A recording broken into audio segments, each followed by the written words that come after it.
30 seconds remaining.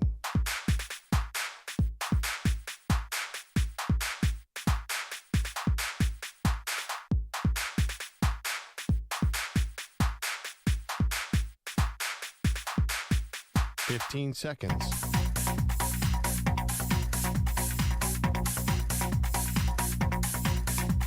Break ends in 5 seconds.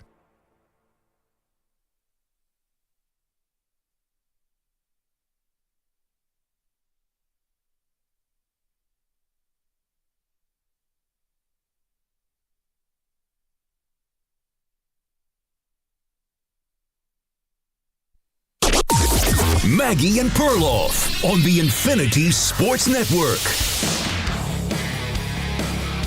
Usually I'm not one for hyperbole. Good morning, Perloff. How are you? Debatable. Yeah, that's not true. I'm here for hyperbole all the time. Who am I kidding? So yeah, you are in the sports media industry. It is the life fuel that gets us day to day. Listen, it's a way of life for some of us. So I don't mind. I don't mind actually. By the way, yes. Sorry, preface. Usually I'm not one for hyperbole. Get ready for some hyperbole out there. It's coming. No, I'm just saying I don't mind when there's a conversation that's happening right now when it comes to the NBA Finals that's starting tonight. That's saying that Shai Gilgeous-Alexander could be the heir apparent to Kobe Bryant. That stuff doesn't bother me the way that it really gets under some people's skin. And I know as somebody, as you went to Kobe Bryant's high school, and I understand how close and near and dear he is to you, to obviously everyone in the city of LA, to Laker fans, where I say the sun never sets on Laker fans. They're all over the world. But this doesn't bother me. Because no one's saying that he's the Black Mamba, right? Nobody's saying he's got the mentality, that he's got the killer instinct. No one's saying that he's going to have necessarily the legacy, but he could get close. And I think you look at the playing style, and I don't think it's a disrespect to Kobe's legacy to say, oh, Shai could be the next Kobe. This is what we do in this sport. It doesn't mean that you're trying to take Kobe down a notch in some all-time debate. Well, I see what you're saying. I agree with that because Kobe's what, a 10 to 20 player. There's only one sacred cow that you can't do, which is Jordan. You could do Kobe, but even Kobe, I don't think you're right about that. You can say whatever you want as long as you don't say Jordan. Maybe LeBron. I think a lot of people, especially younger, I'm going to say like the EJ Manny range, and for people who love Kobe, I think he's a top 5 player to a lot of people. I think he has broken their top 5, not a 10 to 20. Right, but I think history, like real NBA people who make these lists are not going to have Kobe in the top 5. Well, but who matters more, the fans or the people who make these lists? I would say everyone's equal. But I think player-wise, like you hear the debate is LeBron Jordan. It's famous. It's not Kobe, LeBron Jordan. Some people put Kobe in there. So Kobe is at least gettable in a sense. But here's the thing. I don't see – they're just so different to me. They're incredibly different. Really? The playing style?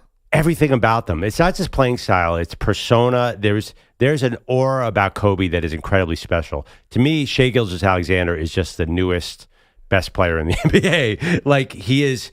We had this in 2021 with Giannis. We had it in 2023 with Jokic. We've had it with Luka. Now we have it with Shai Gilgeous-Alexander. Kobe is all time. What makes you think Shai Gilgeous-Alexander isn't just the guy who's awesome this year, wins a title, then next year it's going to be somebody else? I feel like we're in an era of very, very good superstars, all-timers, but not Kobe. Kobe's one name that you can say anywhere and everyone knows who you're talking about. Shai is not in that conversation. Like Shai is showing no signs of being that to me yet. Okay, well, first of all, yet is number 1. 2, you're the one who thinks that they're about to go on some Warriors-type run. Possible. OKC. So it's very possible that Shai does stack up some rings in a really quick order, and that's something that obviously got Kobe's legacy. You want to say getting the boat in the water. Well, winning 3 Shai's in year 7, okay? He has not won a title yet. He won an MVP. Same as Kobe, by the way. Kobe got, hosed out of maybe a couple MVPs.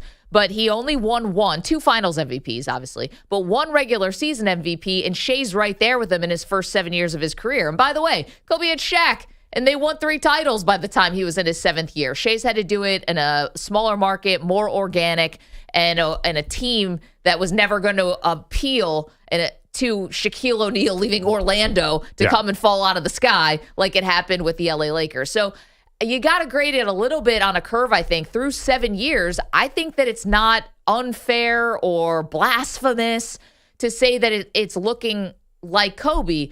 Now, the intensity part of it, Shai's a totally different person. It's not it doesn't appear, at least from what we hear, that he's the same kind of like hard ass on teammates and doing the Jordan impersonation in some ways that Kobe did that made his own. But Kobe was certainly going after a thing, which was to be as ruthless as Jordan, whether you're a teammate or an opponent.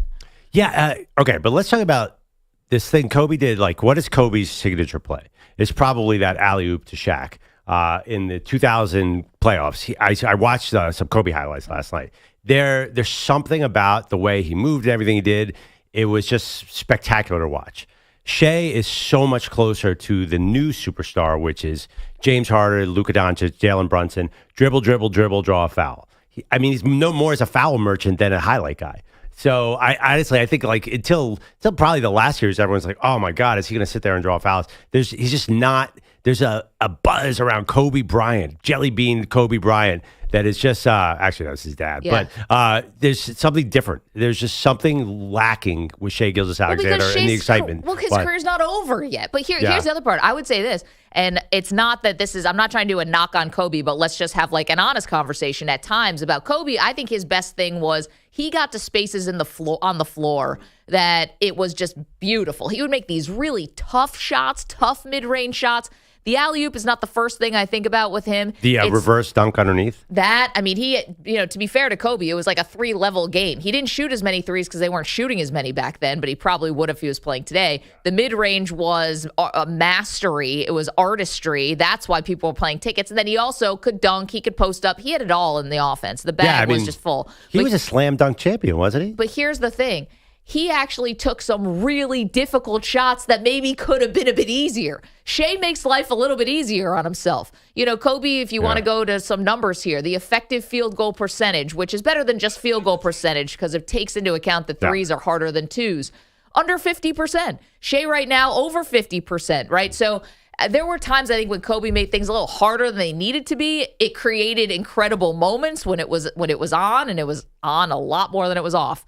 I think Shai's just a more efficient scorer. Yeah, if we're doing, but let me ask you this question. Who is Shai closer to? Is he closer to Luka Doncic or is he closer to Kobe Bryant? I don't see the Luka. Oh my God, they remind me so James much Harden, of each other. Jalen Brunson. You don't see the James Harden? I can't believe who got criticized for just pounding the ball into the floor. You knew exactly where it was coming from, like where all the scoring was coming from. Well, maybe that's the bad Harden. That's the bad Harden. But I just think the way they play just reminds me so much. Luka's a mid-range. Harden was a 3-point launcher. Yeah, but he's not also the mid-range guy. He reminds me a little bit. Shai gets in the lane. Harden would get in the lane at ease. Like big guys could not stay with Harden, just like they can't stay with Shai, and little guys couldn't deal with Harden's strength. And they both score about 32 points a game. That's where. But Luka too, whereas Luka's a mid-range guy, just like Shai. He does fire up some threes, but he gets to the same spot Shai does. I just think that they are taking advantage of the way the NBA is right now. Shai is amazing, and his field goal percentage is insane. That's what it makes. But he is definitely on the boring side. I'm sorry. I'm just going to say it. No one ever said that about Kobe. That's why. And also, Kobe was dramatic. Shai seems just like he's Canadian, super nice. Like Kobe, like there was a layer of intrigue behind him and Shaq that followed him his whole career, and just the way he carried himself. He like.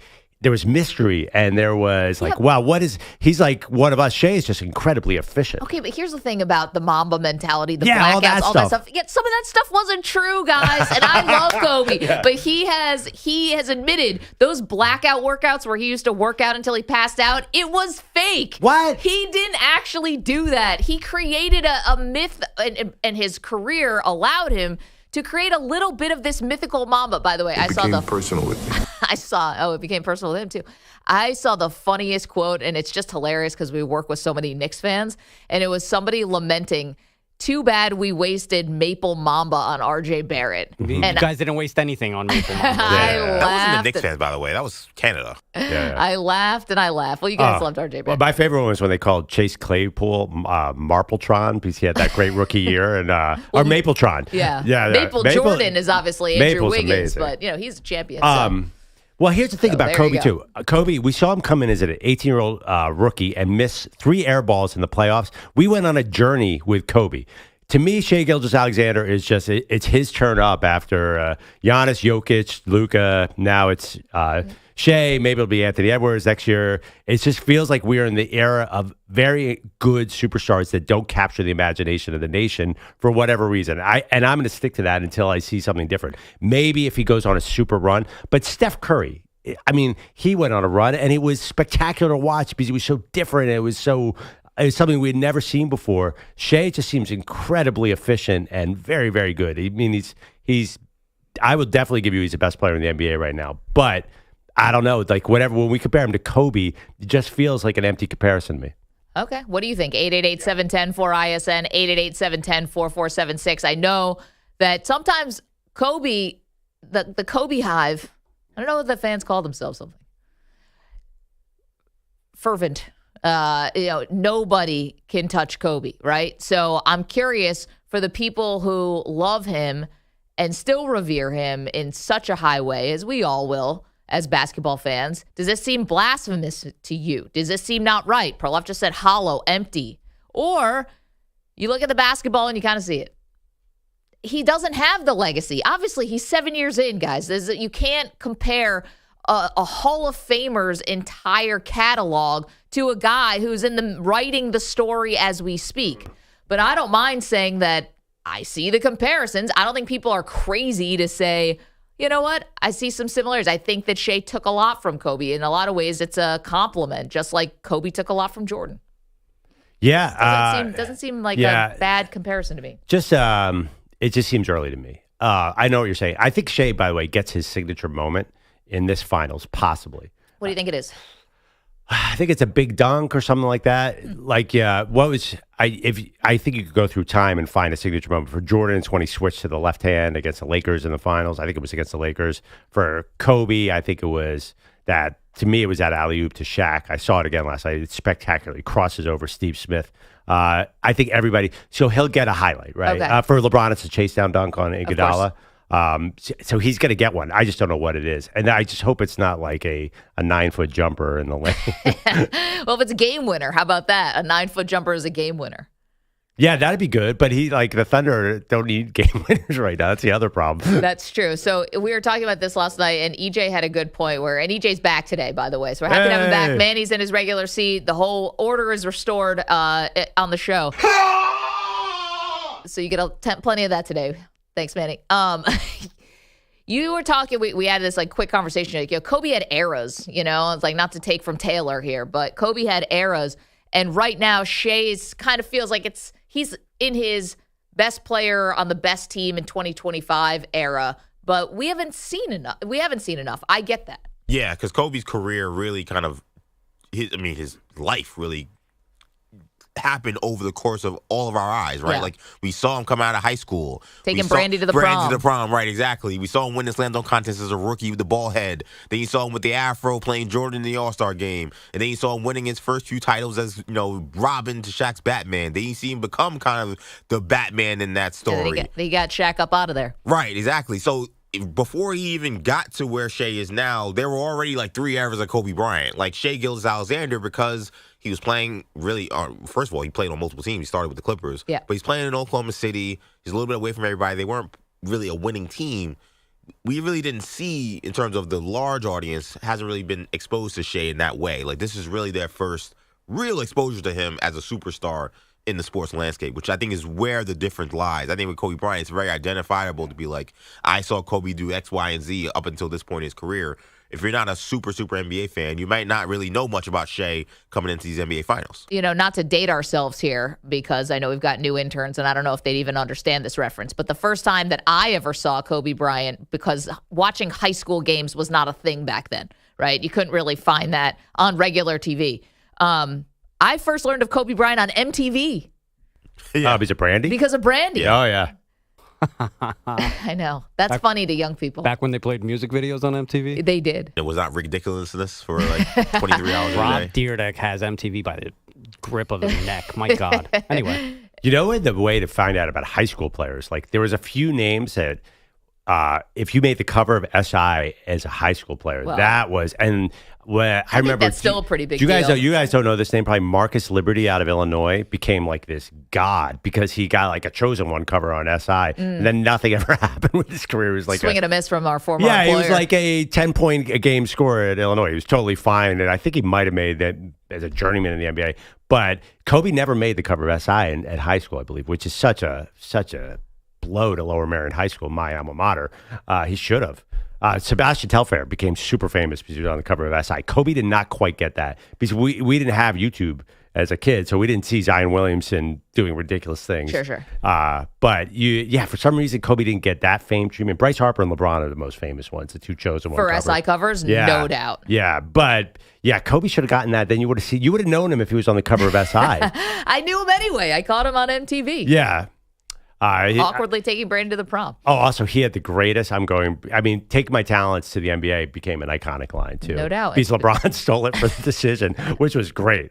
One guy did not get nearly the shrapnel that the other guy did. Kobe actually should have if you watch it. He's got all these colleges on there, so he's messing with the colleges. Amazing. 888-710-4ISN, 888-710-4476. Do you see the Shai Kobe comparisons? Do you think Shai could be the heir apparent to Kobe? Or do you think all that is just, I would say blasphemy, but hollow, as Perloff said? 888-710-4ISN. Excited about today's show. That is blasphemous. How about Stephen A? Excited to continue the Mount Olympus project today. So the 4 sports gods from every great sports city in this country. Whoa! Today's going to be particularly painful for me, I think. Why? Well... Get out of here. Well, I'm just saying. Particularly painful. This one cuts, as a lifelong Bills fan. Expounding on and extolling all the virtues of Kansas City right now is that one knows. You feel like you could have prevented some of these people from making the list? I did Emmitt Smith, and he broke my heart about 1,000 times in Dallas. Yeah. Well, Dallas also was painful for me as well, but I held it in. Really? Because time heals. 888-710. 13 seconds worth of time. Yeah, thank you, Manny. 888, exactly. See what I'm saying? 888-710-4ISN, 888-710-4476. So Kansas City, the Mount Olympus of Kansas City, the 4 sports gods from that city. And by the way, we had all this controversy about individual athletes, like not who aren't on teams, who are from these places. Like Perloff put Joe Louis on Detroit. I did not. He won that poll by a landslide. Oh, Jesus, let it go, Maggie. Come on. I will never let it go. There is a very famous individual sport athlete from Kansas City, and I'm curious if he made your cut, because that is something that either puts you over the edge or doesn't. Are we talking about Rob Riggle? We were. Paul Rudd. 888-710. No, amazing athlete from Kansas City who competes in an individual sport. 888-710-4ISN. Coming up, new offensive play callers in the NFL all over the place. So who's under the most pressure to get this thing revved up? We'll tell you next. MVP. You're in a 5-minute break.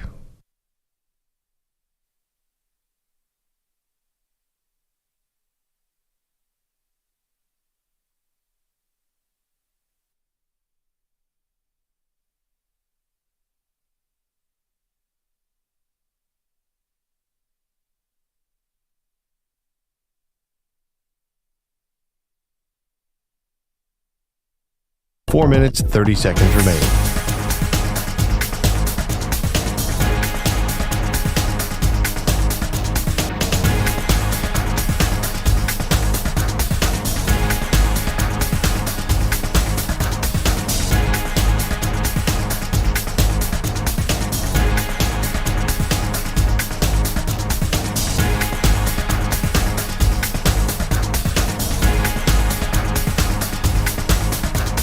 Four minutes remaining.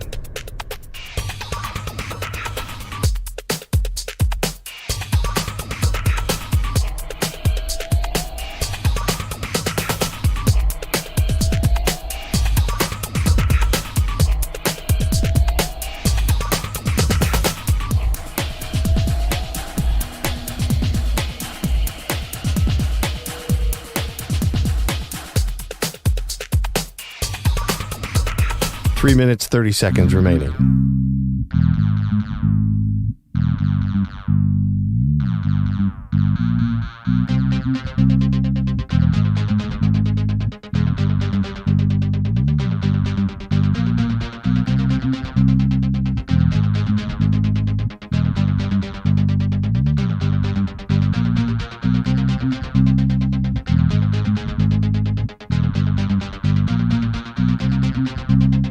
3 minutes remaining.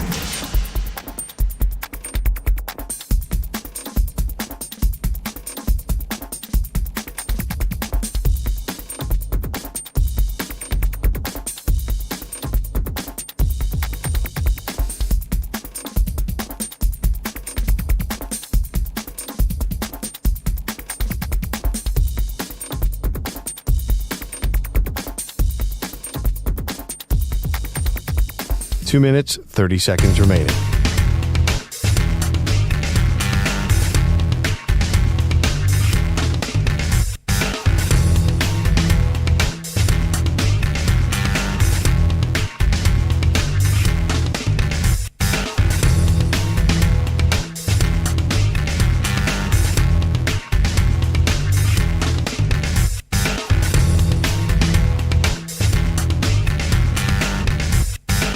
Two minutes remaining.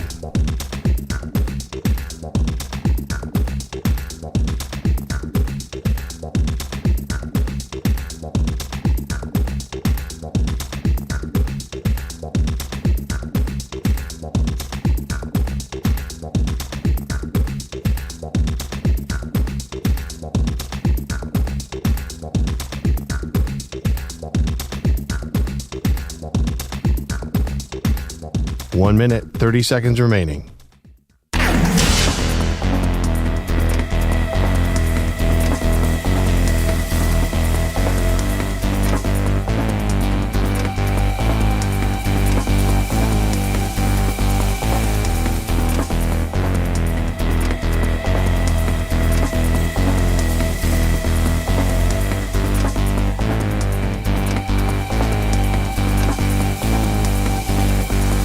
One minute remaining.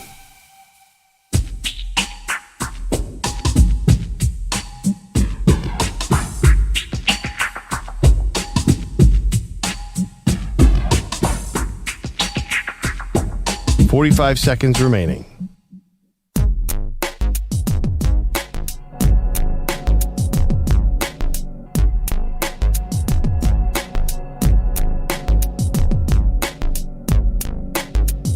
Thirty seconds remaining.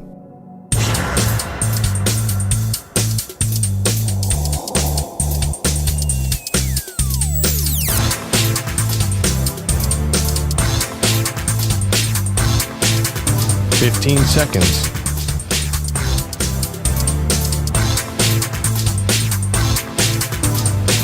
Break ends in 5 seconds.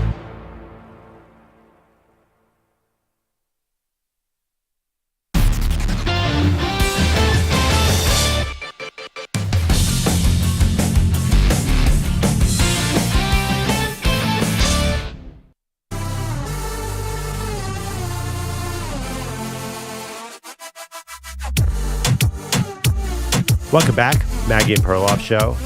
It is finally here, the NBA Finals, after that long wait. You know, people are lamenting the market size. To me, Maggie, like the whole thing is stars here, right? Like, because you don't need big markets to have a great NBA Finals. LeBron was in Cleveland, had one of the highest rated finals of all time. Yeah. Jordan will play the Utah Jazz, and it'd be the highest rated finals. So my question, we're starting the show, is Shai Gilgeous-Alexander going to draw the eyeballs? I don't think yet. I think he's got to go, and we hinted at it before, a Steph Curry-like run, like 3 titles in 4 years. Then people will tune in for Shai. But basically, the way I think, and I'm not a casual fan, so I don't understand, like, I think casual fans need to see guys in finals, and then they come back the next year again and again. And that might be the actual problem with the NBA right now is Shai's amazing right now, but look at the West. I mean, every team's loading up to take them down now. It doesn't feel like it's going to be hard to have a dynasty. I did say they're built more like a dynasty than anyone else, but man, I'm watching also the trade rumors. I'm like, oh my God, he's going to have so many challenges next year. I believe you were one of the first to the 2015 Warriors comp. Well, except the fact that they had the all-time scoring differential leader, Thunder, 68-14, and beat teams worse than anyone's ever beaten them. So it kind of they're different. But that being said, I think they have harder competition than the 2015 Warriors. Like, no one saw the Warriors coming. Everyone's going to gear up for this Thunder team. That's fair. Yeah. I think you actually have really, really good stuff here with this finals because look at the two possible outcomes. The two possible outcomes are Shai is amazing, what you're talking about. He goes on a Steph Curry-like run, announces himself to the sports world at large, if you don't already know about him, and we get a new face of the NBA, we get a new someone else on the top of the mountain to come take down, and we get this like juggernaut team that still has assets, by the way, who could make some major moves in free agency. So that's one outcome, which is pretty good. The second outcome, we get the greatest upset of all time in a finals. I mean, both ways, like the Pacers they're a deep underdog, very, very, very big underdog. And so you get a finals that would be remembered forever because of how big of an upset it would be. Like we remember that Detroit Pistons team, right, who beat the Lakers. We were talking about is Shai the heir apparent to Kobe Bryant at 888-710-4ISN.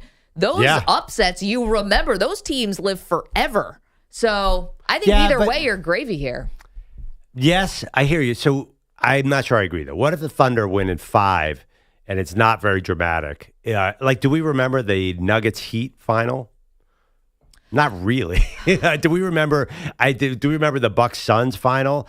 I just think that maybe, but I think what you need is a Cavs Warriors kind of 4 finals in a row showdown. Like I just think you need a little more consistency among the elite teams. I'm sorry to say this. I think I'm on the camp that don't break up dynasties, Adam Silver. I know he was bragging on some show yesterday about like we intentionally did this where we have a new champion every year. Yeah. The reality is I think there are a lot of fans who kind of want the dynasty. Yeah, Adam Silver was on Craig Carton's show yesterday morning. And so our former colleague here, he actually said something else that was interesting, Silver did, and it was, if the NFL had the Super Bowl and it was Green Bay and Pittsburgh, people would be celebrating. He said this team's history. Right, but he said small market, and it's like, Adam, or sir, excuse me, Mr. Silver, Commissioner, you can't use that.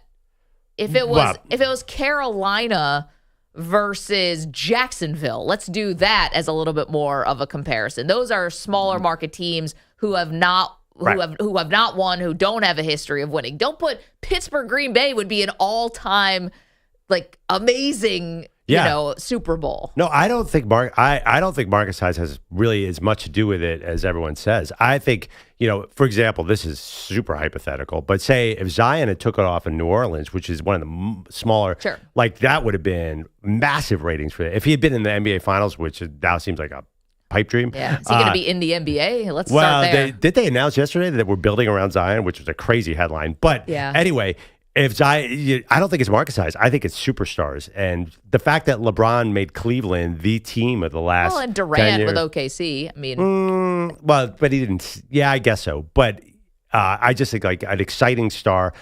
We view KD differently, I think. Like I don't think KD is a singular driving force. Like you got to think about you need a highlight player in the moment. Yeah, what he did for OKC while he was there. Right, but even so, like you need, if he had won a bunch of championships there, then yes, for sure. But you need a transcendental star. Like if the NBA had Aaron Rodgers was in Green Bay, like that was must-watch TV for 15 years. I don't think the market size matters. But Silver, you're right, does miss the point there. I don't think he should be. Yeah, and then. Why do NBA people, and maybe EJ can answer this, why do they always say TV ratings don't matter? They're meaningless. I hear that all the time. And I still can't, I think there's an inkling of truth to it, but I can't wrap my head around that. I think because the sport is the number one sport that is consumed outside of TV the most. Like social media, YouTube clips, like those clips do really well compared to other North American pro sports. So when you say TV ratings don't matter, I think that's a little bit of a stretch. I don't think they don't matter, but I do think there's an overemphasis on TV ratings because people are watching basketball in so many more different ways than they do most other sports. Yeah, but it's funny. It feels like the NBA enthusiasts are over defensive about that. I feel like, do you guys agree that there's something missing for the casual fan right now in the NBA? I think it's the lack of a dynasty. I don't think that even younger fans care. I can't even imagine you guys would ever say TV ratings like, wow, did you see what Game 1 did last night? Like, nobody cares. Did you see this dunk? Did you see this highlight? What's getting put in the group chat? But I would imagine a bunch of young fans would be like, let's watch the football game. Like, where they don't need to see the basketball game. Well, let's ask Bogusch. Your kid is a diehard Bills fan because he's got impeccable taste. Yeah. Sorry for him that he's one way to put it. setting himself up for a lifetime of Bills. complete disappointment. Yeah, we got the Mets though, so that's fine. Good, Oh yeah, it's they'll good never balance. disappoint you. But exactly. does your I have son a Knicks Jake? team he can root for too if he's interested in basketball. Who's how old's Jake again? 12? 11. 11. He had sits a down, and watches full football games with you, or no? No, there's nothing can hold his attention for that long. Gotcha. That's the other Yeah. thing. Like, dude, if you're talking young, they don't watch anything. Right. But- They watch their phone. But the Athletic just wrote about your question earlier this week, and part of the argument is the NBA's $76 billion TV deal is done and hasn't even started yet. Yeah. Like they don't have to and They proved it. They're valuable. They have their contract. Right, but baseball's been printing money for 40 years, and it's definitely lost relevance. Sure, but that's baseball. What's the difference? Well, baseball's not getting $76 billion. Well, yeah, No, but in fact, locally, ESPN's getting out of baseball and getting out of their contracts 3 years early. But baseball could still get the last laugh here. I mean, baseball is making, because of the local, is making a lot of money, and the digital, they are making money hand over fist. Right, but- they have been for a long time. But they don't have this ludicrous TV deal that the NBA is just stepping into that's already locked in. So, and I guess the idea is when you're making a long-term deal and you're from the TV side and the league side, you're factoring in some dud series, because we can't always guarantee it's going to be New York versus LA. So a singular, less watched Thunder Pacers series is not a big deal. If you have 6 of these in a row, then maybe it's a big deal. Which you have kind of had, right? Well, not under this new contract. Like they still signed this contract, Right? That is locked in for a decade, so they don't no one's going anywhere. They're also, not you going to had the be Celtics last year. so- That. I mean, I think the ratings, because of the way cable TV is, have been falling like crazy. But that's another reason why I think people also talk about maybe ratings, the overemphasis on ratings, because everyone is hurting. But the NFL has gone the opposite way, where NFL, I think sports wax and wane in national popularity. Baseball used to be the national pastime. Then it kind of became football. Then in the 90s, basketball challenged them. And now it's just football has stormed past everybody. Does Taylor Swift have any friends that she can introduce to Chet Holmgren? No, I don't think it's that at all. I think it's football. It's just football. It's not. It's not even worth comparing them. And listen, you guys spent a lot of time talking about the Four Nations Cup, and everybody did. And now no one's watching the NHL playoffs. I was watching last night. And we know why, and we'll get that in just a second. It's alive, guys. There's Slump busters. There's 8 people watching these games because none of the big market teams that normally make the playoffs made the playoffs. No Rangers, no Chicago, no Boston. Pittsburgh usually does well. Their ratings are terrible because there's been no carryover. So there ain't a Taylor Swift friend or family member that can save hockey. It just is what it is. I also think, to answer your original question, Perloff, in terms of NBA fans, why they don't care about ratings, as an NBA fan myself, I don't care if someone else doesn't want to watch Pacers Thunder. I like basketball. I like the NBA. I like Shai Gilgeous-Alexander. So what do I care if Jin from Kentucky decides that I'm not going to watch? So when you say why are NBA fans offensive, it's they like the NBA, so they want to watch the games. They don't care if someone else isn't watching. But to me, I find it very interesting. Because I saw this when Jordan left, there was a vacuum and people lost interest. And now LeBron is leaving and Curry is leaving. I find it interesting as a sports story, who's going to step into that void. I think there's going to be a real dip in popularity of the sport until the next LeBron comes. I mean, I think you're underestimating his impact as well, to me. What makes you think LeBron and Steph are going anywhere? Fair point. Are you talking about a problem for 5 years from now? I'm looking at the 2035 ratings. Also, we've got Bronny, so don't worry about it. I mean, Bogusch, I just think you guys are underestimating the LeBron impact, which is funny because I know you're a big fan. LeBron's leaving the game. We need a new LeBron. Right, and let's not forget Shallow. But the NHL, Can he switch sports? The NHL ratings are down 30% from With last year. McDavid in there? Doesn't matter. It's Canada. First of all, that doesn't help the NHL on TNT or ESPN. What's the number on CBC or Right. TSN? Oh, I was going to send this to you guys yesterday. I totally forgot. Did you see what they were doing in Canada? I think it was CBC. CBC? Yeah, sorry. I had to do the acronym in my head. Then they prefer the CBC. Pardon. I think. I don't know. Did you see the promo that they ran? No. It was all the guys on the pregame show as AI babies. I love it. Unfortunately, it's a visual gag, so it doesn't really work for the radio audience, but we obviously have had some issues here with the AI babies. Yeah. Were you cuter than any of these guys? No. Okay. I'm not That's cuter than continuous. anybody. They put a mustache on Manny's baby. Kaplan did, and I'm still not cuter than that. It's so unsettling to see a baby with a mustache. No, they did all AI baby version of their cold open, and it was hilarious. I tuned in actually because I want to see that Paul Bissonnette got gout from eating too much steak. I was dying to see if that affected his out. Did anyone see that? On my back. See that story about Biz Nasty and the 2 steaks? Yeah. Okay, can I ask you guys Obsessed a with question that. about this? A steak at night. Do you guys remember when Perloff asked if women have prostates? Oh, yeah. He did just the other day again. Yeah. Trying to forget about it. Yeah, actually, back in the actually, I did a lot of research. Early man and woman. The women did have prostates that became irrelevant and were evolutionary biology out of there. Oh, great. When we were like Cro-Magnon? Yeah. Whatever. Okay. Relevant. But no, women don't have prostates now. But I was going to ask something that women have. I know nothing about gout. I feel like this is a man thing only. No, I don't think gout women is a can man. probably get it's it. the I'm rich not- man's disease, right? Like, because basically if you eat a lot of shrimp and lobster and steak, Thank you get God I'm gout. poor. Or Yeah. Man, you don't have to worry about gout. Thank God. I think alcohol can do it too. It's like Yeah. it's, Oh, crap. it's kind of connected to like excess. Yeah. Isn't it called? I heard it's painful. It is. Greg Giannotti down the hall here gout? has had it because he, as he's admitted, like wasn't taking the Exercising. best care of himself. Okay, Mike. I've got gout, Mike. Let it go. But I heard it's really painful. So if you exercise, it goes away. So all Paul Bissonnette has to do is just hit the treadmill, and he's going to be. I mean, Paul's clearly in shape, and I've seen people. John Buccigross, another hockey person, has said, "I eat the same amount of steak that you do every day, and I'm fine. Stop blaming red meat." What so a like, flex. So like, big red meat is now coming back from isn't it? Big meat. I is thought it what was you also a wanna say. hydration level. Excuse me? Obviously, if you have to stay hydrated, the key to any kind of physical thing, you got to stay hydrated. That's the That was first some thing I big say. meaty men slapping meat. I thought it was an apple a day keeps the doctor. You And got- some water. Hydration is like, that's why all those hydration, we got to form a Maggie and Perloff show water. That's why the new boom industry, hydration. MMP20. Yeah, Kobe made millions on body armor. Like you gotta get in the hydration game. That's how you fix gout. Electrolytes. We got to get in the water game. Oh, that is the blood. It's too late now. I think a lot of pro athletes are in that game too, and it is money being made. Yeah, I spent $6 on a water the other day. Wasn't proud of it. Were there electrolytes in it? I mean, I don't care. I'm just buying whatever's there. I think it's all a scam. Oh, You know you don't care because you bought a $6 water. Dude, I was so thirsty. And Were I'm you not at going to. JFK by chance? I was at the. It doesn't matter. I was in a jam. And I know where I was trapped. In a pickle. You're in a gas station or something. Like, what am I going to do? Not pay for it? Well, yes. But I didn't have anything else to do. I didn't hook the hose up, the gasoline hose. Yeah. Would have been cheaper. You were in a gas station and they were charging $6 for water? It was, don't ask. I usually bargain hunt at gas stations. But okay. Well, what kind of water are you getting? Like from the bathroom sink? No, I mean like The hose out I back. don't think I think of like if you're at the US Open they gouge you for water, not a gas station. That feels like a good place to get some cheap water. I just like that you can't tell us where she was.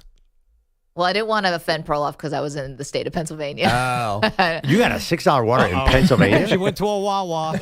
At a Wawa? Uh-oh. You should get 6 waters for You could $6 get at like Wawa. What other gas station can is get there in a- Pennsylvania in this area? Come on, it's a Wawa. No. Process of elimination. What was it, a Sheetz or a Wawa? Either I'm not Sheets. saying because maybe one of these places might want to jump on board with the Maggie Perloff show. And then I will gladly Whole Foods. extol the virtues. Yeah, it has asparagus in it. I think you could buy a whole aisle of water at Wawa. Bryce Harper will deliver the Wawa water to you. Bogusch, hang with us. We're too late here. We'll get some updates because I really want to hear the highlights from last night. Leon Draisaitl was phenomenal, and the year of the slump buster lives. It's the Maggie and Perloff show.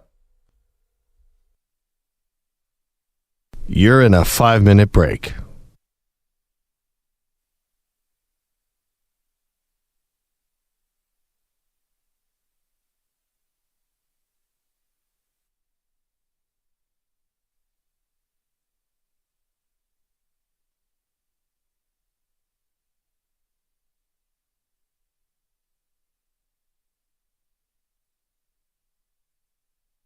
Four minutes, 30 seconds remaining.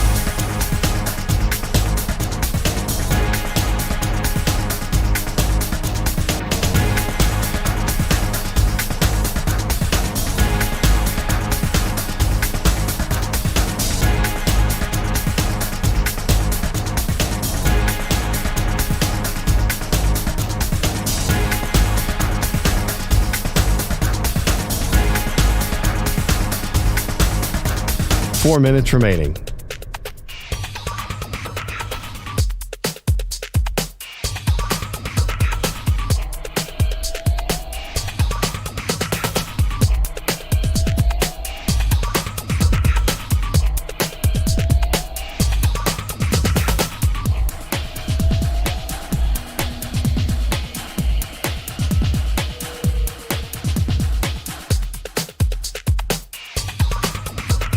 Three minutes, 30 seconds remaining.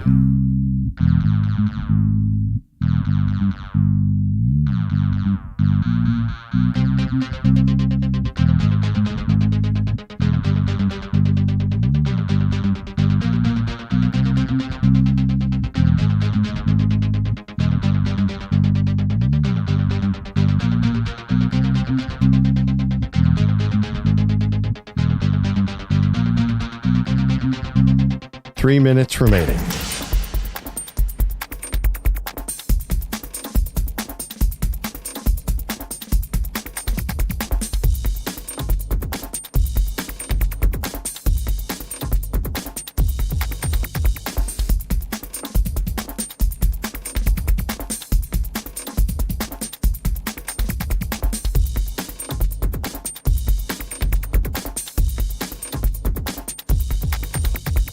Two minutes, 30 seconds remaining.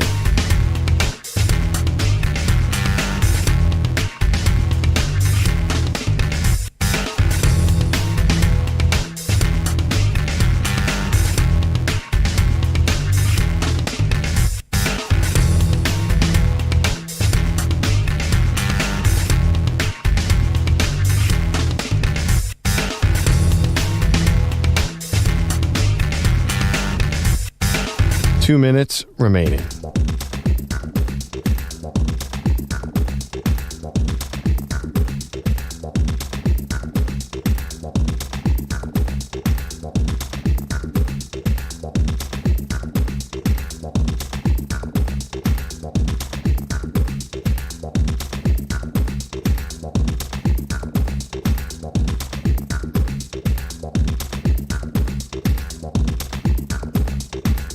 One minute, 30 seconds remaining.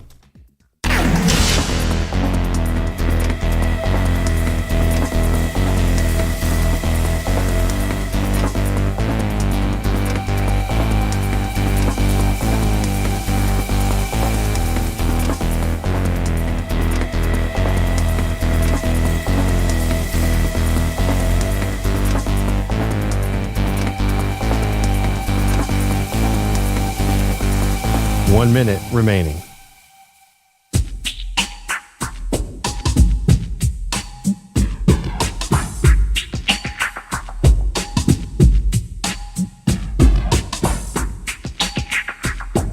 Forty-five seconds remaining.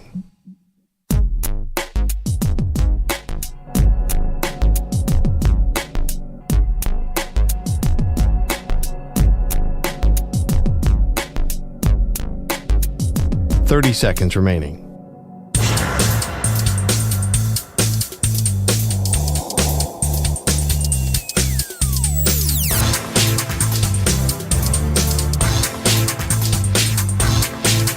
Fifteen seconds.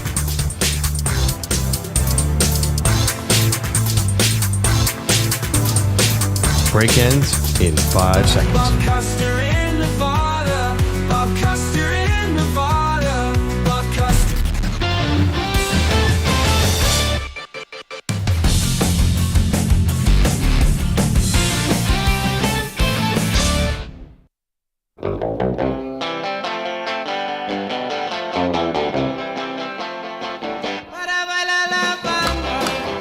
Welcome back to the Maggie Perloff Show. Got a couple things here for you. We're going to get to which new play caller under the most pressure to turn around an offense. By the way, some of these guys are head coaches as well.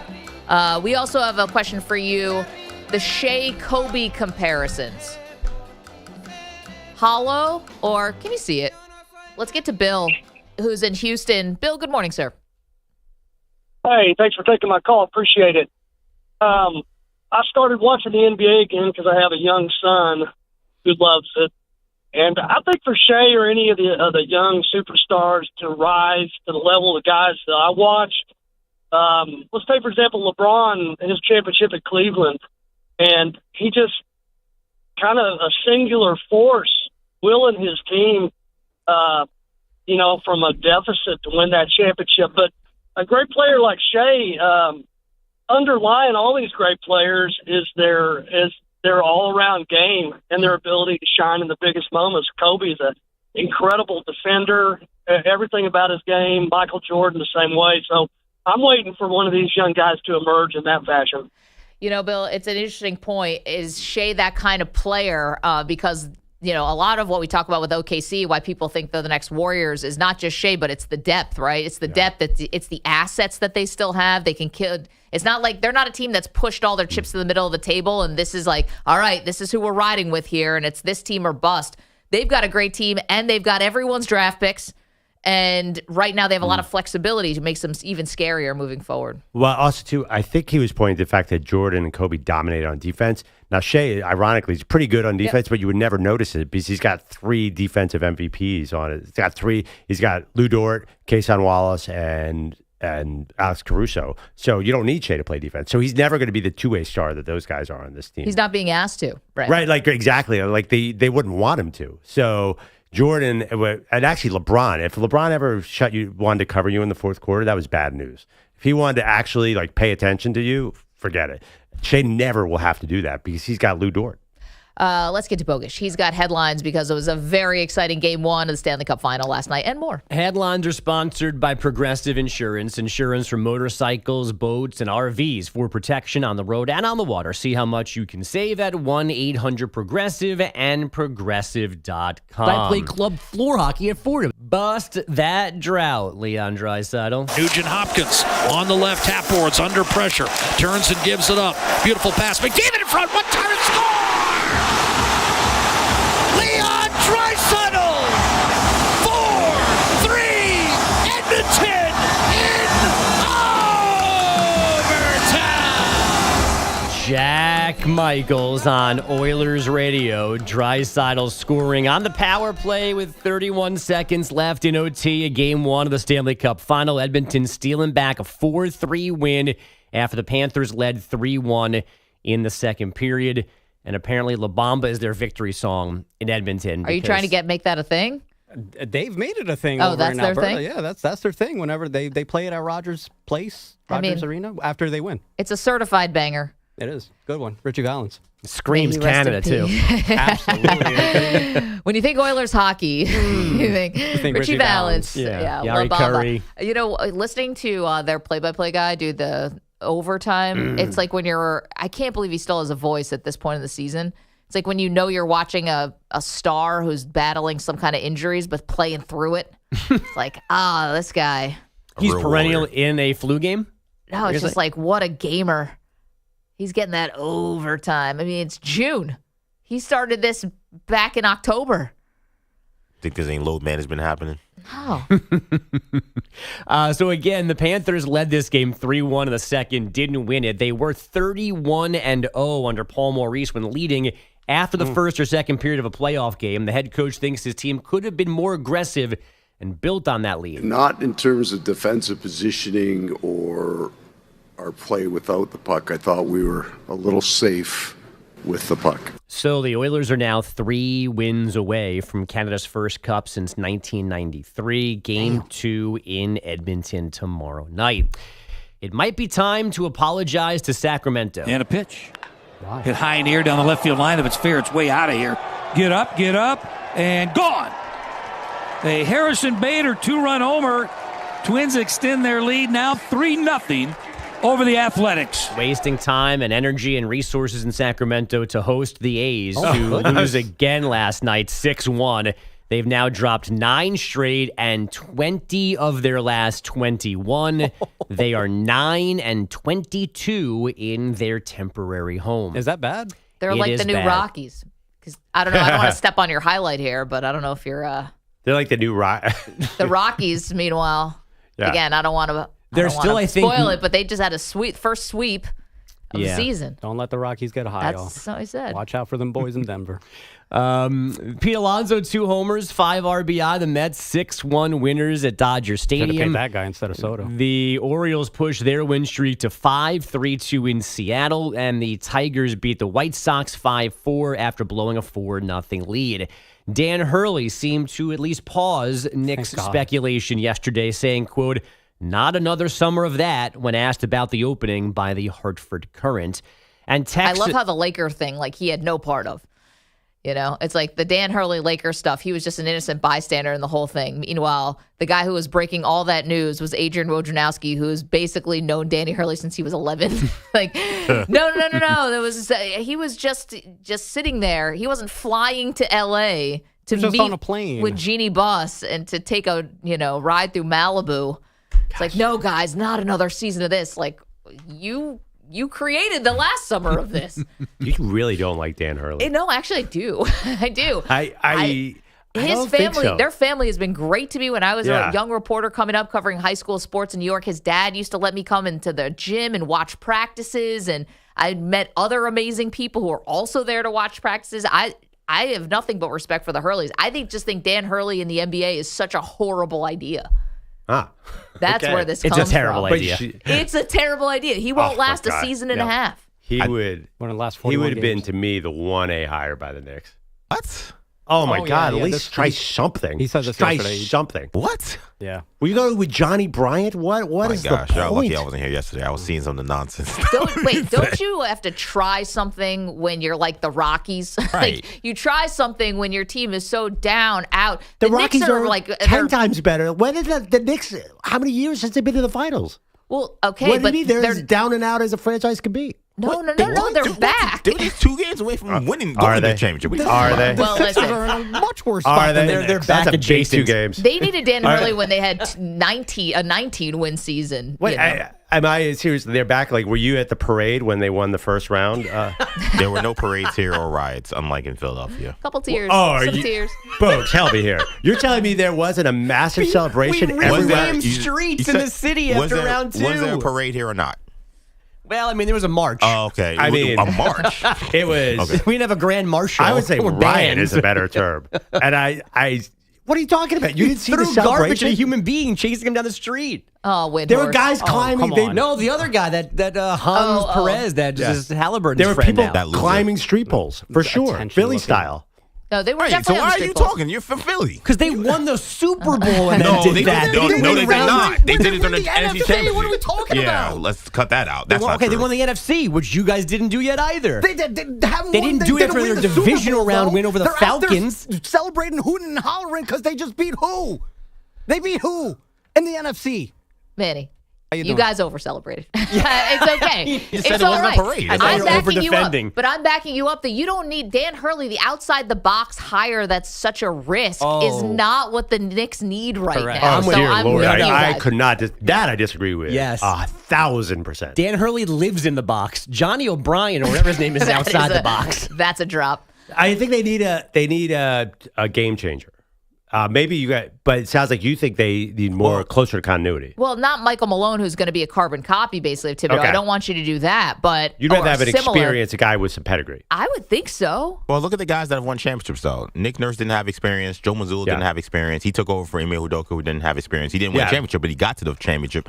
This idea that you need this head coach that's been coaching the NBA for 15, 20 years and win a title, it's just not true. Well, but then I can tell you the Pacers, do you think they're obviously benefiting from their coach. And in about a week, it'll be Mark Daigneault, who's an NBA champion, who didn't have an NBA experience. He didn't have. I get it, but it's not totally irrelevant to have experience. I do think that Rick Carlisle is getting a lot of credit for getting the Pacers this far, and I think he deserves it. And he's a great coach, no question.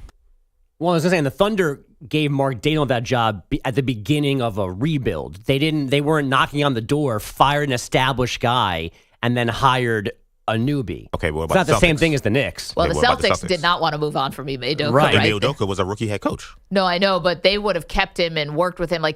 I don't, he had to resign or he got fired. I can't remember. My point, though, is that they were knocking on the door. They couldn't get through. They hired a rookie head coach who got them 2 games away from winning a championship, and then they replaced, who's a rookie, then they replaced him with another rookie. Nick Nurse replaced Dwayne Casey, who was a veteran head coach. Steve Kerr. Well, they also got Kawhi, so that was a little bit different. But here's the other thing. And the Knicks may make a move. I got to be honest. I think that the Celtics, even going to Brad Stevens, which was a way outside the box, going from college, the coach of Butler, to be fair, and I think even you guys would have to admit this, putting even with your Knicks fandom, the Celtics get a little bit more benefit of the doubt than the Knicks do as far as being relevant, building, the last 20 years.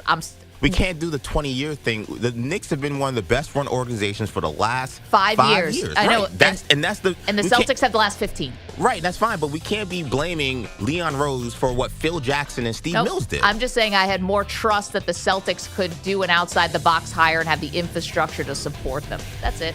We'll do some football next.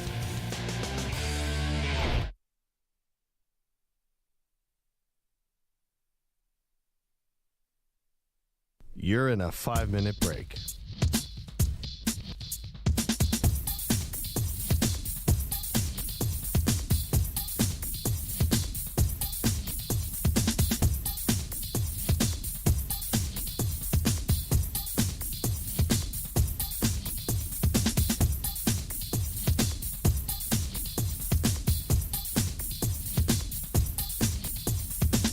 Four minutes, 30 seconds remaining.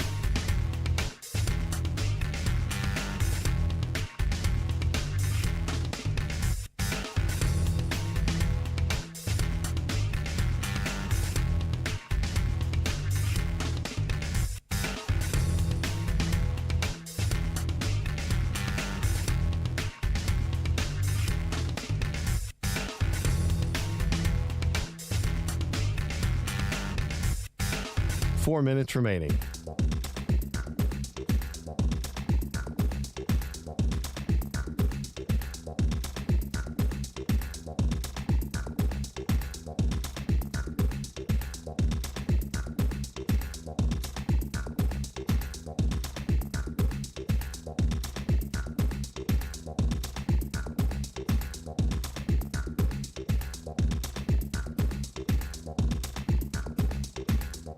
Three minutes, 30 seconds remaining.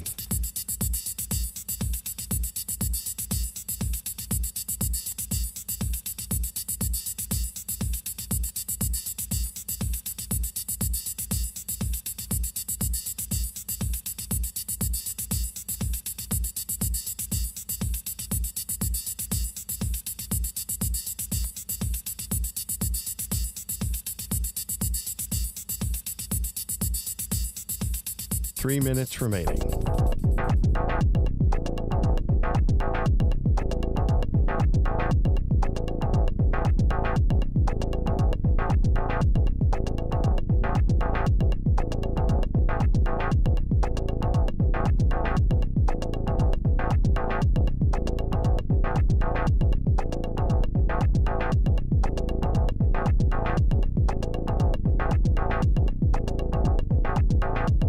Two minutes, 30 seconds remaining.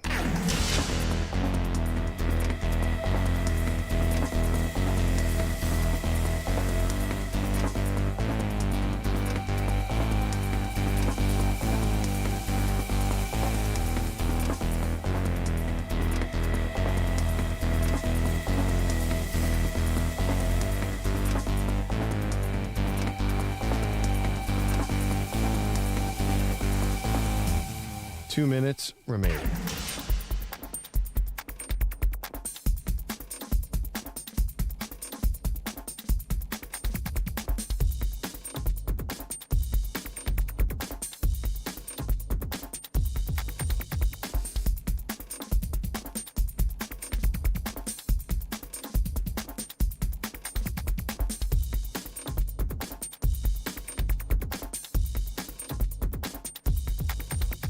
One minute, 30 seconds remaining.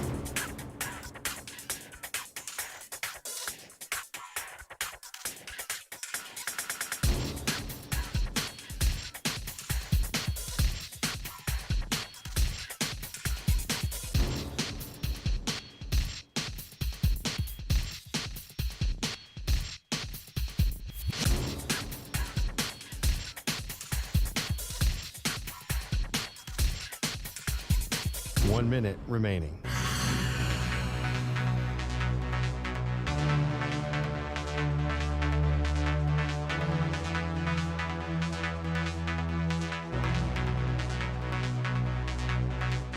45 seconds remaining.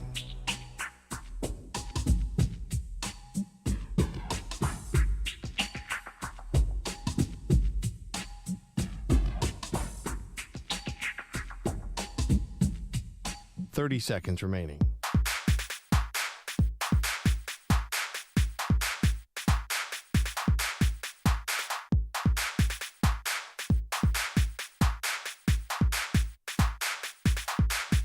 Fifteen seconds.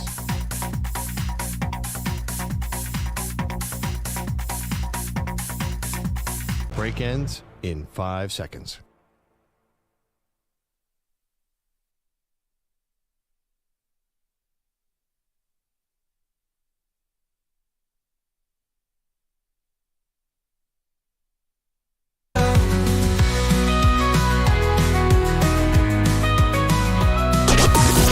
Maggie and Perloff on the Infinity Sports Network.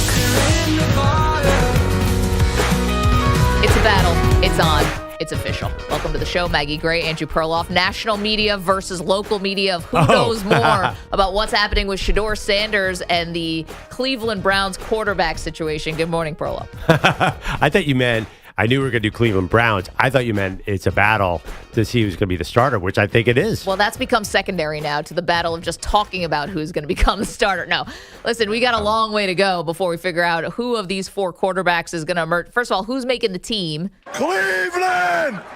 I don't know if all four are going to make the team. I doubt that they will. You can't really carry four quarterbacks. Now, this is for you! As we set up this this brewing media beef, may I just say at the outset, little caveat, we love both of these women, okay?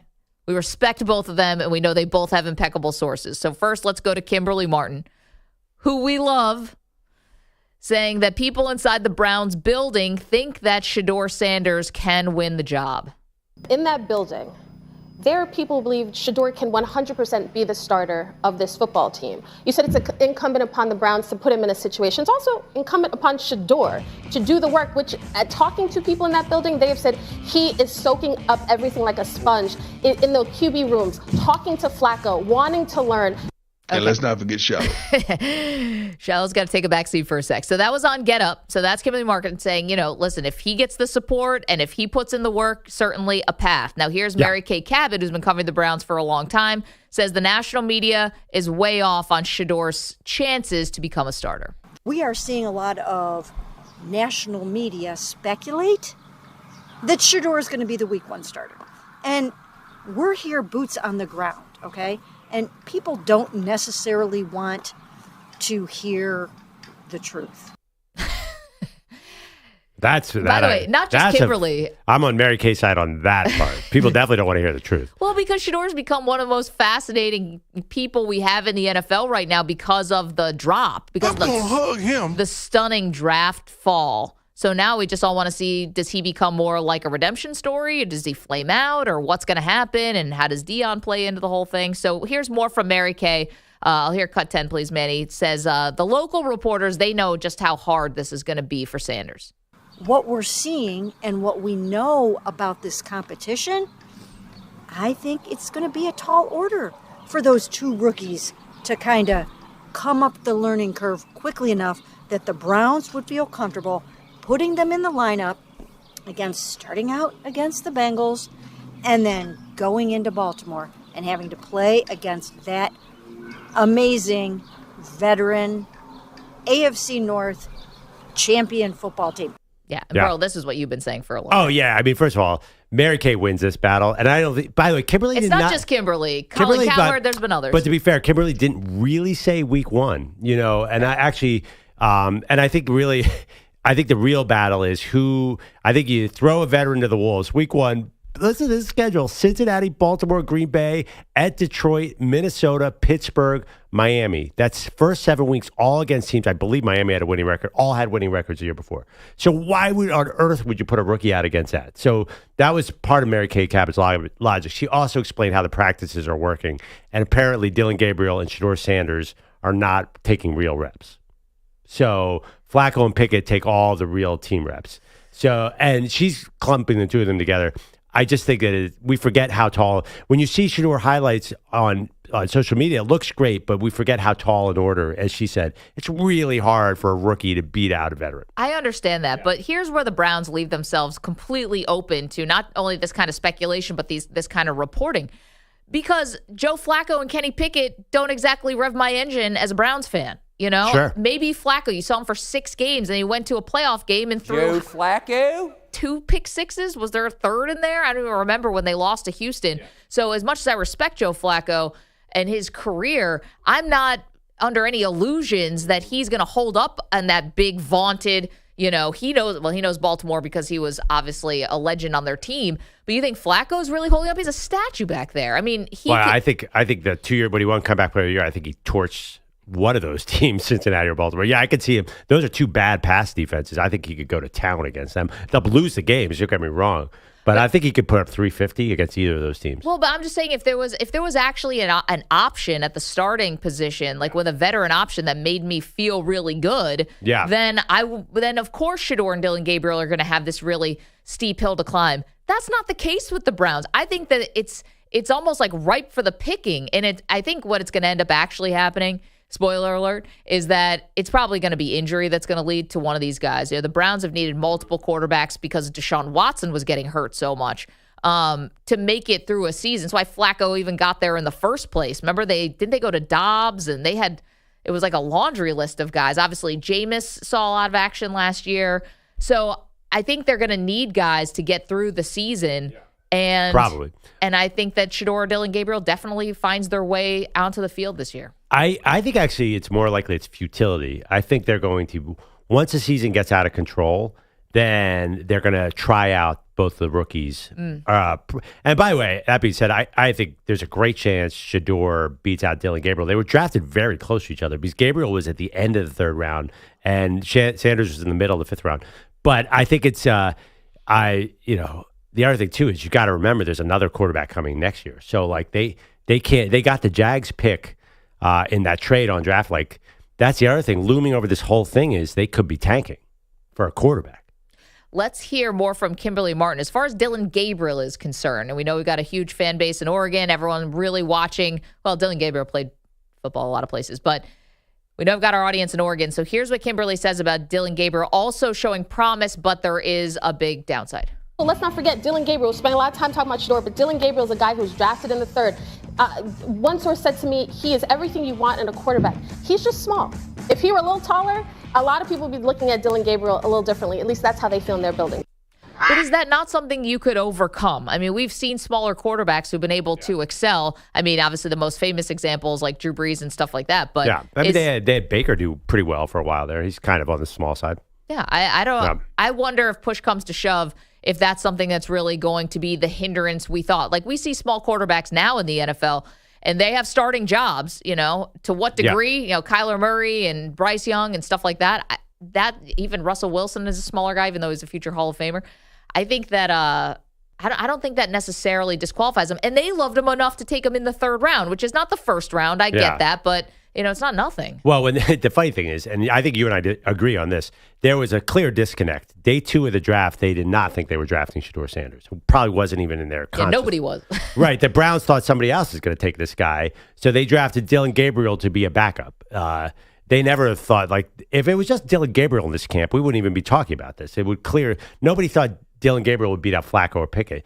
But then you get Shedeur in there, that takes the conversation to a different level. What I think Mary Kay Cabot is saying, no, these 2 rookies are really competing to be the backup, which is fine. There's nothing wrong with that. Like Dillon Gabriel was not drafted to start this year. There's just nothing about him. He wasn't going to be like that one time Russell Wilson took over for Matt Flynn. That was 13 years ago. It is a very rare thing for a late round quarterback to start week 1.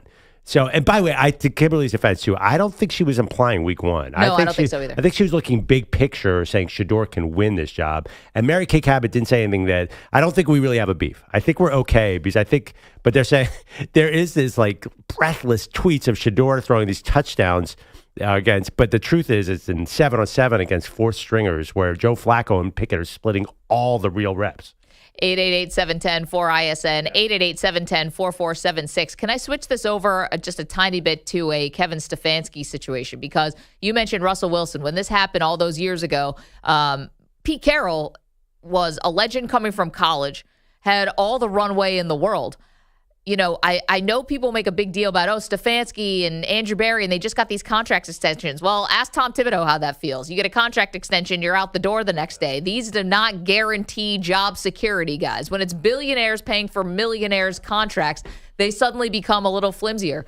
Do you think it's on Stefanski to show one of these four guys he can actually win with? You said, are they tanking? I don't think this regime can afford to tank. Yeah, though, that's the big question here. That's why I think I think they're really focused on Flacco. I think this is all a bunch of show, and they're going to – I agree with you. I think Stefanski needs to win, and I think Joe Flacco clearly gives him the best chance. Will he last? Probably not. But I think they cannot start out 0-8. EJ, you look like you want to say something about the Shedeur Brown situation. I mean, I think it's impossible that he starts week one. Impossible. Well, maybe not week one.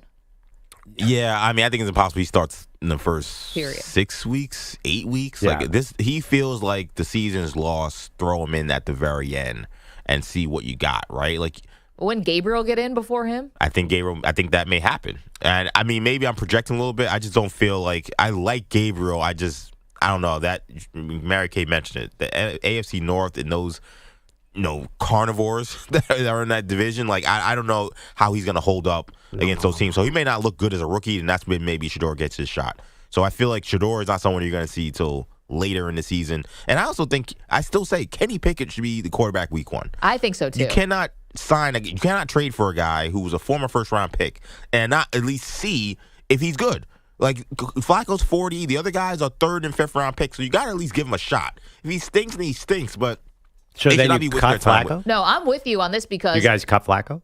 No, I'm keeping Flacco as my closer. This worked 2 years ago. He came in with 6 games left, and they made the playoffs. Like, but you can't he's probably the reason why these guys still have jobs. But you can't cut the rookies, so you can't keep 4.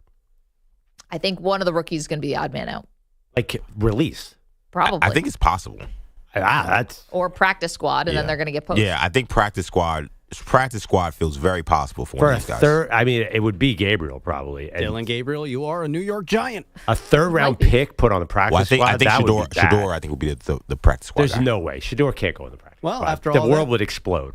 After all that, Shedeur back to the Giants. The Browns signed Deshaun Watson. They do not care if the world explodes or not. They cannot. If they put Shedeur Sanders on the practice squad, the entire media would have to shut down because the bandwidth couldn't handle the hot takes that would come out of that. Get ready. If Shedeur goes on the practice squad, we're going to have to expand the show to 5 hours. I don't even know how we would do this. Sorry, Bill Ryder. That would be 31 other teams would get to evaluate. Do we want to take in Shedeur Sanders based on mini camp tape? Oh my God, that would be amazing. Imagine he goes on practice squad and just sits there and everyone passes again. That wouldn't be cool. I think they would. I think they take him. I can't see. I think they have to cut one of the veterans. And by the way, Flacco, you can cut him and he'll still be on the couch. No one's signing that dude. So that's a safer. Who wants Flacco? They didn't want him last year. He couldn't get a job. No. Last year, they would have had Colts, Flacco. I forgot, yeah. He was with the Colts. But last year, Cleveland would have actually brought him back. But apparently, Deshaun Watson, they were worried that Flacco would be the fan favorite. Can you imagine what kind of alternate universe you're in where this is the calculus you're making? Like, this is when you know things are really down and out. A guy who was a division rival against you for basically almost 2 decades has become such a fan favorite that your starter can't handle it. By the way, let's not totally rule out Deshaun. Apparently, I saw Deshaun. Throw him, please, content guys out there, put Deshaun Watson in this mix just to bring it up to another level. No, I don't. Talking about Deshaun's depressing, but I did see his videos yesterday. He's throwing the Quincy football. Avery, who's been a guest on this show, as a quarterback guru, working closely with Deshaun, and he did look very healthy. Now, I don't listen. Amazing. You're coming off an Achilles, like getting from what we saw in shorts to facing the Ravens pass rush. By the way, you guys say the Ravens you could Steelers, torch whatever. the Ravens. You could torch the Bengals, and the Steelers got run over for 300 yards. The AFC North defenses are all rep. Flacco's going to destroy those guys. He knows these teams. I trust in Flacco. Shedeur, I would wait till week 9. I trust in Flacco. Flacco? Who's ever said that outside of that one magical run? You know what's going to happen? We're going to get 2 Flacco games and 2 Pickett games, and one of us will be proven to be right. Well, they won't be on primetime because the NFL has basically buried these games. But they did. The NFL Network announced that the Browns' preseason games are going to be their prime shows that they all three Browns they're the only team that has 3 preseason games on NFL Network. They are playing this up to the hilt. Is there anything more Browns than that? Yeah.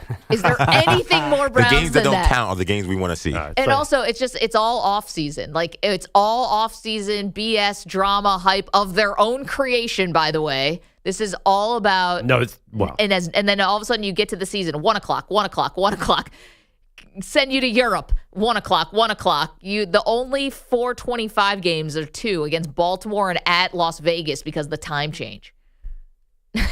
Like, God, that's the most Brown things ever. You get 3 preseason games televised, and all of your actual games are buried. I mean, they've earned it. I mean, they have not been a well-run organization in the last few years, and few years, they were like 10 years ago. They were 0-16. I mean, when Andrew first got there, they did get to the playoffs. I want to give him a little break with that. But I think early in his time he was good. But the last few years, ever since the Deshaun trade, they've been a disaster. They had one playoff run where Flacco basically saved their ass.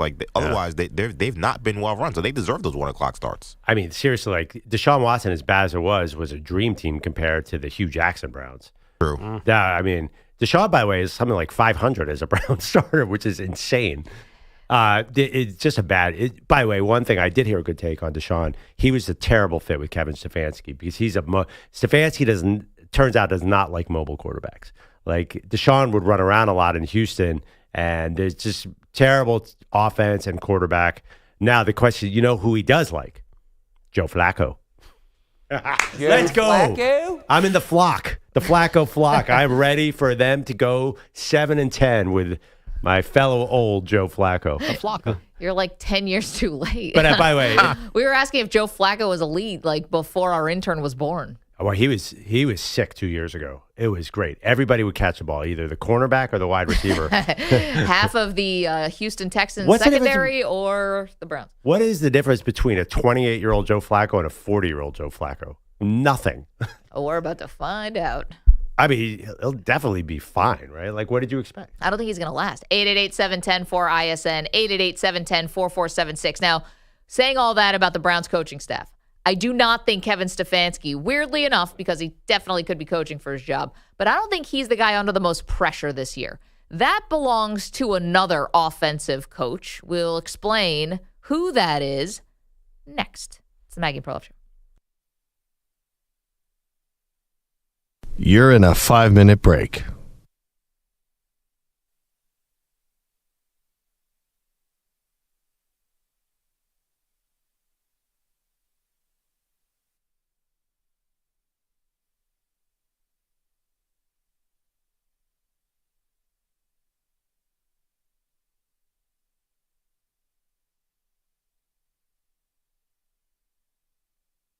Four minutes, 30 seconds remaining.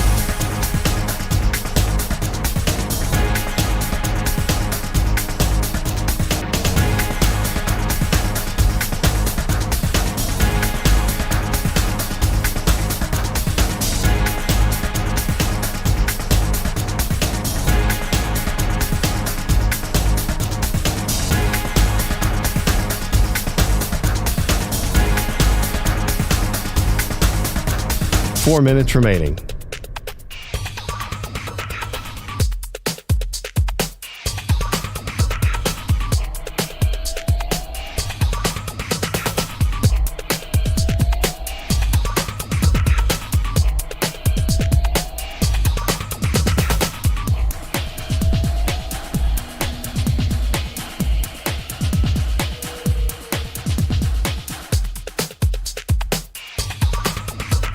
Three minutes, 30 seconds remaining.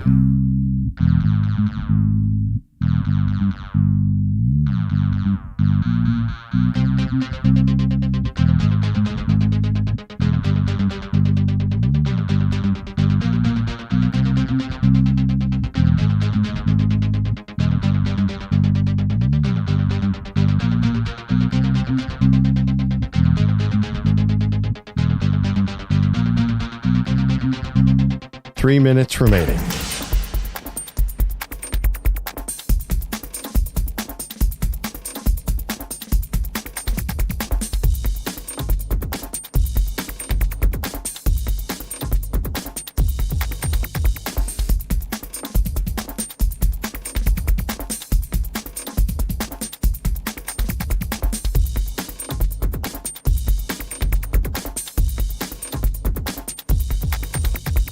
2 minutes, 30 seconds remaining.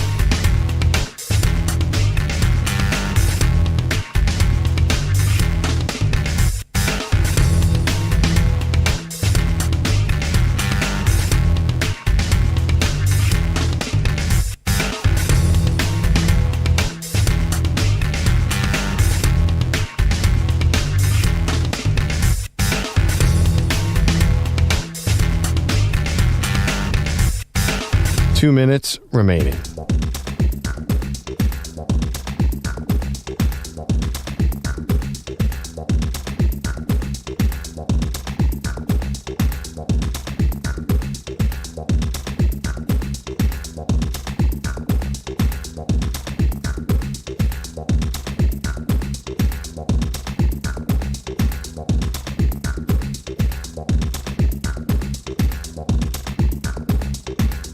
One minute, 30 seconds remaining.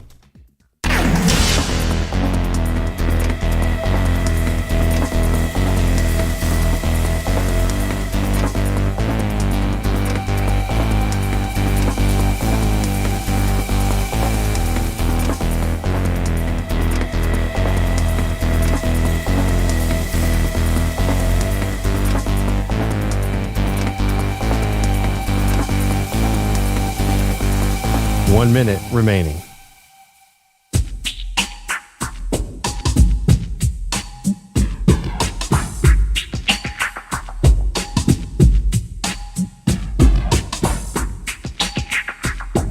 Forty-five seconds remaining.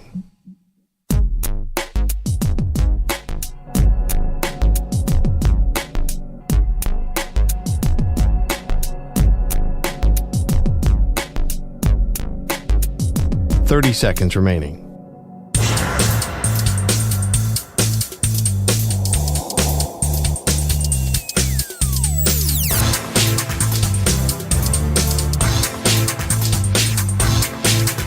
Fifteen seconds.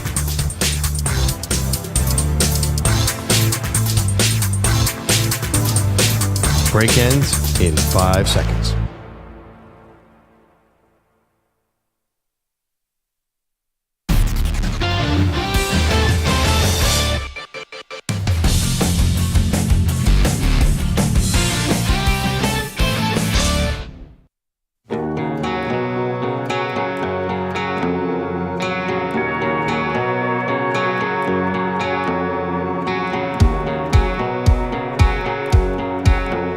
That was country music hitmaker Dylan Scott and his new album, Easy Does It. It's available now.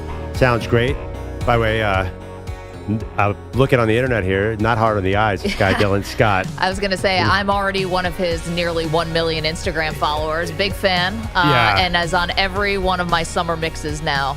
What's your husband think of the shirtless photos? You know, I just leave him in the dark on that stuff. This is my time. Got it. Dylan Scott's Instagram. I know how you are, Maggie. It's always about the music. Okay. Yep. Love it. It sounds great. All right. So, Maggie, you teased offensive guru under pressure. Now, it's hard for me to believe that there is a play caller under more pressure than Kevin Stefanski, but at least Kevin Stefanski knows what he's doing. He's not a sort of first-timer, new team play caller. If we were going to go around the league and look at which play caller, new play caller, because there are a bunch of them, right? Yep, I've got two for you, and they're actually pretty connected. Okay, let's hear it. I think that without a doubt, 100%, the one person who is under the most pressure as a play caller and also as a head coach is your guy, Ben Johnson.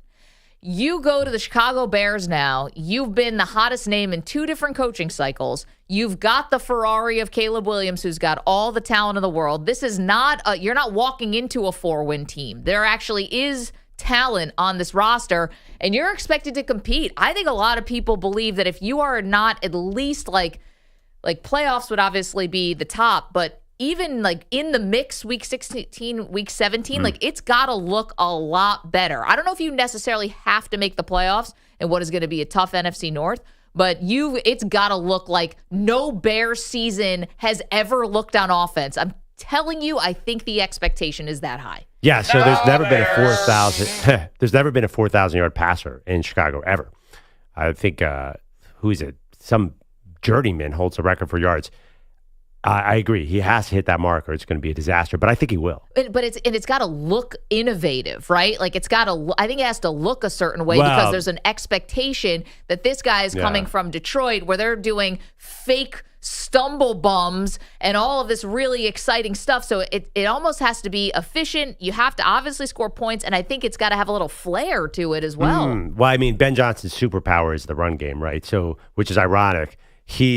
I think you're right. Like, it could have some flair, but he's got to establish. If he could do what he did in Detroit for Caleb Williams and establish that run game. No, I mean, people did not see the David Montgomery, Jahmyr Gibbs combo coming, and he was dedicated to it. Can you do in Chicago? Paid a lot of money for that offensive line. So I'm very optimistic.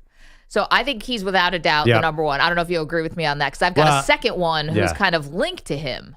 Okay, go ahead. I think it's his counterpart, John Morton, who took over in Detroit. Yeah. Because you have the Lions now who are coming off of 2 painful playoff losses. And I don't think the fan base is doing we're just happy to be here because we have so many years of Lions futility. No, you were in the NFC Championship game and you blew a 3-score lead.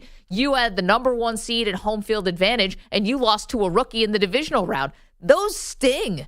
And so but they scored a lot of points in those games. But you've got to keep the offense going here if you're John Morton. Like Ben Johnson's got to build something. John Morton, who's not a household name, is coming here to Detroit. You just can't bleep it up. You've got this thing has got Jahmyr Gibbs has got to look like Gibbs. You got to get him on Ross St. Brown, Sam Laporta. We can go through all the weapons they have. Their offensive line is obviously amazing.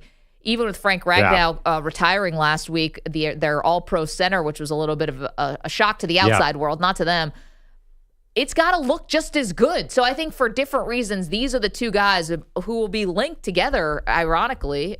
Well, right. I think they're under the most pressure. They were, I guess, probably worked pretty hard on that line. But don't you think the Lions' main issue is defense? Well, their main issue last year was probably injuries, and I think Dan Campbell's aggressiveness and Dan Campbell's game management, which I don't know if that's wearing thin on people in Detroit. They lost, what was it, 48-31 to Washington? They need bodies on defense. But I hear what you're saying. I'll go, you'll give me 2. Kevin Patullo, the new Eagles offensive coordinator, I think is under a lot of pressure because last time this happened, Shane Steichen got them the Super Bowl, got the Colts job in 2022. Then they brought in a guy, Brian Johnson. Apparently, something happened in the Philly locker room where both coordinators blew up the entire team, and we still don't even have the behind-the-scenes story, but the offense completely fell apart under a former assistant. So now Kellen Moore gets to say jobs, and this guy, Kevin Patullo, comes along, and he has a Ferrari on an offense. He's got A.J. Brown. He's got Saquon Barkley, Jalen Hurts. I think if he doesn't do well, people will be really bad. The other one... disagree on that, by the way. Shane Steichen was coming off a Super Bowl loss. You guys lost to the Kansas City Chiefs, and you lost both coordinators and then had a step-back year. You're coming off the Super Bowl. Yeah, but everyone gets the glow for at least a year. People killed this guy, Brian Johnson. I mean, killed him. Well, also, he had this pre-existing relationship with Jalen Hurts, and it felt like he was a guy who maybe wasn't ready for the job, but got it because of a relationship. Yeah, I mean, what do you think? Who do you think Kevin Patullo is? But you're in a post Super Bowl glow. No, but it's Philly. There's no. Right. They will be all over this guy. The other one, I'm really looking at the Texans guy, Nick Kelly, because so they fired Bobby Slowick, which made a lot of sense. The guy could not stop running the ball on first and second down. So Nick Kelly comes in from the Rams. Like, this is a Ferrari of a team. Like, this roster is loaded. If CJ Stroud is healthy, like, that's got to look good. Like, they really could be. I think you're going to hear them as a Super Bowl pick in the end of the summer if Stroud is healthy. And I think he's got to be good because that team, if with the right coordinator, they could easily be in the Super Bowl. So I think he's under a lot of pressure to fix what they were terrible on offense last year. It was really hard to watch. Their defense is sick. So I think that could be a spot where there's a lot of pressure. You know what's funny? There's a person on this who would qualify for this conversation who we did not mention, who took a lot of shrapnel last year until they went on an all-time run. And that's Chip Kelly, who last year at Ohio State, I feared for this man. Like, I know Chip Kelly can probably hold his own. He's like New Hampshire strong or whatever. Mm-hmm. But I had a feeling that the Columbus faithful were really going to run this guy out of town with pitchforks. Then, meanwhile, they get into the college football playoff. They go on this amazing run. They're national champions. He's gone. Now he goes to Las Vegas, where he's going to be calling plays in a revamped Vegas situation. I think Chip Kelly probably should be under a lot of pressure with this Vegas experiment. I just think it's so early. Like, we're too early to put real expectations on the Raiders. But he's a big name. He's getting paid more than any offensive coordinator in the NFL at around $6 million a year. And there's like an expectation that Chip Kelly's going to be innovative and all that stuff. I think he's going to have a lot. I could see him being praised, and I could see him being a scapegoat, depending on how things go with the Raiders. I feel like the Raiders get so irrelevant so fast. Like, their games just disappear. Remember they lost 3-0 to Minnesota, or they won 3-0 against Minnesota? Like, they are always like the afterthought at 4 o'clock. I don't think Chip Kelly's going to get a lot of pressure there. I mean, their win total is like 5 or something. I don't think we're even going to notice Chip Kelly. I don't know about that. Because it's also Pete Carroll's so strong in personality. But everyone knows that Pete Carroll's a defensive guy, so that's why it's so glaring. But that I think that he overwhelms. Like, he'll get most of the hype. I don't think Chip Kelly. I expect to be a little under the radar there. It's funny. Like, I'm not hearing a lot of Chip Kelly. Also, too, the team should probably be pretty far under the radar. Wait, but can I just give you a scenario where all of a sudden the Raiders are maybe, I would say, the it team early in the season, but you're going to New England with a lot of new faces there. That's week 1. Who knows? You play a division game against the Chargers at Washington, Chicago, Indy, Tennessee. I don't think these are all L's. They're not. Maybe they're not all L's, but I'm just saying. I think there's a world where maybe the Raiders get off to a good start. Say that again. At New England. Okay, New England, who's like is the actual it team. Go ahead. Okay, but let's see if they're ready for that. Home for the Chargers, divisional game. That's tough. At Washington. That's tough. Let's see about Washington, but let's see. That sounds really tough to me. Home for Chicago. These are all teams with question marks to me. At Indy, who's their quarterback? Anthony Richardson or Danny Dimes? The answer is who cares? Well, yeah, I agree with that one, but Tennessee? I think for Vegas to go all the way east and win in Washington, I mean, it's week 1. You're rested. Like they're 10-point underdogs in that game. They're. You probably might have a line on it, actually. Well, you said New England was first, right? That's first up, but do we have a line on that game? Oh, I'm saying no, going to Washington. I'm saying that that's week 3. Yeah. I'm saying they're probably like a touchdown underdog. That seems like an L to me. Like, going from west to east. Wow, it's funny. Washington, I think, is like 5th or 6th in Super Bowl odds. You're not buying that team, because I feel like that's a definite L. And I think the Chargers is an L too. Well, let's see what Washington does in year 2. They did not get younger at a lot of key places. They're rolling with a lot of different veterans. The expectations now are really, really high. Well, the veterans is good, though. Well, but the veterans, it's a fine line, because sometimes it's awesome veterans, and then sometimes it's guys who hit the wall who are over the hill.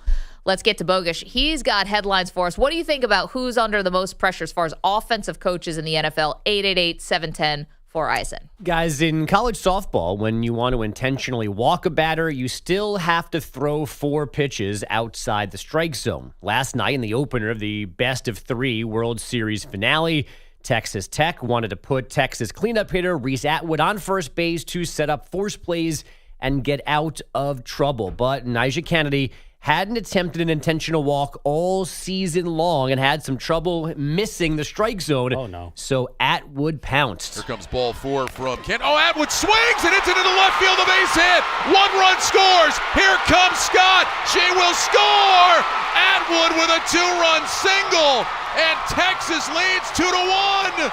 Ryan Radke on Westwood 1. Atwood's 2-run ambush, the only offense Texas got and needed. They got the 3 outs, top 7 to win 2-1 and take a 1-0 series lead. It's such a savage move. It's amazing to do that. It's to take a 3-0 pitch when they're obviously walking you and you rip it into left field. And the pitch was almost right down the middle. And the woman who was pitching to her was the $1 million pitcher who transferred from Stanford to Texas Tech, got $1 million in NIL, has been lights out. Nobody can hit this chick, but she can't throw a ball. Like, the strikes are no problem. Yeah. People are just swinging and looking silly. It's like Casey at the bat. But when she needed to intentionally throw outside the strike zone, she couldn't do it. But even like the gamble to swing at this and possibly make an out, or to be ready to swing and then to swing with the idea that you make an out possibly and end this threat and stay down 1-0. I mean, that's all sorts of gutsy. I'm so into this moment last night. Can I tell you another crazy fact? The woman who was the cleanup hitter who ended up doing this gutsy 3-0 swinging when she was getting intentionally walked had been like 0 for 8 in the series. Didn't have a hit. Yeah. Yeah. In the playoffs, excuse me. Yeah. Well, in Oklahoma City. Yes. Yeah. In the World Series. Also up 1-0 this morning, the Edmonton Oilers. They scored just 66 seconds into Game 1 of the Stanley Cup Final, but the Panthers scored the next 3 goals. But then the Oils scored the next 3, including Leon Draisaitl's power play tally with 31 seconds left in overtime. Some incredible plays that made it, pretty easy for me to put that home. So yeah, it's a special feeling. It's great for right now, but we got to look ahead and get ready for Game 2. The Oilers win 4-3 that Game 2 in Edmonton tomorrow night. Far from the NBA Finals are the Phoenix Suns hiring Jordan Ott as their new head coach, their 4th head coach in 4 years. Is that bad? It's not, Manny. Ott is a career assistant, most recently with the Cavaliers. He also shares a Michigan State connection with owner Matt Ishbia. Oh, great. Boy. Of course. The new owner-itis is just not wearing off.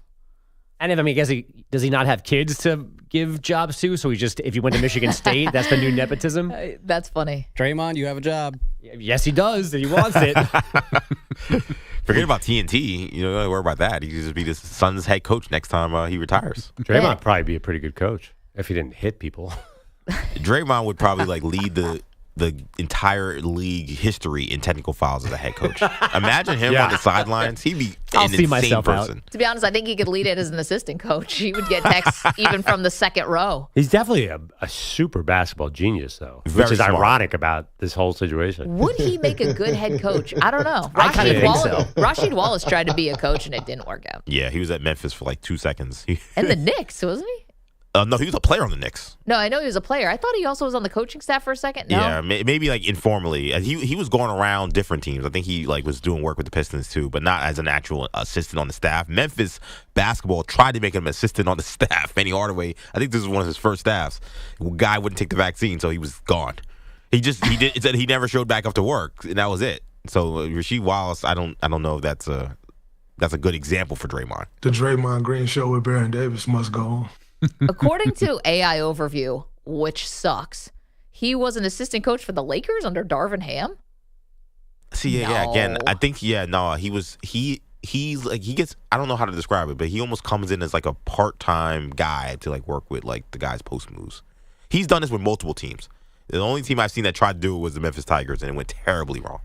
There's also this little disclaimer here when you do AI, when you Google anything now and it brings you AI. Yeah, and it says AI responses may include mistakes. You think so? AI Overview doesn't even know what day it is. They should take out the may include mistakes. Yeah, will likely. Will likely.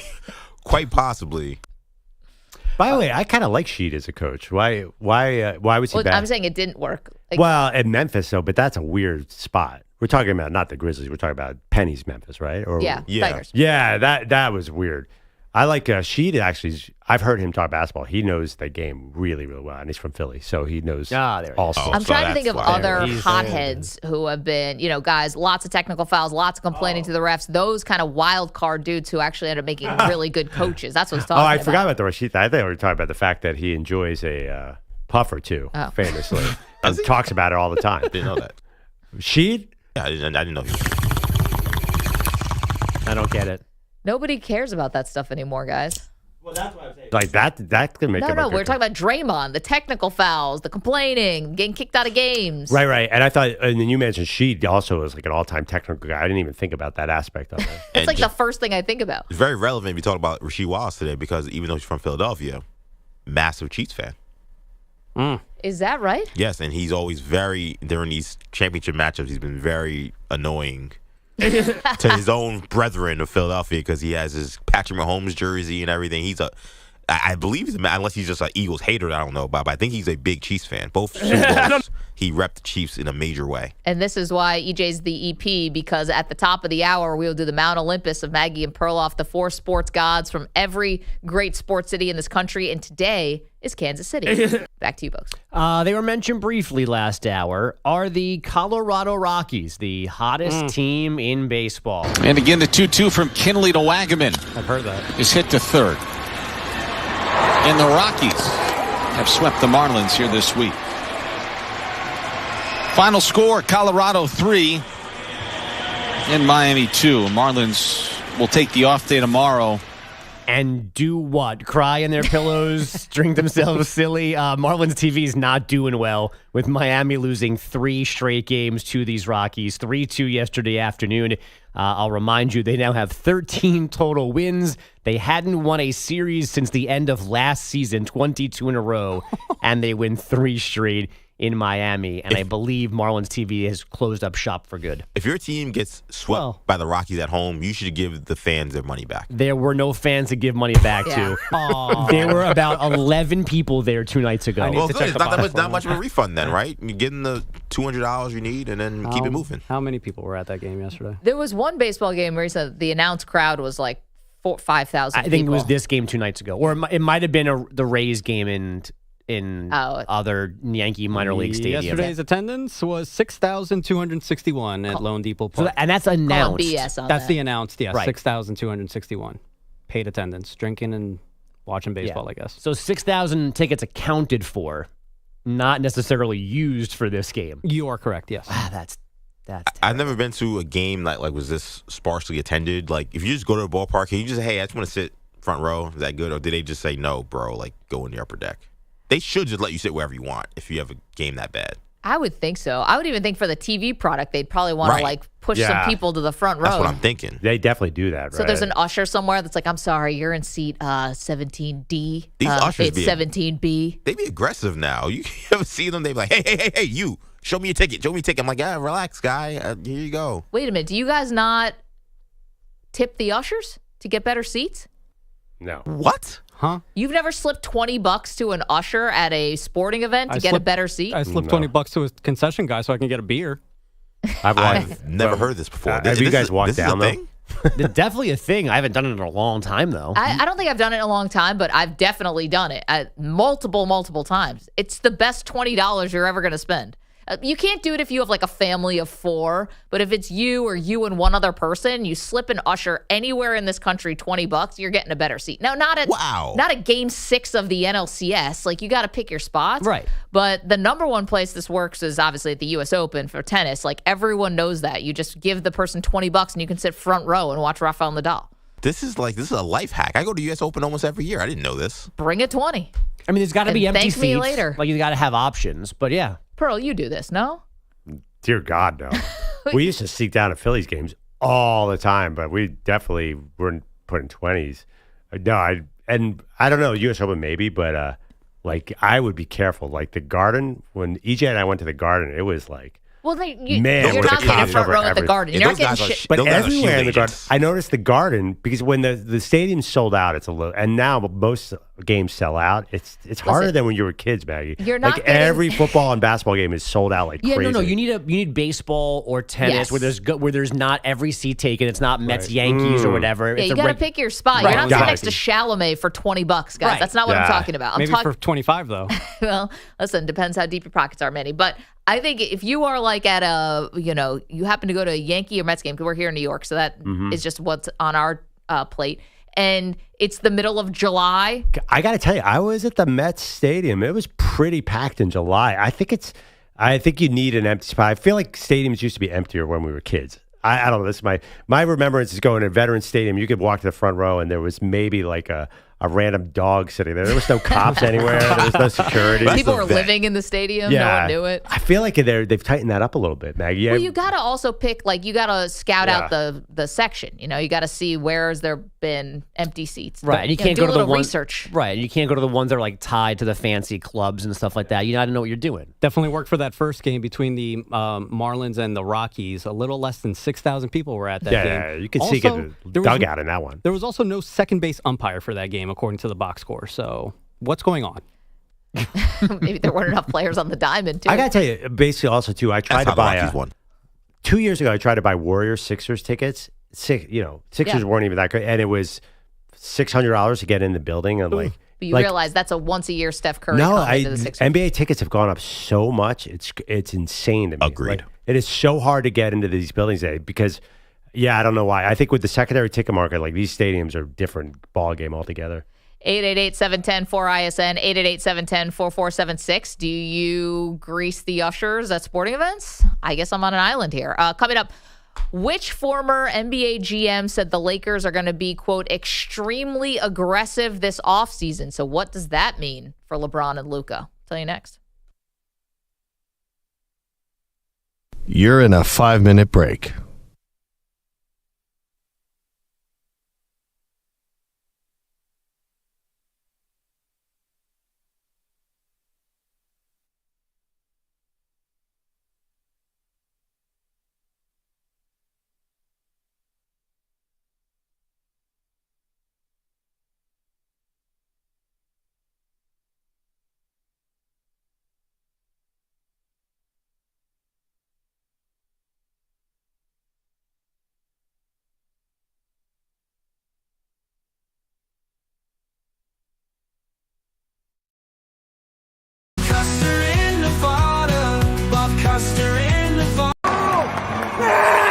Let's go Knicks!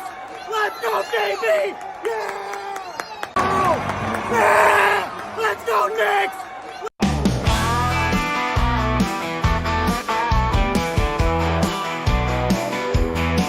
Well, drunk Sam stumbled into work at night, smelling like a whiskey, cheap boxed wine. Tried to flirt with Lisa from accounting again, but HR warned him that's strike number 10. Oh Sam, you gotta read the room. You ain't Casanova, you're just full of booms. Where the hell is Peter Belight?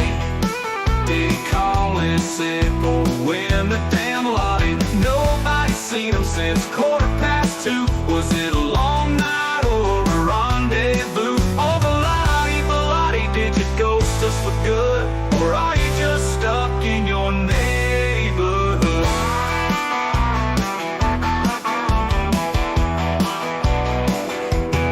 Sam sent an email, slurred every word.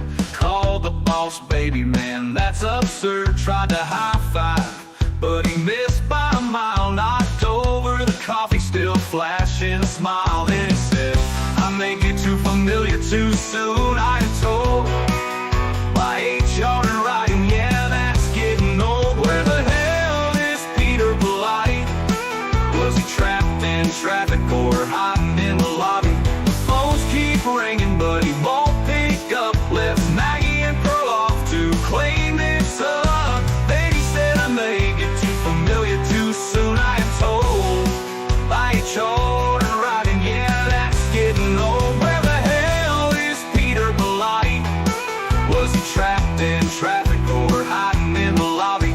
Phones keep ringing, but he won't pick up. Left Maggie and Perloff to clean this up. Maybe he's in Vegas, maybe he's in Spain, or maybe he just hit snooze again.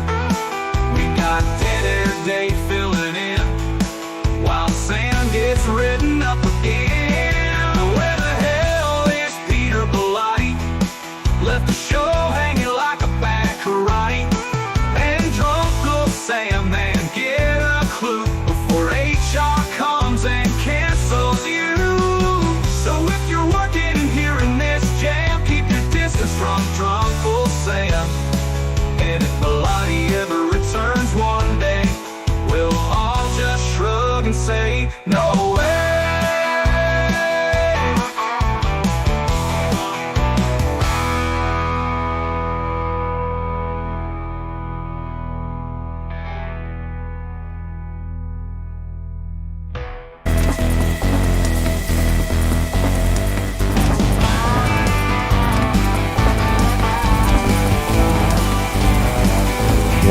Remaining. Drunk Sam stumbled into work at night, smelling like a whiskey, cheap box.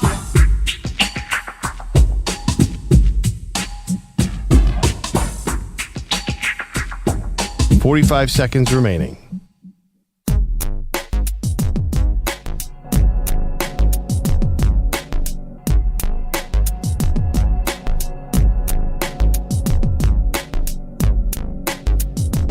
Seconds remaining.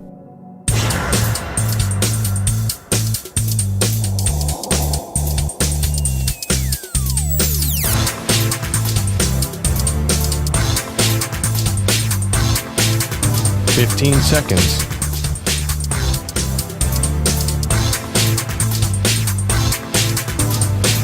Break ends in 5 seconds.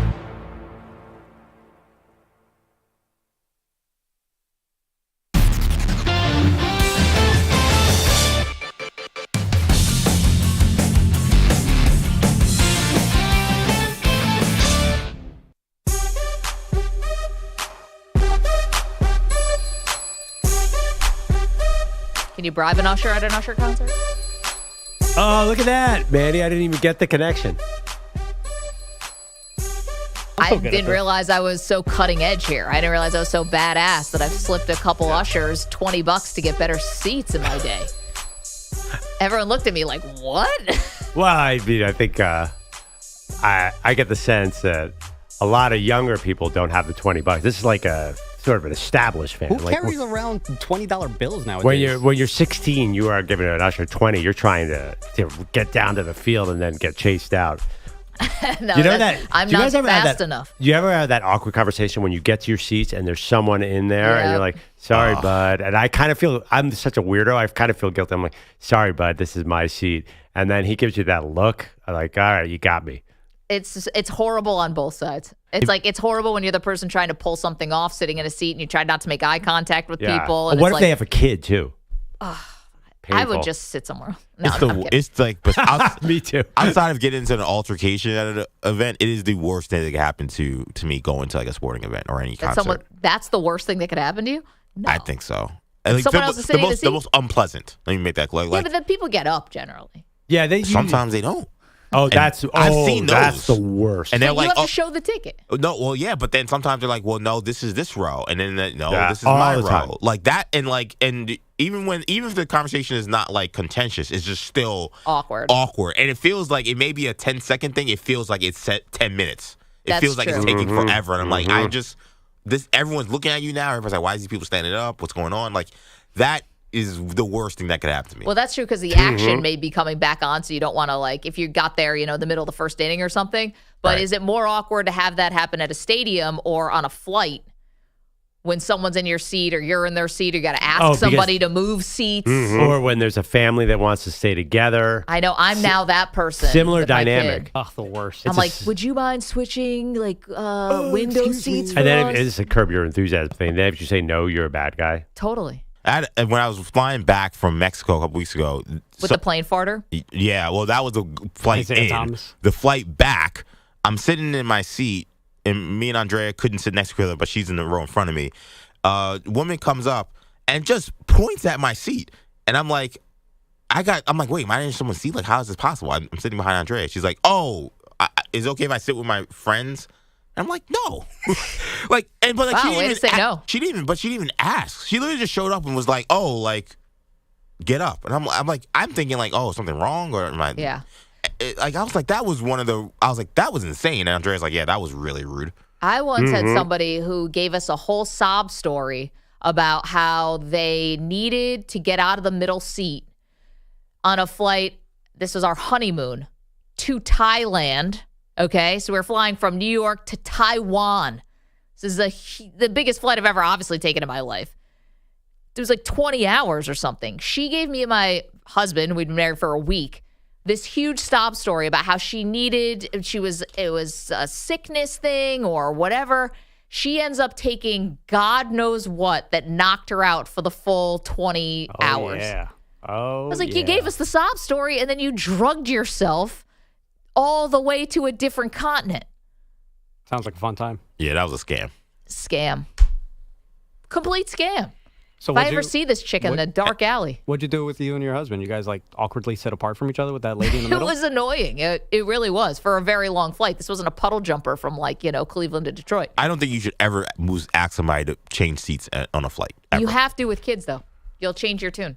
It's weird, but you have to because you can't have a 5-year-old sitting by themselves. Good. I think you got to find a new flight. If I'm a parent, I think we can't sit next to each other. We got to find a different time in the day. Have your 5-year-old man up a little bit. That's all right, man. Just sit next to this old person who's probably watching porn. I think the expectation that someone should have to move their seat is ridiculous. But usually the airline does it for you, so that the people don't. You do it before you get on the plane. That's the veteran move. Well, also, I mean, the funny thing is, too, when you guys buy plane tickets, all the extra costs, it's like, do you want a seat? $47. Yeah. And that's insane to me. But you want 5 inches of leg room. Yeah. Another $80. Yeah. Do you want to be, and now you have to pay for aisle or window like an extra $50. Crazy. Yeah. I sometimes want to put my 5-year-old next to someone and be like, hope you brought snacks, because he gets real hangry if you don't have anything. Hope you like Bluey. I'll be 10 rows up, asleep. 888-710-4ISN. I wish. 888-710-4476. Coming up, the Mount Olympus project continues. The 4 sports gods of Kansas City. Do that next.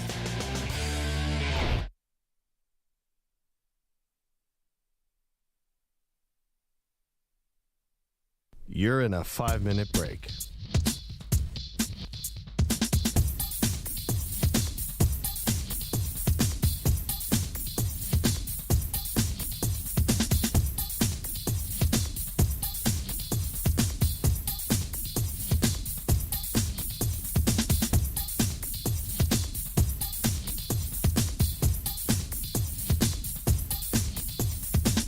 Four minutes, 30 seconds remaining.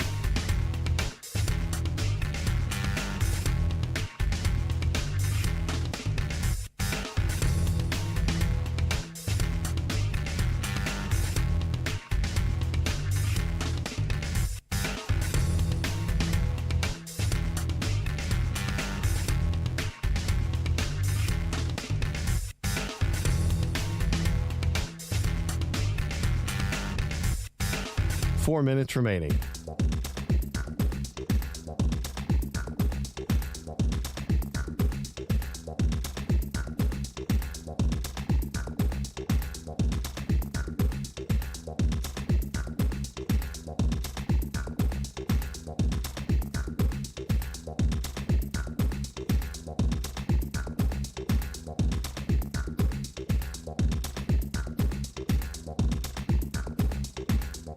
Three minutes, 30 seconds remaining.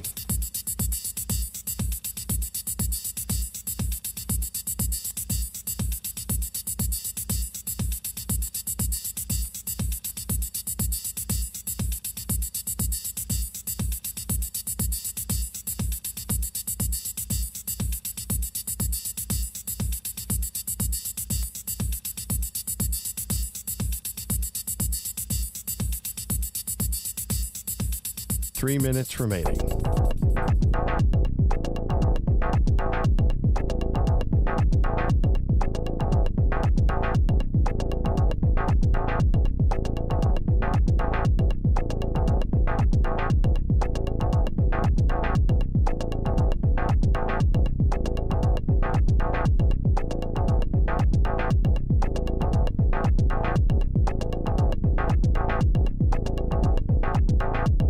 Two minutes, 30 seconds remaining.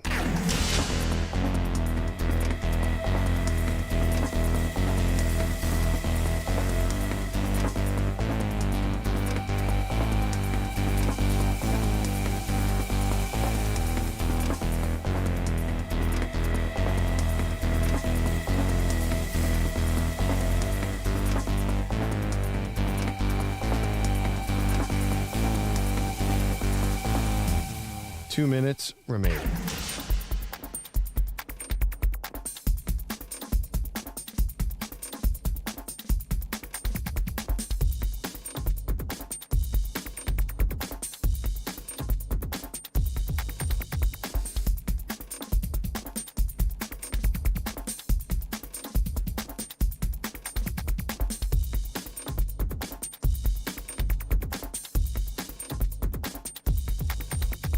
1 minute, 30 seconds remaining.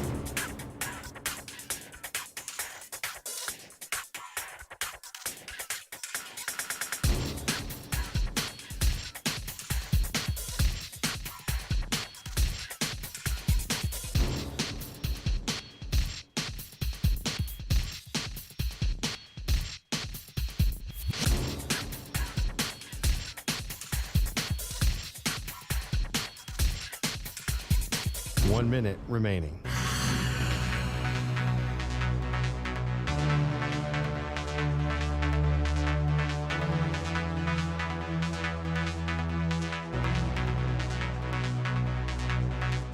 Forty-five seconds remaining.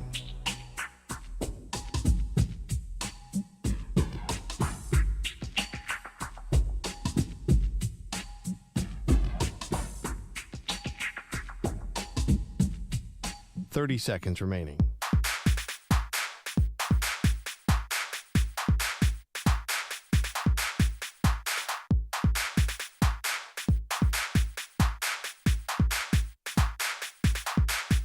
Fifteen seconds.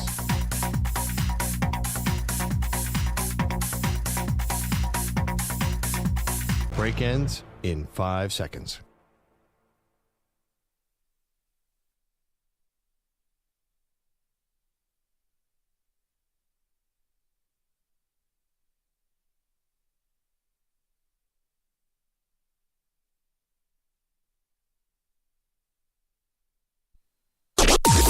Maggie and Perloff on the Infinity Sports Network.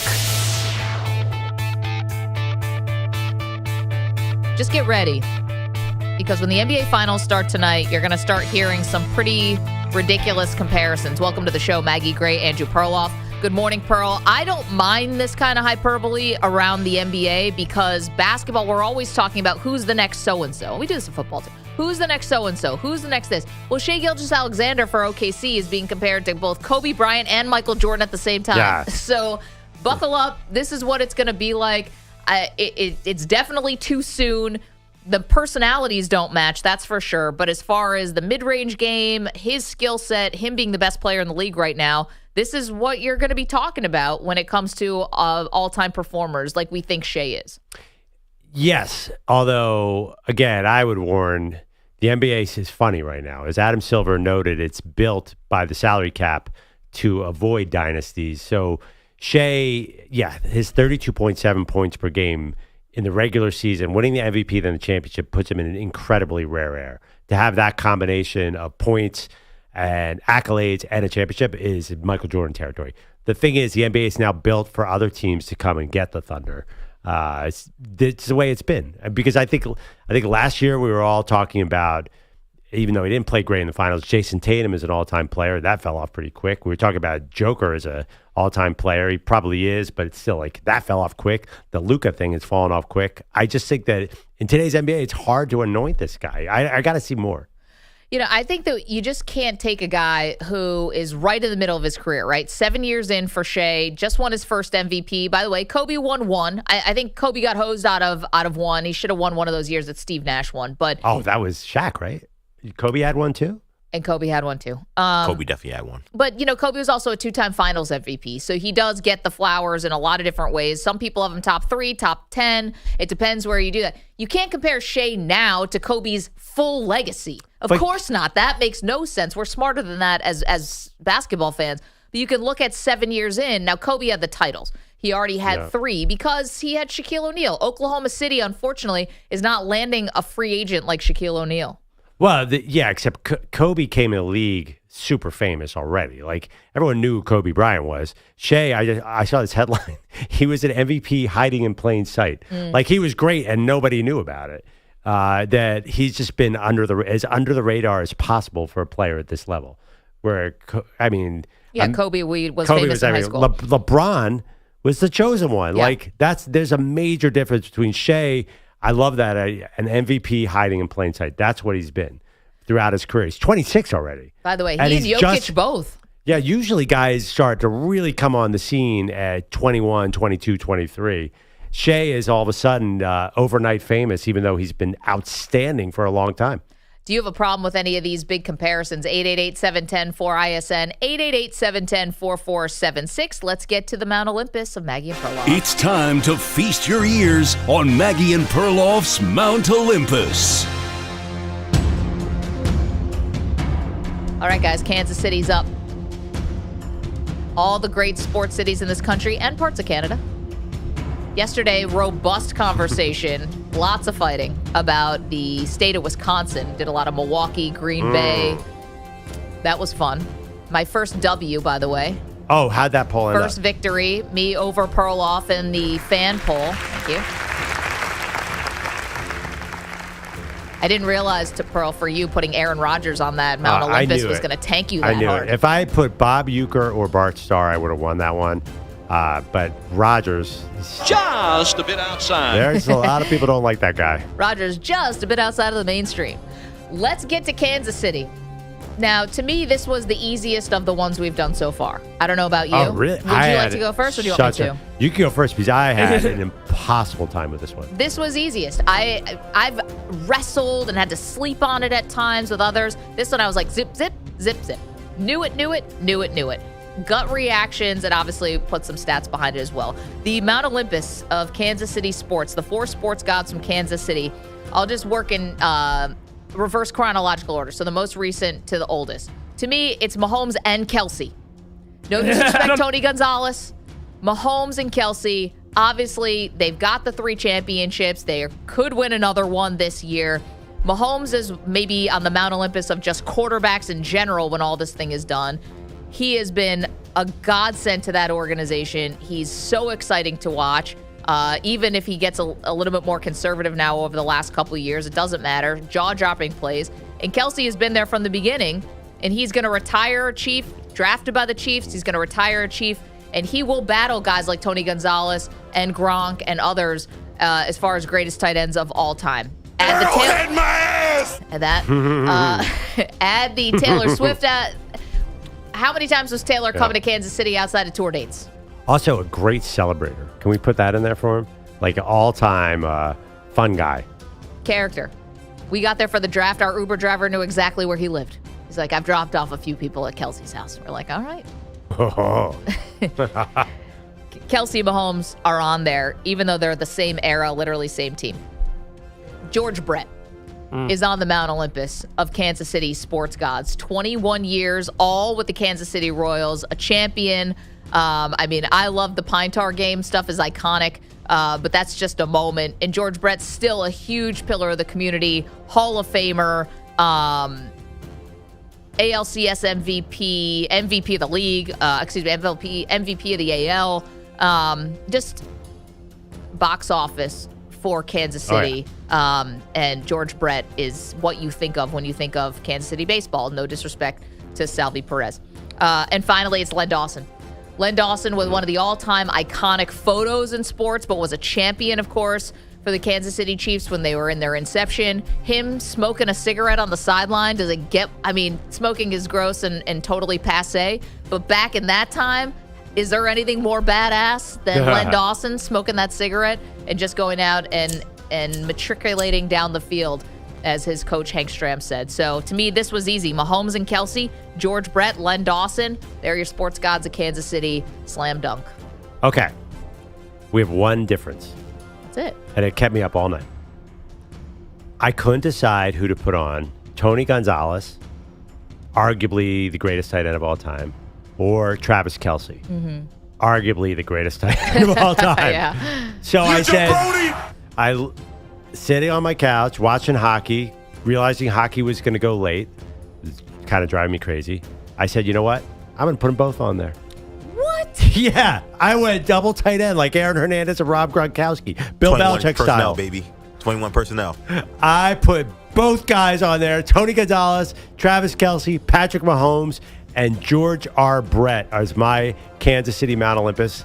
Of course, I considered Len Dawson. Great choice. I have no problem with that at all.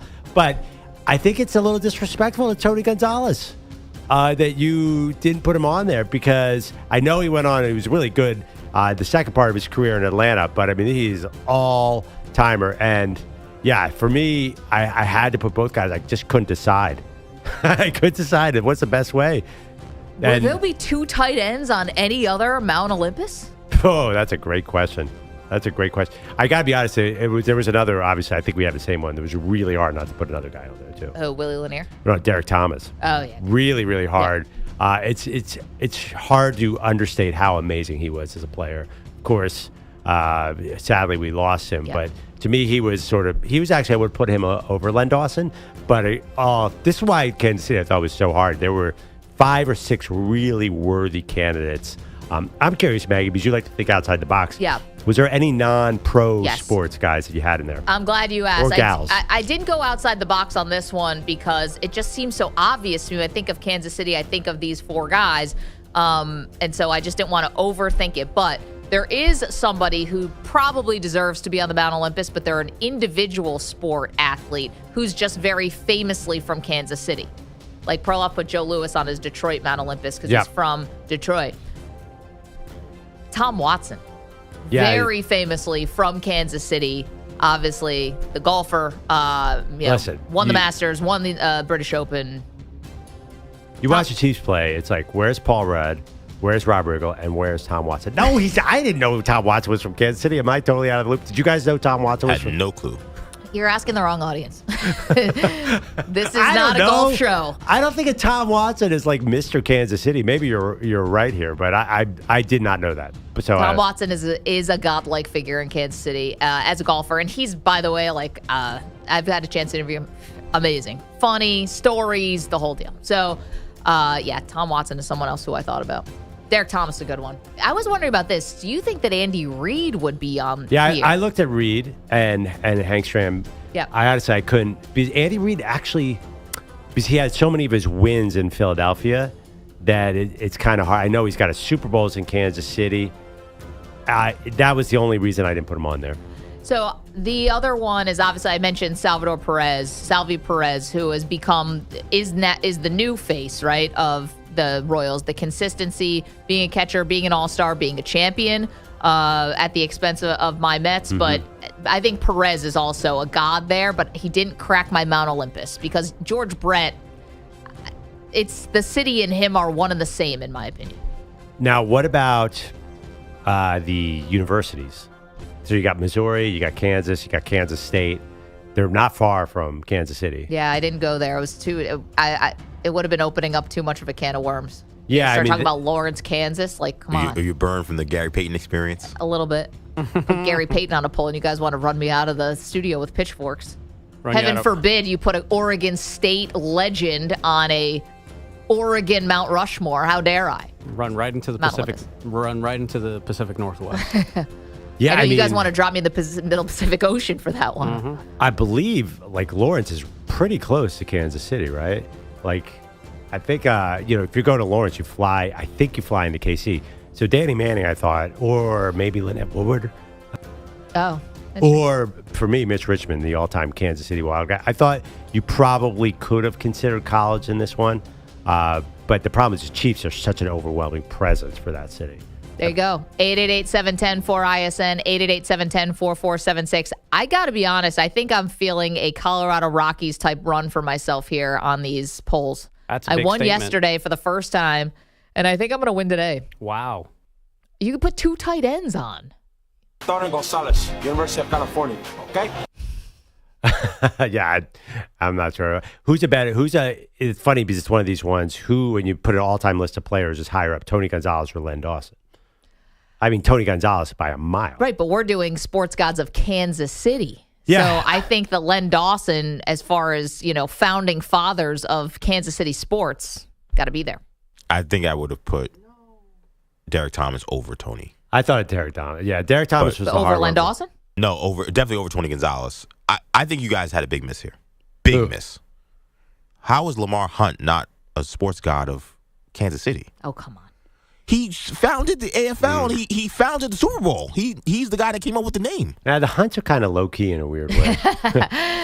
No, I think the dad was not low-key. The son, I think, is a little more low-key. No, Lamar Hunt is he's a titan in terms of NFL, just the NFL, the history of the league. I understand it, and I put George Steinbrenner on my Mount Olympus of sports gods for New York. I don't think that obviously he's had the impact, but I'm going to put him over who? Patrick Mahomes? Len Dawson. No.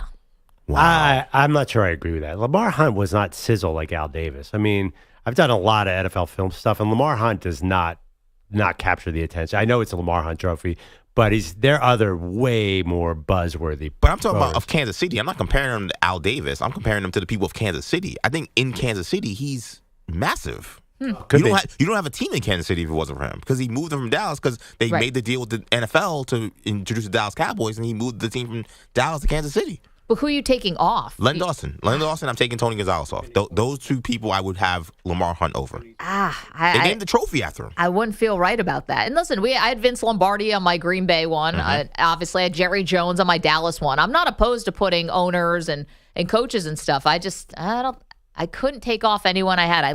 This is my favorite of all the Mount Olympuses that we've done. Favorite what? Like my favorite, this is how good I feel about my 4. 888-710-4ISN, 888-710-4476 for Sports Gods of Kansas City. Okay, coming up, we get some boots on the ground here. Someone who is near and dear to this topic. So we'll figure out what Perloff and I got right and got wrong. And coming up, another big question about NFL quarterbacks that every person is going to have an opinion on, and the opinion will be different. Do that, MVP. I'm Tony Gonzalez, University of California. You're in a 5-minute break.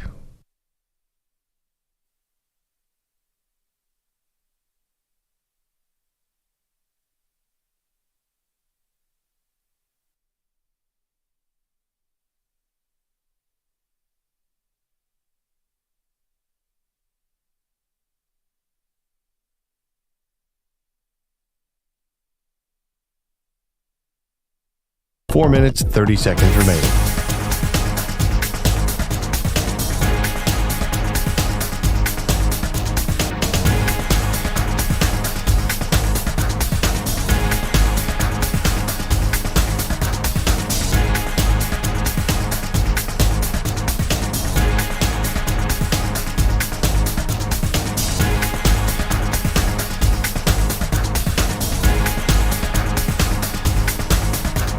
Four minutes remaining.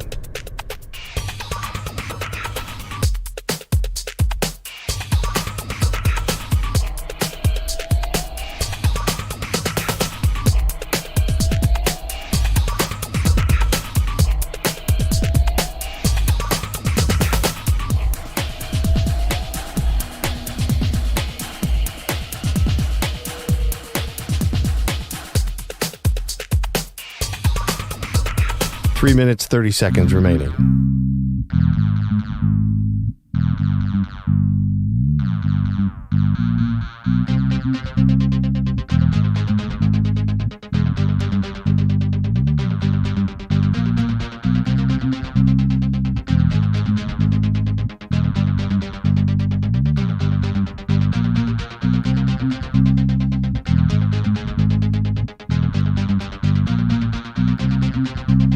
Three minutes remaining.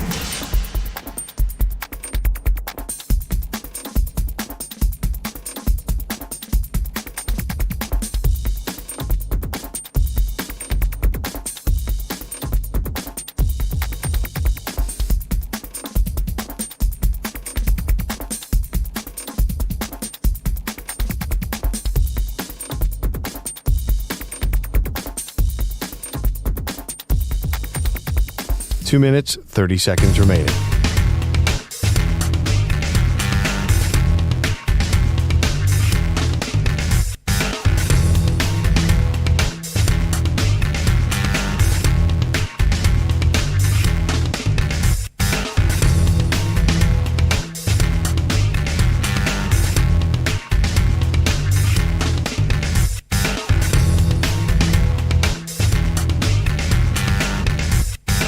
Two minutes remaining.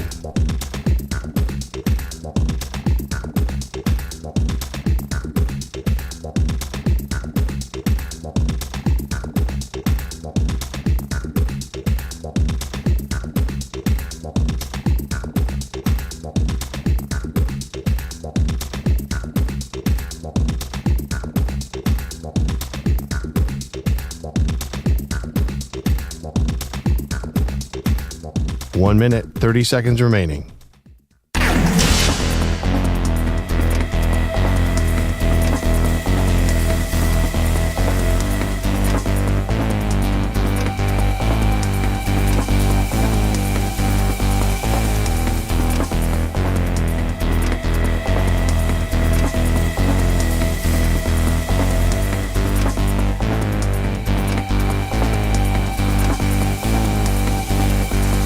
One minute remaining.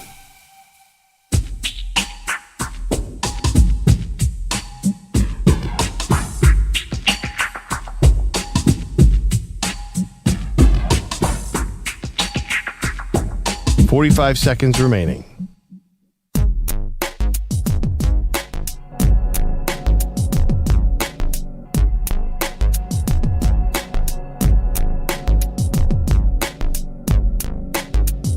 "30 seconds remaining.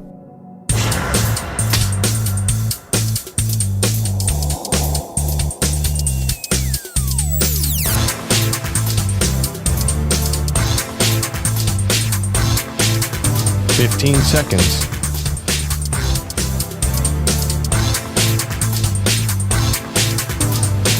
Break ends in 5 seconds.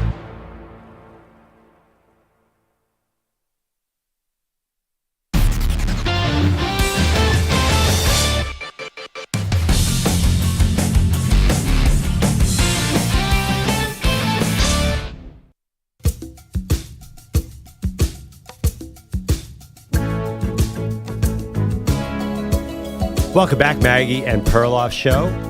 Every day we're doing Mount Olympus of a major sports city, the top 4 sports gods of said city. Today was Kansas City. Tough one because the Chiefs are such a dominant force there right now. When you're on a Super Bowl run, you're going to get a lot of attention. So I went with 3 Chiefs: Tony Gonzalez, Travis Kelce, Patrick Mahomes, and George Brett. I went with 2 Chiefs, Mahomes and Kelce, 2 current Chiefs, Mahomes and Kelce. Len Dawson is the original. And then I also went with George Brett. We've got some calls, though. Let's go to Dan, who's in California. Dan, who do we leave off?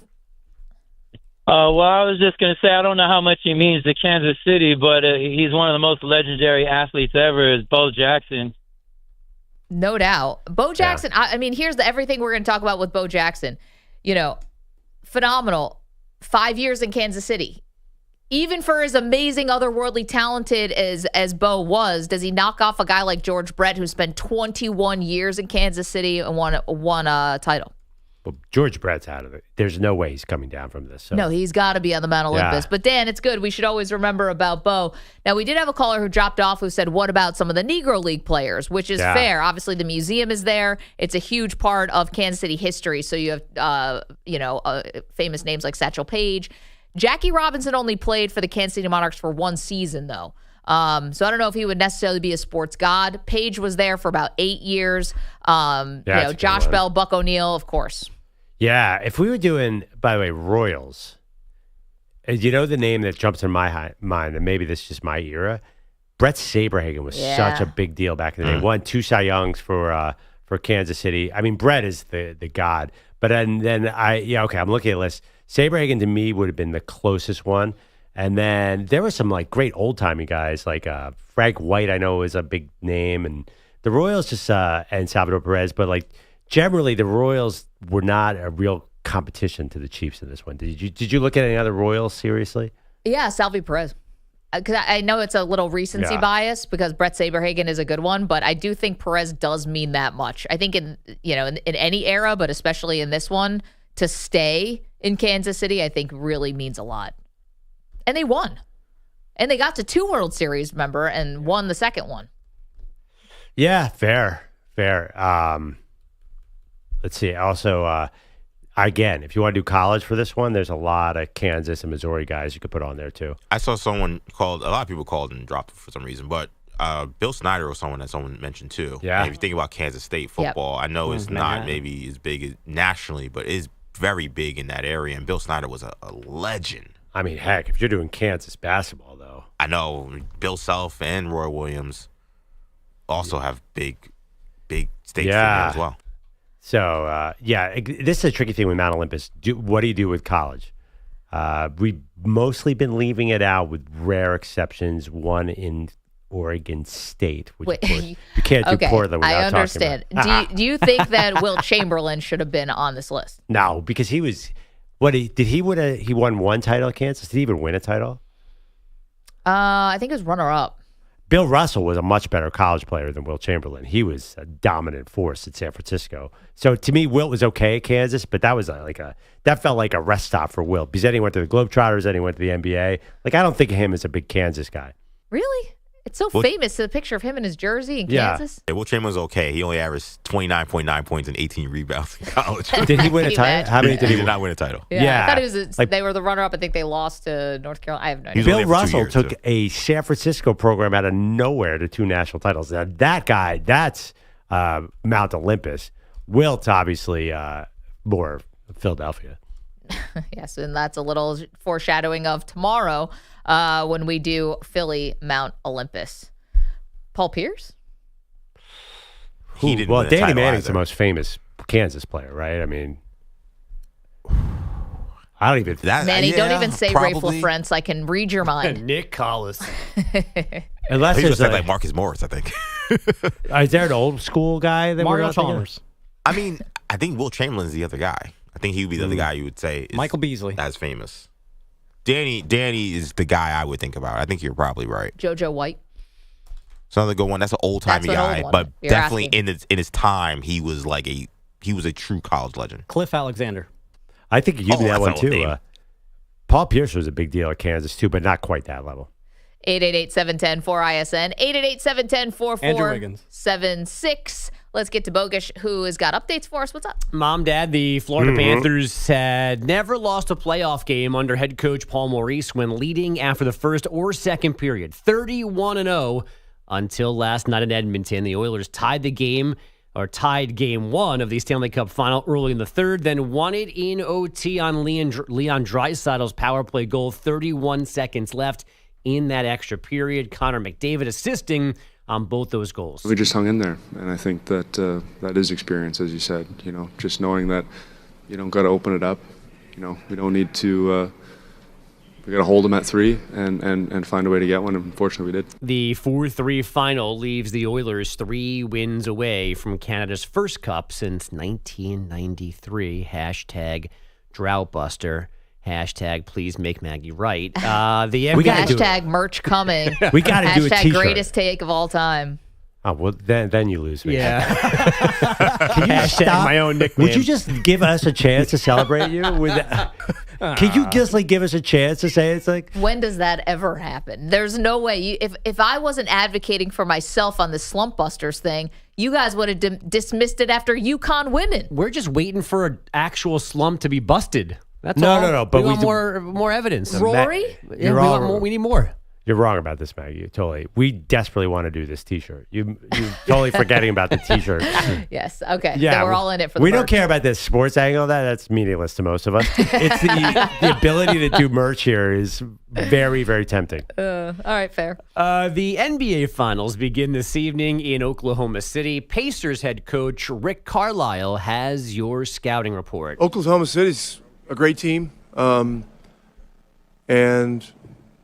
we're aware what's expected here, and so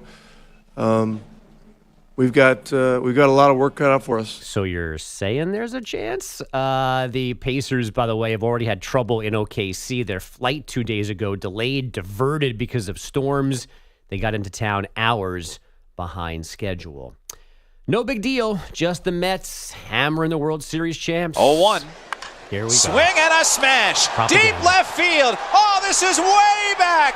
Gone! Through the pavilion and onto the concourse behind it and left. A titanic home run. The second home run of the night, a bombosa from Pete Alonso. That's Keith Rad on Mets Radio. Alonso 2 homers, 5 RBI, and a 6-1 Mets win in L.A., clinching the season series with the Dodgers. Also of note, the Mets yet to lose 18-2 at Dodger Stadium in this series.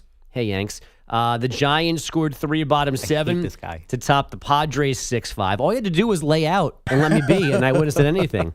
This is your fault. The Braves took a 3-1 home loss from Arizona. They've dropped 3 straight, 10-13. Oh, and the Yankees lost 4-0 at home to the Guardians. That's true, but we also won that series. Game 1 of the Softball World Series goes to Texas, 2-1 over Texas Tech. Reese Atwood driving in both Longhorn runs, bottom 6. What was supposed to be intentional ball number 4, but as we've discussed, it was too close to the plate, so she swung and singled to left. The best of 3 continues tonight.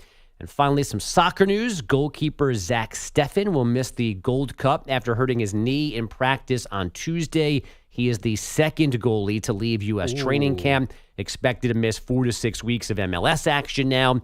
The U.S. has a friendly with Turkey Saturday, another one early next week, and then the real Gold Cup games begin on June 15th. That's not good.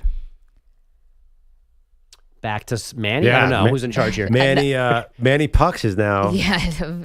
Well, actually, Manny actually is. Yeah, Manny really does know soccer. I'm Latino, bro, and I know. Yeah. No.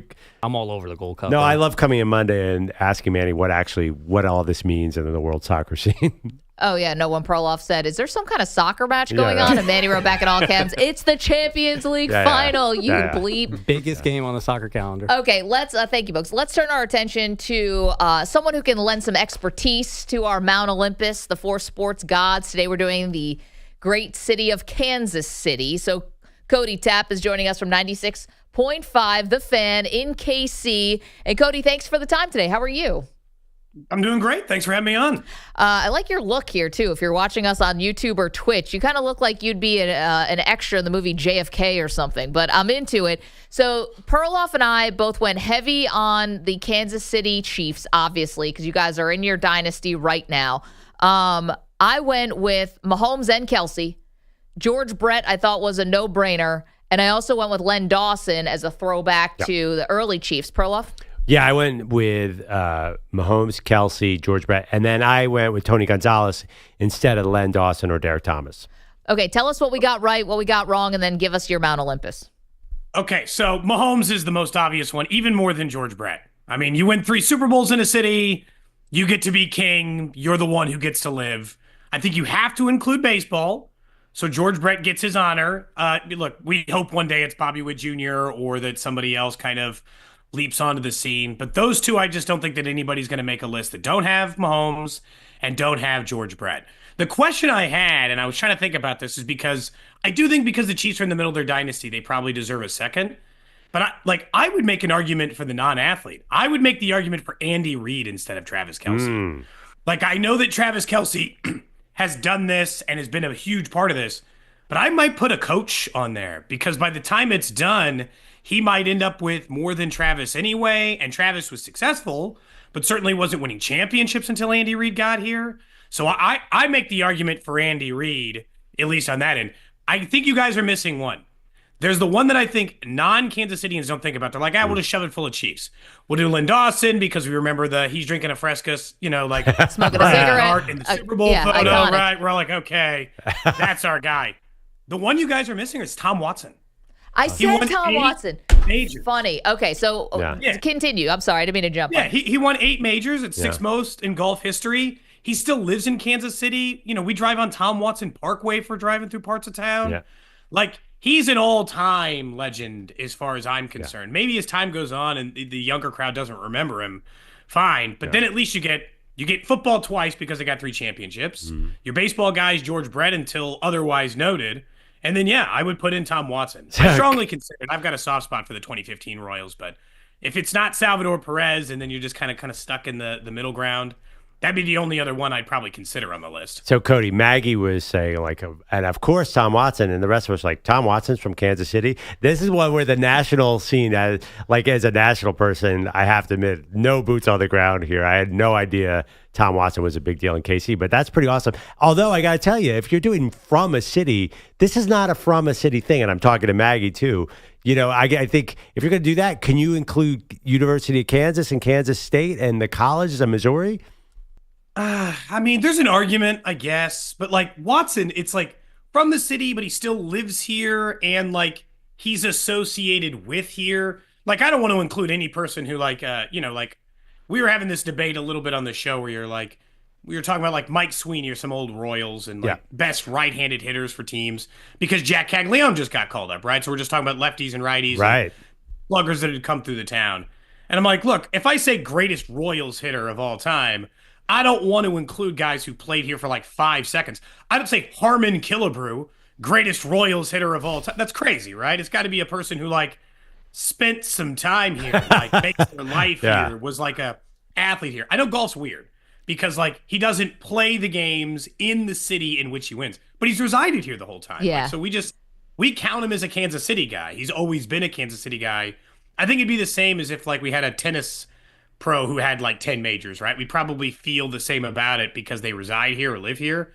But that's the only thing. Otherwise, I mean, you could just put 4 Chiefs on it or 3 Chiefs and George Brett based on where they are currently. There's so much recency bias with this and not even wrong recency bias. Yeah, right. Like, I think we'd be right. So Cody Tapp is joining us. Let me reintroduce you. 96.5 The Fan in Kansas City. We're doing the Mount Olympus for sports gods from every great sports city in this country and parts of Canada. Today we're doing Kansas City. So we had Cody come on, and I tried to enlighten everybody about Tom Watson. They didn't want to listen. Perloff knows this because he put Joe Louis on his Detroit Mount Olympus. So we understand the individual athletes and where they're from. But we didn't do Jack Nicklaus, to be fair. I mean, I guess he would have been Cleveland, right? So here's the other question I have for you about, so you have Lawrence, Kansas is what, about 40 miles away? So it's right there. If there were to be a Kansas basketball player or coach who would crack the list, would it be someone like Wilt or Paul Pierce, or are we just grasping now? No, it would. I mean, Wilt's probably the most famous, right? I think if you're choosing that, you're probably going that range. I can't think of it. Like, it'd be ahead of Paul Pierce, in my opinion. And they're just close enough that, because like Columbia is like an hour and a half away, 2 hours away, right? So like Missouri players, it's like that definitely feels like its own separate entity. And so like Manhattan's 2.5 hours away for Kansas State, so you can't really do that. Right. Bill so it just Snyder, feels like when we're doing these conversations, like we exclude Kansas almost as like its own separate conversation because like 40 miles isn't that far. It's just far enough away that we probably don't include it. Other than that, again, I think you go off the board. Because if you're saying, hey, it doesn't have to be an athlete, it's just a sports god. Yeah. Well, then we should be making the argument for Lamar Hunt, whose name is on a trophy. Yeah. James Naismith, the inventor of basketball. Like, we start including Lawrence or like founders of things, we got to start including some more people because like the idea that the inventor of basketball is 40 miles down the road. The rules sit at Lawrence. They sit at Allen Fieldhouse. So you're like, oh, maybe he kind of includes. A lot of times we put Kansas like separate. Yeah. Like Kansas, the university is separate as we kind of negotiate those. And then people start building out their, biggest 4 Kansas Jayhawks of all time. Well, we're going to do that in July. No, I'm just kidding. Cody Tapp is joining us. Okay, so let's bring it up to speed here for the national audience as far as the mindset for the Chiefs right now. They're talking like they're as hungry as ever. Feels like this could be Kelsey's last ride. Give us a little tap into how the fan base is feeling about Kansas City, and are you just penciling back in to the Super Bowl? I mean, look, it sounds like arrogance, but if you have the Chiefs not as one of your Final Four teams, I think you're just being contrary to just do it, I guess. He's been a starter for 7 years, and this is the stat that always blows me away. 7 years, Mahomes, he has his worst season to date on finish is an overtime loss in an AFC title game. That's the least far he's made it. It took 5 quarters to defeat him in an AFC title game. I think they're better than they were last year. Offensive line is definitely better. Their wide receivers are healthy. Barring health, I think they'll be quite a bit better offensively, but that's really kind of the talking point in Kansas City is, can they return to a top 5 offense? I think we're all kind of sick of watching mediocre offenses of teams that still win, and instead are like, no, you guys have Patrick Mahomes and Andy Reid. You should score way more points than this. It's hard to argue with the overall winning results, but I think people expect the offense to be way, way, way better. But Cody, no way Kansas City think that the end is near, other than maybe Travis Kelce, who might be retiring at the end of the year. The run doesn't feel over here. What about the offensive line, which was such a mess? I know they signed a guy or two, but it still feels like a vulnerability. Yeah, so right tackle, I think, is just average play, which is okay because Mahomes is one of the better guys in the league at keeping guys from giving up sacks. Middle of the line, we all know is good. Trey Smith, Creed Humphrey. Little bit of question at left guard, obviously. No, we're not going to get nearly the run you got with Joe Thuney. But also, Joe Thuney didn't play left guard for the last 7 weeks, and we didn't notice that Mike Caliendo was having trouble. He wasn't. You can just hide that better. Left tackle's still a question. I'm not going to pretend like it's not. They are significantly better on paper, though. Jalen Moore at least started half the season for San Francisco last year, would have been the best left tackle in this team by a mile. And then they're hoping Joshua Simmons will be ready by the start of the season. He was full participant in an OTA yesterday. That's small. They have continued to say they think he'll be ready by training camp. And if he's ready by training camp, I think he's got a really good shot to win the job. So I just think they got way better options than they had last year. They went through 4 different left tackles last year. And also, to Perloff, you mentioned what do they do about left tackle?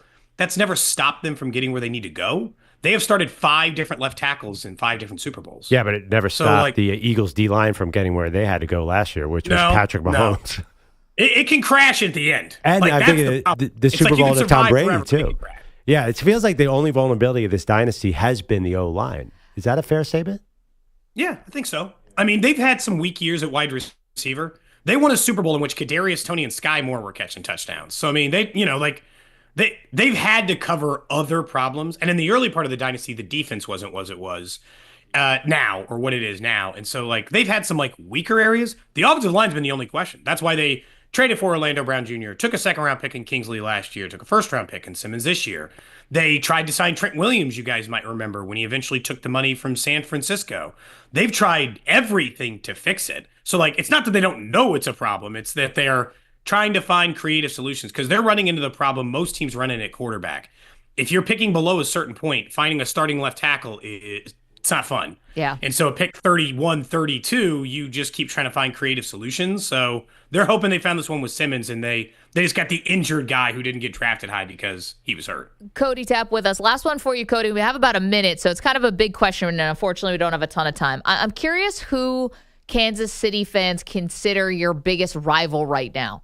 Because you can make a case for the Bills and Josh Allen. You can make a case for Lamar Jackson, Joe Burrow, obviously. And then now the Eagles, because you've had 2 Super Bowls. It's 1-1 in Super Bowls, even though it's a different conference. Who do Kansas City fans consider your rival? I think rivals have to be in the same conference or the same division. So I don't think it's the Eagles yet, although if they play in 3 Super Bowls sometime in the next couple of years, you could probably change that. I still think it's the Bills. That's the team they see in the playoffs every year. That's the team I think is consistently the biggest threat to everything that they're doing. I know Josh Allen hasn't got him in the playoffs, but that's a team that wins. The Bengals got to make the playoffs more before I'm going to take them as the rival. Cody, you can listen to him on 96.5 The Fan. Cody Tapp, thank you for joining us and lending some boots on the ground to our Mount Olympus of Kansas City sports gods. Appreciate it. Of course. Thanks for having me.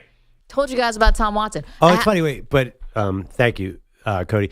EJ, can you read back Maggie's Mount Olympus, please, for Kansas City? Well, I didn't put Tom on. So why are you bragging? Well, I brought him up. I said he's famously from Kansas City, and I got crickets. When we started this project, I said you are going to try to expand past 4. You can't. You have to pick 4, and you can only say those names. Otherwise, we could say I had Big Papi on my mind as 5. See, this is the problem. It's in my head now. Perloff knows me really well, and because we've been friends for a long time and doing the show for a long time, he knows that I have a competitive streak. So I was in this for the fun of it. I was in it for the S's and G's until we started putting the polls up on Twitter and I started getting whitewashed because I dared to put Steve Eisman over Gordie Howe and Gary Payton over who knows who. Blah, blah, blah. So now I'm competitive with Perloff to win these polls when before I just wanted to give 4 sports gods, make people think and do cool radio. But now I got to beat you. Well, yeah, but I am an idiot. Let's be honest. How have you come back? You've been basically copying my picks. Well, I'm not copying. I'm turning them in first. Well, we did 3 out of 4 for Green Bay with Milwaukee were the same, and 3 out of 4 were the same for Kansas City. Yeah, I mean. Well, I let you go chalk for the first week, and you were well, that's the thing. Me. Where are your crazy picks? Where's your Steve Eisman over Gordie Howe? Where's your Gary Payton? I should have put Satchel Paige in or Derek Thomas. He just accused you of plagiarism, which is impossible because we don't see each other's picks until the actual show happens. This is true. It's not that. It's not that you're plagiarizing. It's just I was going chalk, and I was easily winning the polls and enjoying that. Now you're like, fine, I'll go chalk too. I mean, I was expecting some Kansas City pro soccer player in here for you, and then of course you're going with like Kelsey. Kansas City. Boring, KC, Maggie. Sporting KC, you might that's win right. the polls, but no one's going to remember your picks. Just wait what this is setting up for tomorrow. Tomorrow, we're doing the Mount Olympus of Philadelphia. Homie from Philly, and I'm going to win this poll. And if I win it over Perloff's hometown, I feel like that's almost worth 2. But you're clearly going to go with 3 people that I do. I just know how you think. No, I don't think so. If you go off the board and don't do one of these people, then you're not going to win the poll. Go Birds. That's the problem. When you have New York, that's where I got a real advantage because to narrow it down to 4, your brain you can't go. You don't like to go conventional, Maggie. I know. It's killing me, but I want to beat you also. So it's like, what part of my brain's going to win out here? The competitive side or the interesting side? Should I not put Shane Victorino on this list?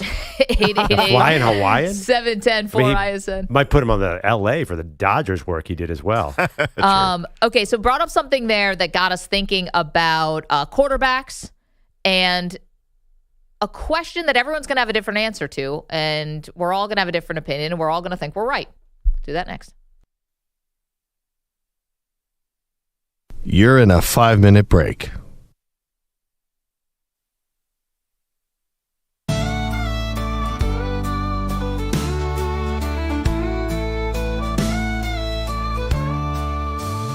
Well, he boarded that plane with a rum in his hand, said goodbye to the beach, kissed Dominican sand.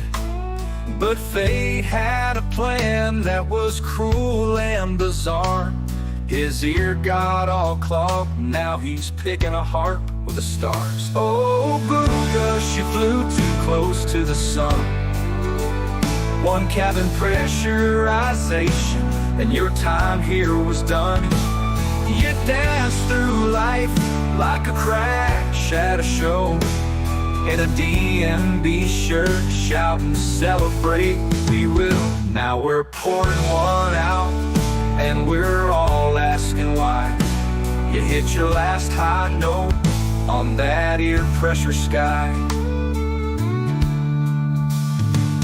We gathered in church, all dressed up in flannel. Pastor spoke soft through the feedback on channel. The slideshow was playing, the tears nearly fell. But guess who ain't there? That damn Peter Bellotti, too busy drinking seltzer in Floral Park hell. Bellotti stayed home, said the drive was too long.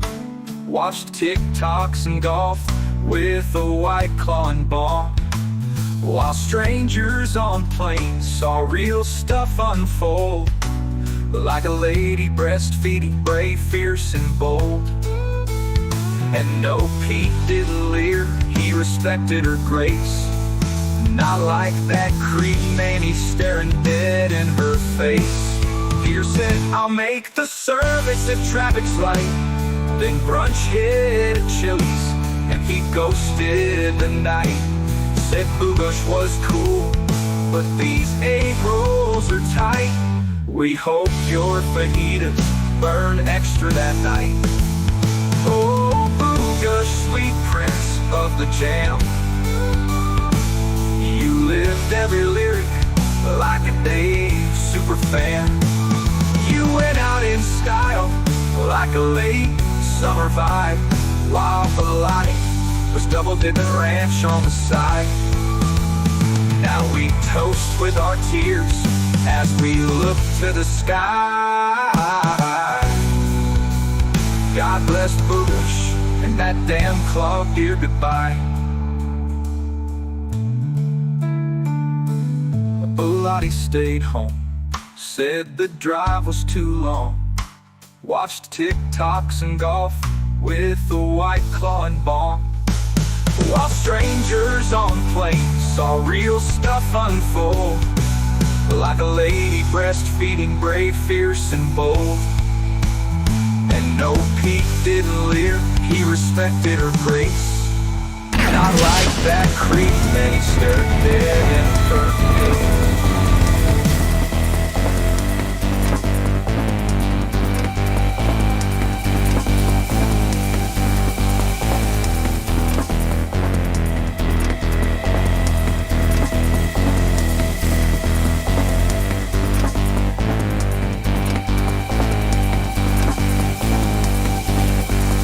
1 minute remaining.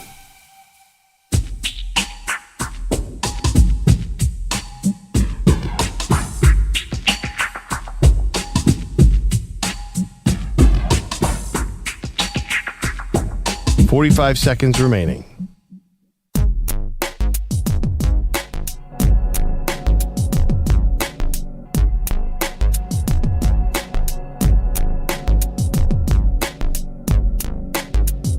$30 seconds remaining.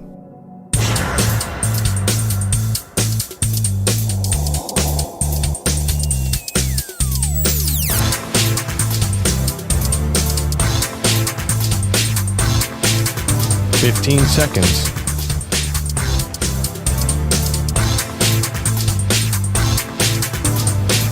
Break ends in 5 seconds.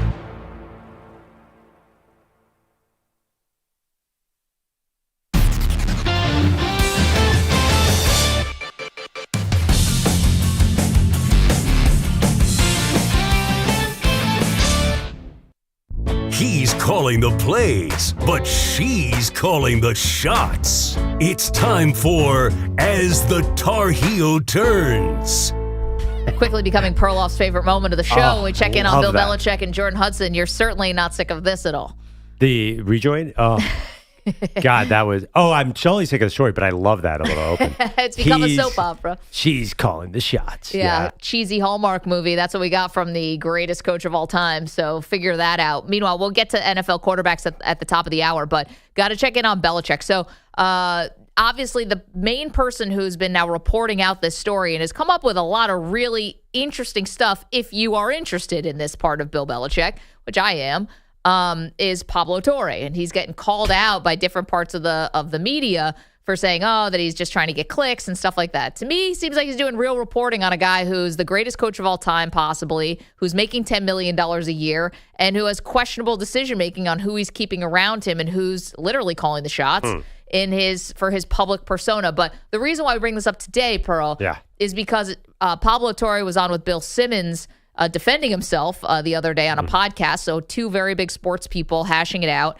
And he said a new note that I did not know, a new piece of information, that not only is Belichick's family concerned about Jordan Hudson and her problem, and not only are people in North Carolina, the higher ups, some of them concerned, Michael Lombardi, who's been a guest on this show many times, former GM, totally tied at the hip with Belichick, that he is also concerned about Jordan Hudson's influence and how this is reflecting bad on Bill. You know, it's funny because Michael Lombardi's such a good soldier for Bill. I'm sure he would deny that. Publicly, yeah. But Pablo is not, I mean, spot the lie. Nobody has been able to prove any of his sources have been wrong about what they've been giving him. I hear you. It's just sources or reporting. Like, it's Bill Belichick and Jordan Hudson. What are we talking about here? This is TMZ is even like, I don't know if this is really the level of news that we should be following. But anyway, that's besides. Put all that energy, Pablo, and get into like the new tax bill or something. But he does that too. How does he have time to do that? He's had 14 podcasts on Bill Belichick and Jordan Hudson. If she wasn't hot, no one on earth would care. No, it's newsworthy because it's Bill. It's newsworthy because it's Bill. No, it is. It's she's smoke show. Well, okay. Well, maybe, but it's because of just how big of an influence she's having. But if it was some dude who was like some assistant coach who had Bill Belichick's ear, Pablo would not be doing 9 podcasts on him. Well, sure. The fact that they have a personal relationship and professional takes it to a different level, right? I mean, if her barely covered upper chest area. If Ryan Day's lawyer had an undue influence on Ohio State football, Pablo Torre would not be doing 8 podcasts. There's a salacious element to this. Yeah, but here's the deal. You couldn't have picked Belichick's first wife out of a lineup. We knew about Linda a little bit, his other girlfriend, but nobody thought that she was calling any kind of shots when it comes to his public persona. Right. Now, all of a sudden, that's changed. I mean, the newsworthiness of this story, I don't even know how people can debate it. Like, it's... Oh, my God. I just hope North Carolina plays a football game eventually so we can talk about something else. Well, we got to wait till September for that. They're playing TCU in the opener. Well, right. But no, I think... it's not newsworthy is reaching. But I think that people would say, there is a legit argument. You're diving into this guy's personal life, and it's not about news or sports anymore. It's about titillation, and it should be personal, separated from professional. I think you could make that argument. But they don't separate it. So if he was just dating a 24-year-old and we never saw her and they were just in the background, or she's on a red carpet now and then, or whatever, then I don't think this becomes a story. You're right. That's just an age gap story, and that's what everyone's personal taste. But there are a lot of stories about wives who have an undue influence, or husbands who have an undue influence. Like, we get that all the time, and it doesn't raise to this level. CC'd on emails from North Carolina on the field, and especially when you know it's Belichick, right? Like, somebody who spent his entire career stiff-arming the media, not letting anyone in, keeping the personal professional totally separate. Yeah. It's a complete 180. I don't know how everyone doesn't see how this is newsworthy. Like, this is not to me, not a TMZ story. It's a sports story because it's the greatest coach of all time. Yeah. And this is his his public persona that she's managing. Yeah, to me, it's like, I think people click on it because of the old and new. Like queen. It's just like an interesting relationship story. It's closer to a Hallmark thing than an actual news story. Well, but if you want to believe a lot of Pablo's reporting, which is really well sourced, it was a consideration with NFL teams when people decide to pass on him. So It's all there, Pearl. I don't know. Yeah, did you see that latest bikini shot of her? I did not. I'm sure everyone else on the show did. 888-710-4ISN. Coming up, a question for you about NFL QBs.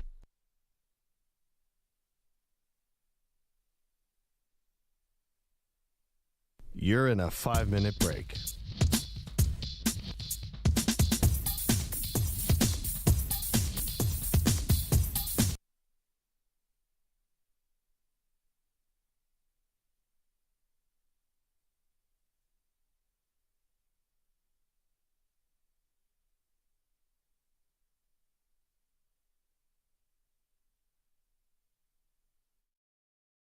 No, he didn't leer, he respected her. The sun comes up, it's 6 a.m.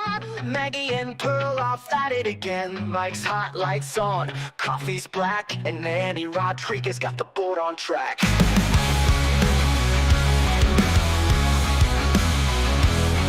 He's riding them faders, cutting them clips, dropping sound bites with a country twist. A light bulb Pete who vanished somehow. All we can say is, hey now, man, he's doing work. Hey now, he's still in out. Hey, what a quirk. Hey now, he's pushing buttons clean, holding it down like a well-oiled machine. No ghosting shifts, no last-minute bail. Man, he's the train, Pete's the derailed. Hey now, turn it up loud. Man, he's at the board and he's making us proud.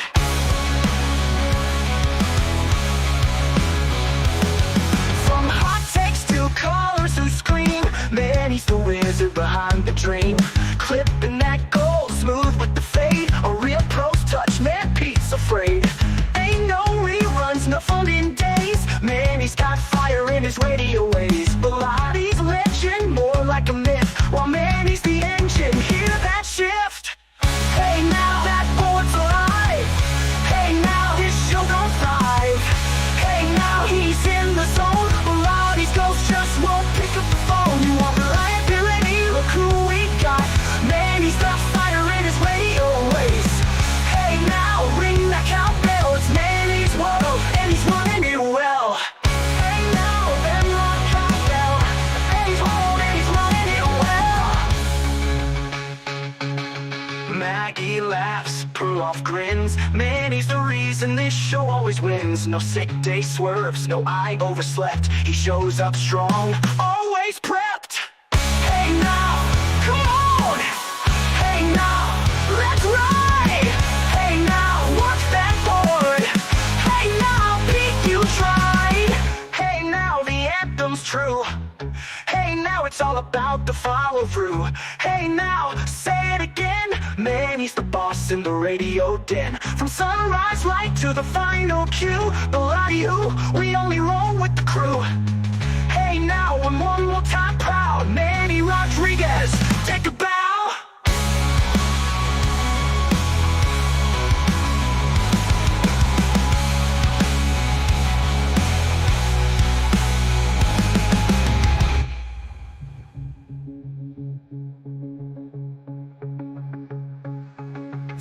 takes two. The sun comes up, it's 6 a.m. Maggie and Perloff at it again. Mike's hot, lights on, coffee's black, and Andy Rodriguez got the board on track.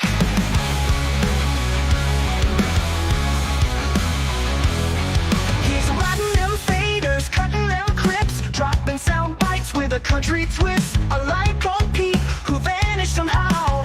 All we can say is, hey now, man, he's doing work. Hey now, he's delivering. Hey, what a quirk.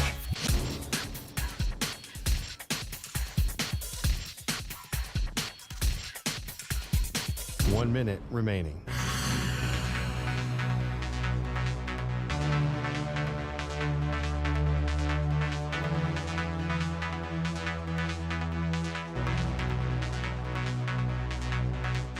Forty-five seconds remaining.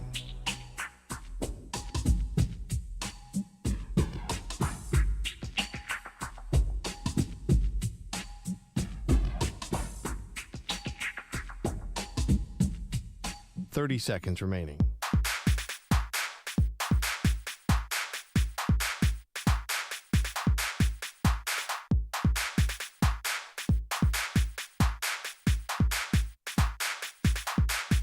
Fifteen seconds.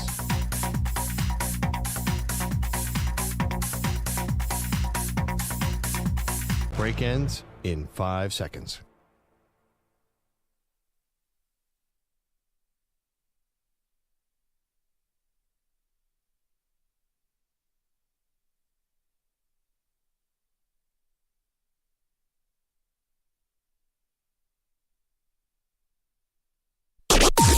Maggie and Perloff on the Infinity Sports Network. Is it fair to ask an MVP to get even better? Welcome to the show, Maggie Gray, Andrew Perloff. Now, there's two MVPs we could be talking about this morning, Pearl, and good morning.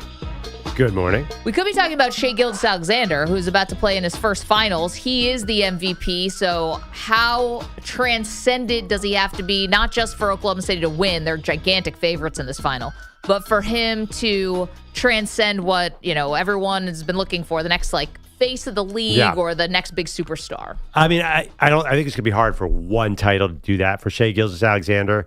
It's rare for an MVP to actually win the title. It hasn't happened since Steph Curry in 2016. So I think he'd be a unique star, but I think this is part of a 3-year project for Shai Gilgeous-Alexander. He's got to win this title, and he's got to win another one. And then maybe we're talking about him being the top of the pyramid as far as NBA interest goes. Listen, it's not my job to sell this for the league, but I find this finals very intriguing. I love basketball, so that's number one. But two, either Shai takes this big step forward and he becomes, the next guy who everyone is gunning for, or the Pacers pull off an all-time upset that would be remembered like that 04 Pistons team, or even bigger than that. So, I was actually watching Brandon Pajemski of the Warriors was on Kay Adams' show, and he did this breakdown of the Indiana Pacers and why they have a shot. Now, we think the Knicks caught a stray in the breakdown, but I think he was actually just speaking very honestly. I don't think he has any, beef against the Knicks.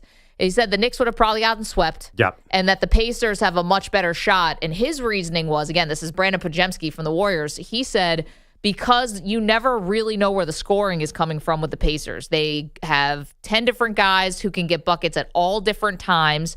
And maybe that's a little strong with a defensive matchup like this. But it's already hard. With the Knicks, you would have known that the scoring was coming from Brunson and Karl Anthony Towns. Just like with Minnesota, you knew the scoring was coming from either Anthony Edwards or Julius Randle. So it was easier for Oklahoma City to shut those guys down. What happened? Gentleman's sweep, and it was never really competitive.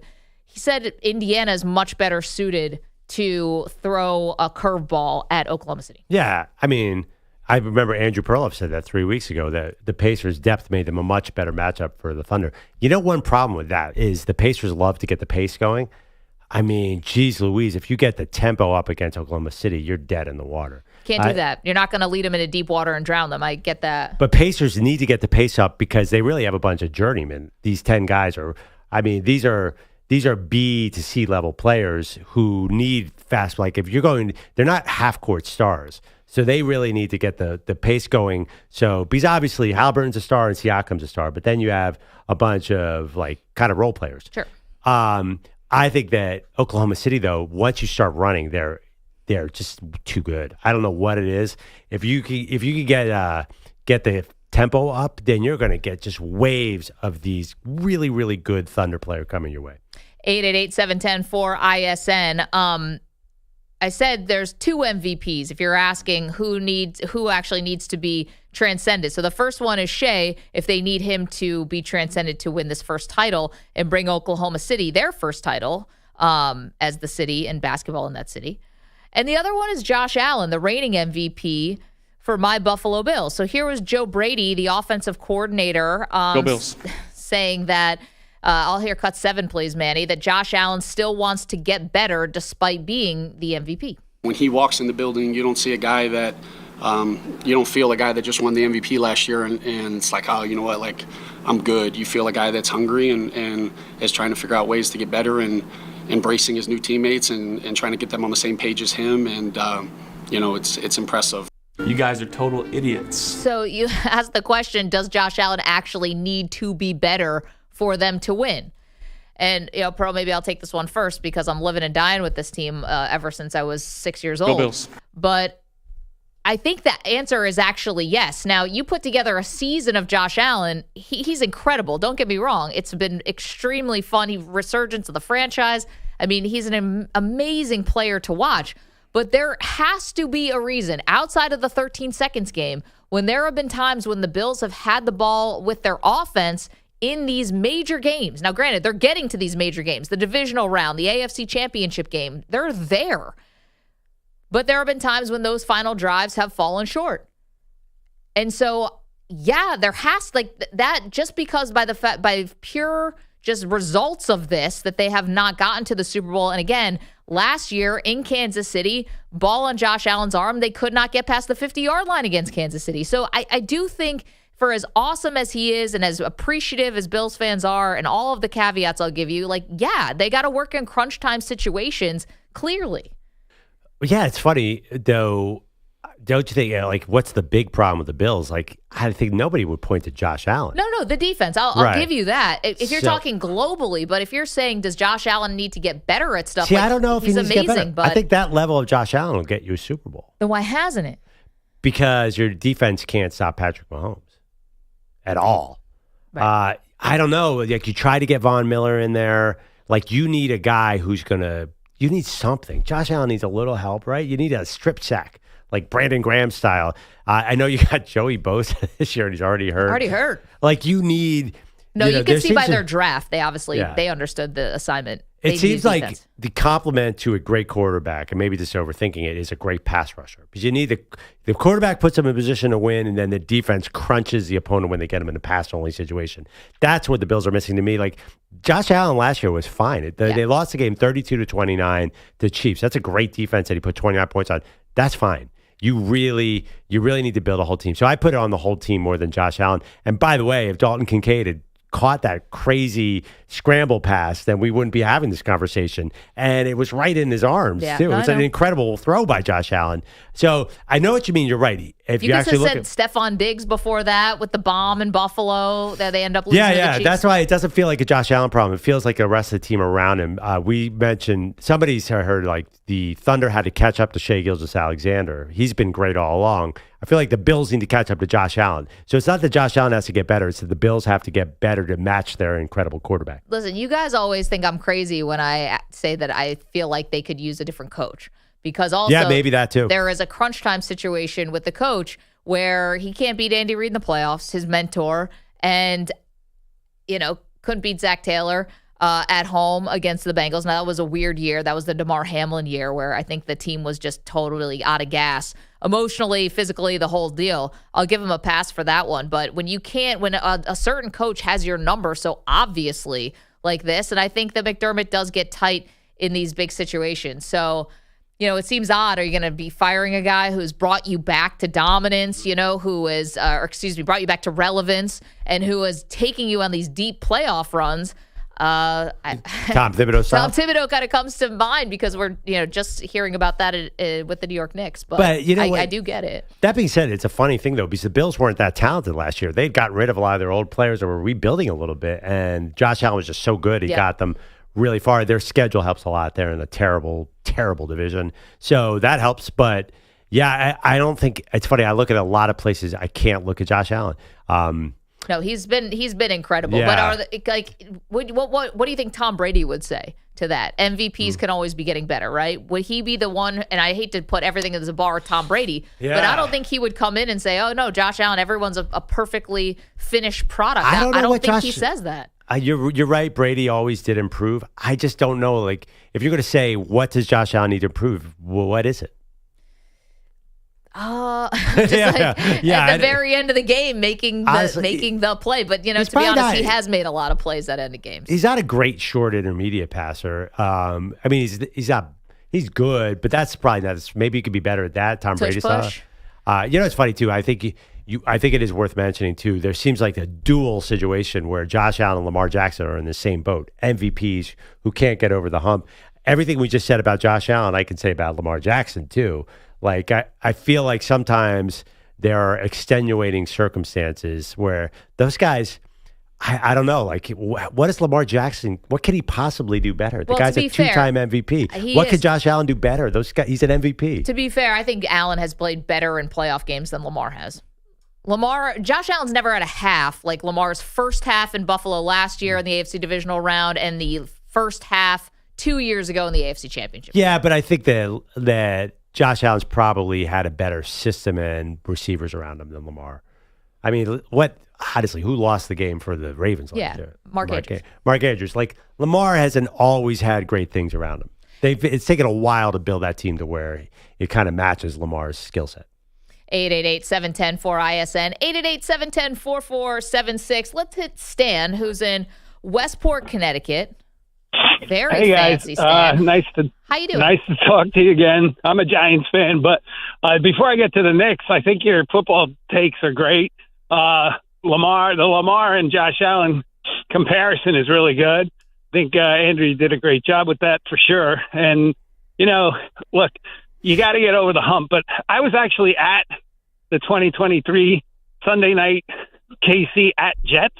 Jets dominated them. I mean, Zach Wilson way outplayed Mahomes. So it's possible, depending on your scheme. The refs obviously screwed the Jets at the end, but, that's an example.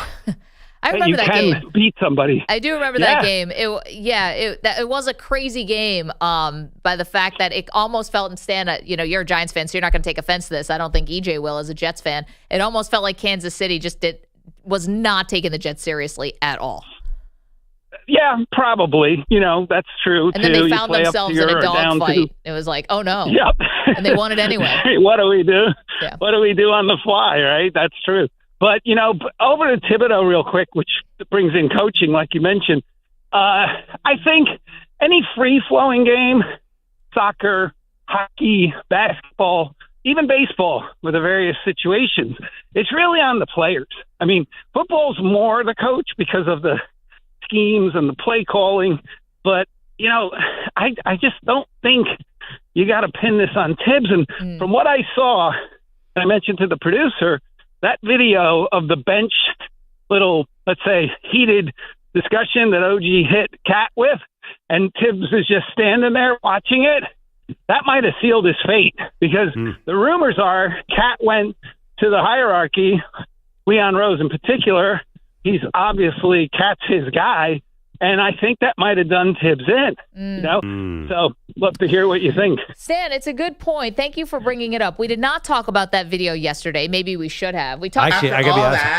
I don't know it. Okay, so there's a video that I think it actually came out after Game 3, but it was of Game 1. It took a couple days. It came after Game 1 too. It didn't circulate a lot because it wasn't. I think it wasn't on the TNT main cast. I think it might have been if you were watching the random cast that are on NBA.com and stuff. Yeah. But there's a shot of the bench after one of the Nesmith threes as they're making that massive comeback. I think it was the last one before then Halbert hit the one that sent it overtime. They come to the bench and OG gets into Cat's, not his face, but he gets him. He's clearly trying to tell him something.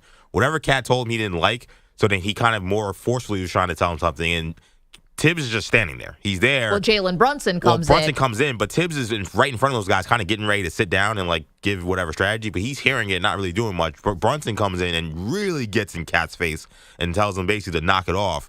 the most heated kind of bench thing you'll ever see with the Knicks. They don't really argue very much. So I think, and I love Stan, and he's great. This is playing the result because Jalen Brunson is the captain of the team. I think it's completely reasonable that Tom Thibodeau would let one of the players handle whatever that spat was, right? So it was obviously OG calling out Cat about missing a rotation on Neesmith or whatever, and then Brunson comes over and he tells OG, okay, be calm, be calm. Then Cat says something, and then Brunson gets up and gets in Cat's face. And I kind of like that from the captain. Who needs Brunson? Here's the counterpoint to that and why I thought it was a very ominous sign for the Knicks. That's very uncharacteristic of Jalen Brunson. Definitely. His leadership is not, I'm going to get in somebody's face and yell at them. Which is why sometimes I was like, clearly he felt like they needed his voice right there. What that told, dock a guy for that? What that told me was the team was panicking. That told me this team is getting out of character. And that is where the head coach needs to reset people. I thought OG and Cat having their thing, that was already a thing. Right. Brunson seemed to make it worse. I don't think that made it better. I'm like, now he's acting out of character. He's the captain. Right. Now the head coach. And then they lost. Yes, and they lost that game. And it was a large part because they couldn't regain any of their composure. So I looked at that and said, that was not good for the rest of the series. I felt like this meant that maybe this thing was starting to unravel, really starting with game one. Wait, but Carl Anthony Towns, baby, yeah. Stan was saying that Cat went to ownership. That kind of rings true because Jalen Brunson loved Tibbs, right? So I had not heard that Cat went to ownership. I had heard that. I'm sorry, GM-ish. Yeah, to GM. I think there was an idea that because Mikal Bridges is the only one who publicly questioned the amount of minutes he was playing. And to be fair, he basically played every minute of the season. Yeah, he led the league in minutes, I think. Yes. Him and Josh Hart. He publicly said, he's like, man, we're playing a lot of minutes. Because he said it publicly, I think people are connecting dots that maybe Bridges was the one who had a problem with Thibodeau. But to be honest, like, to say it out in public, you've said it in public, so I don't know why now he'd go behind somebody's back. Well, it feels like Cat would have more power than Bridges, though. And I kept reading that Brunson was not happy about this. But Bridges has a lot of power in this respect. They traded the five first-round picks. Well, hello, Mags. 5 first-round picks for Bridges who can leave after this year. So they have to sign him to an extension or else it looks like you blew 5 first-round picks. So he does have a lot of say. That's rough. You have to sign that guy to a max. He's going to get like $150 million, right? Yeah, I think it's 4 years, 150 is his max. They also could trade him in theory to get some of that compensation back before you extend him. So that's the decision they have right now. Is there anyone else from Villanova who's even in the league that they can bring in? I think we're bring running back out of Dante. dudes. Yeah, no. Kyle Lowry still around? Oh, Cam Whitmore actually was someone I saw.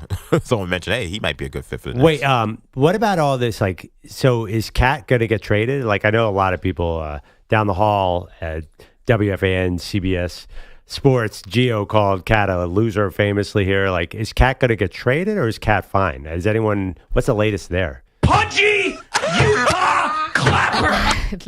Pudgy Minnesota Clapper. I think we got to figure out who they hire as a head coach, right? Do you think that tips point. the hand at all? That's the one thing I didn't get to hear you guys show, but that's the one thing I don't think anyone, or I haven't heard many people say. I wonder if there's a chance that Tibbs also got fired in part because whoever they want to acquire via trade, they have an idea or they know for a fact that person does not want to play for Tom Thibodeau. I don't think that's something that no one really is considering. But, like, does Kevin Durant sound like a Tom Thibodeau person to you? No, but are you making decisions off what Kevin Durant wants? How many people have made that mistake lately? I'm not saying that it's the right move. But it's something that I think is a calculus I would consider. And it may not be anything. Maybe Cat comes back, and I think it's more likely he comes back than he doesn't. But I wonder if Giannis or KD or somebody said, if you want me, I don't want to play for that guy. Do you think it's that far down the line with some of these? Well, they're not even free agents. They're all under contract. I mean, there was another quote yesterday. I think it was from Windhorse, and I didn't have it for today, but I think he said, like, the amount of chatter that's happening among teams that are far along the lines with trades right now is almost unprecedented.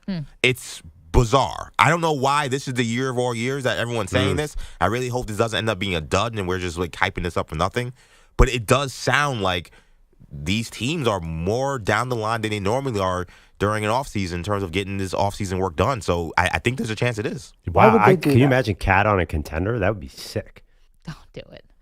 Don't troll these guys. Have they not been through enough, Perloff? Put him on Houston? Oh, let's go. 888-710-4ISN, 888-710-4476. Coming up, Maggie and Perloff play spoiler. I'll tell you what we mean next. Don't move. After all that, You're in a 5-minute break.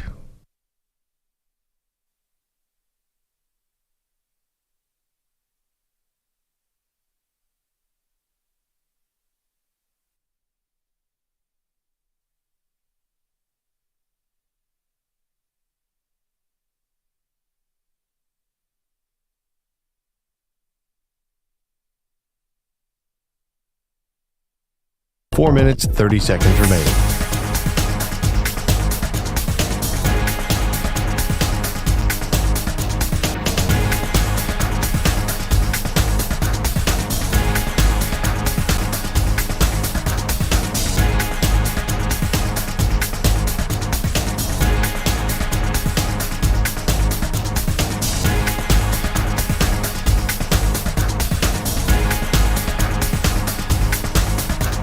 Four minutes remaining.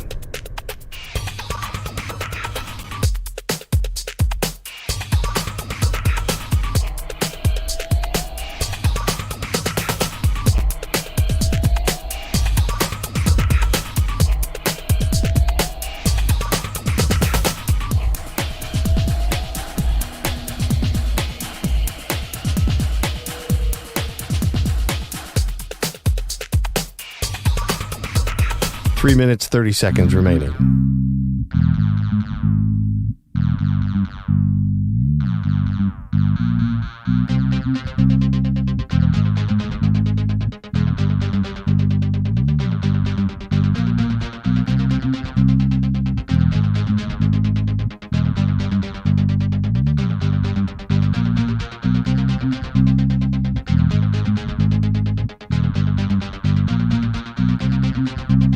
Three minutes remaining.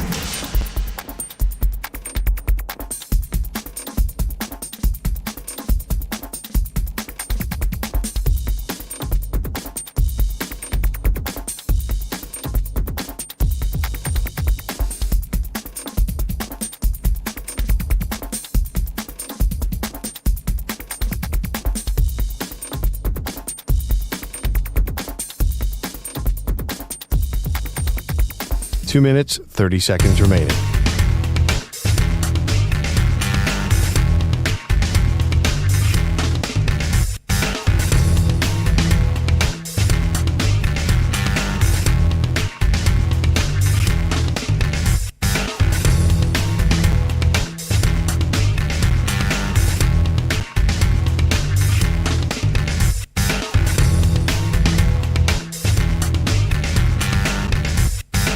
Two minutes remaining.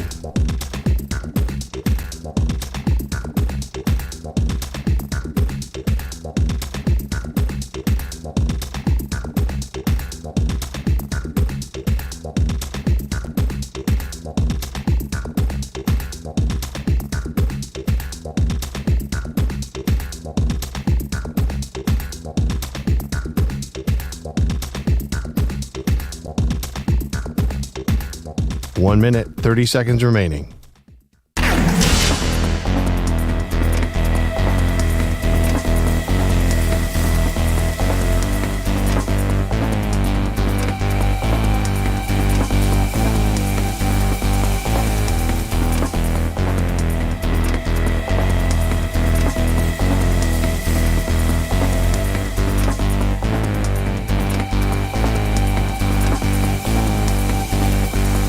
One minute remaining.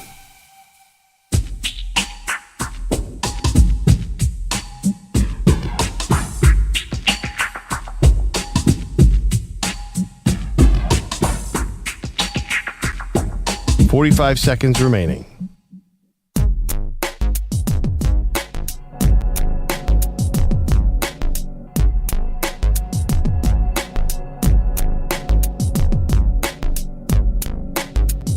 Thirty seconds remaining.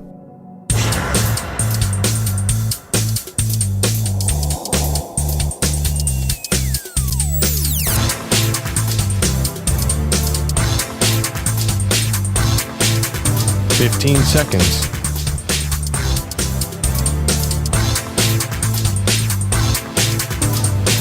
Break ends in 5 seconds.